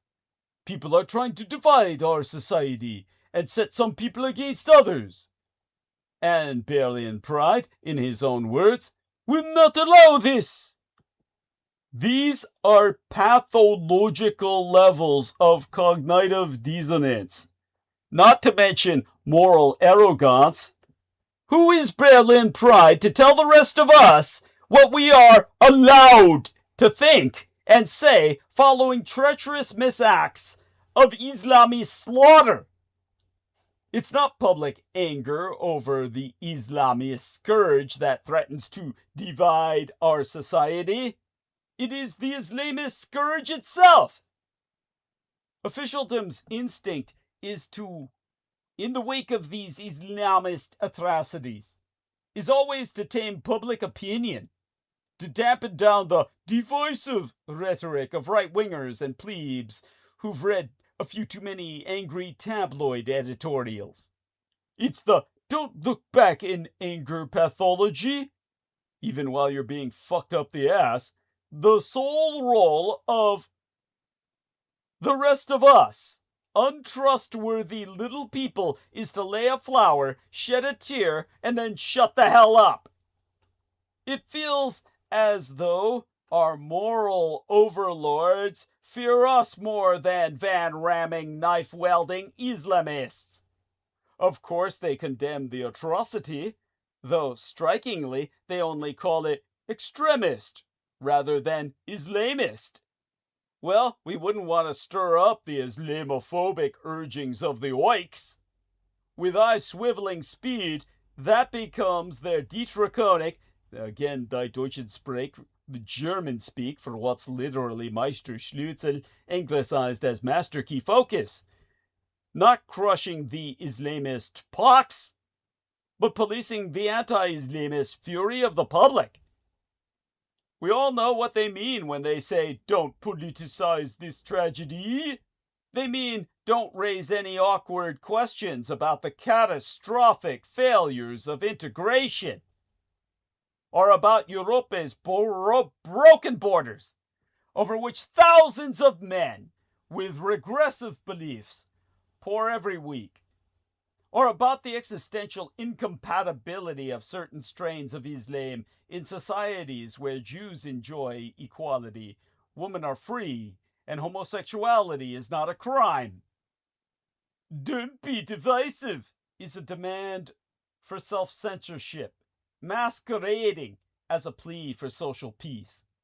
It is the slippery demonization of people's entirely legitimate concerns about Islamo-radicalism, and the fact that a not insignificant number of young Muslims sympathize therewith. And, ironically, it's divisive. It seeks to divide the so-called good people who have madly made their peace with the Islamist menace from us purportedly bad people who feel pure, cold rage when our fellow citizens are massacred by homophobic, misogynistic, Judeophobic brutes. Everyone with their eyes in their head can see that it is only Islamist attacks that are followed by stiff diktats against politicization. When it's a far-right attack on European soil, politicization is not only permitted, it is actively encouraged.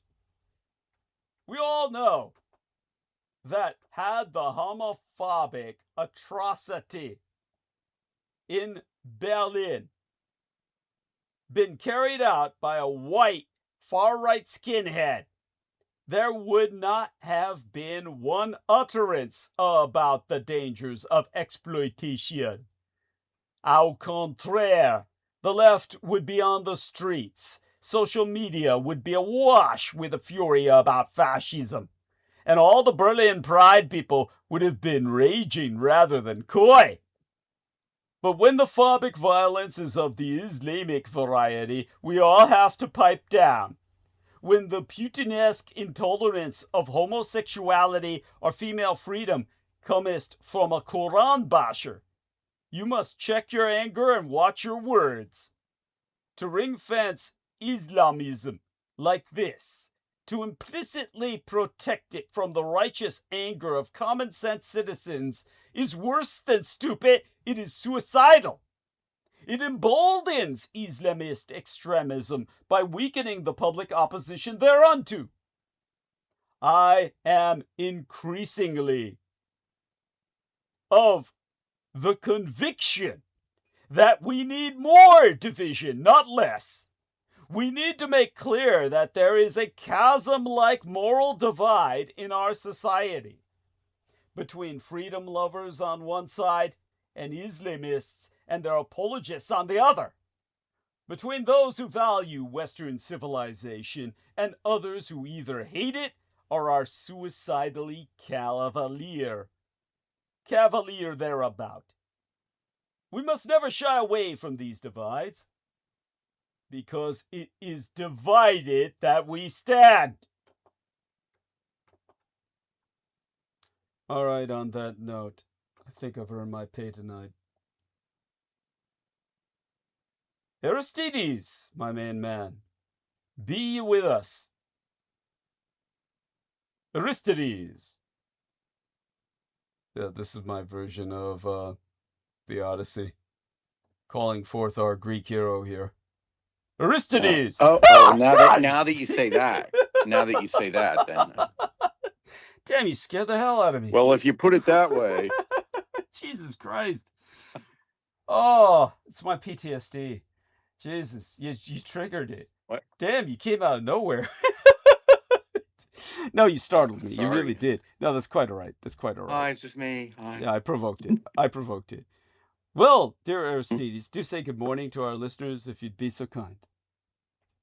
All right. Well, good morning. Sounds like you're getting ready to wrap up. So yes, I think it's time to once again get that PayPal link in the chat. So, give people an opportune moment to access it and send you some spending money to keep you going until next time.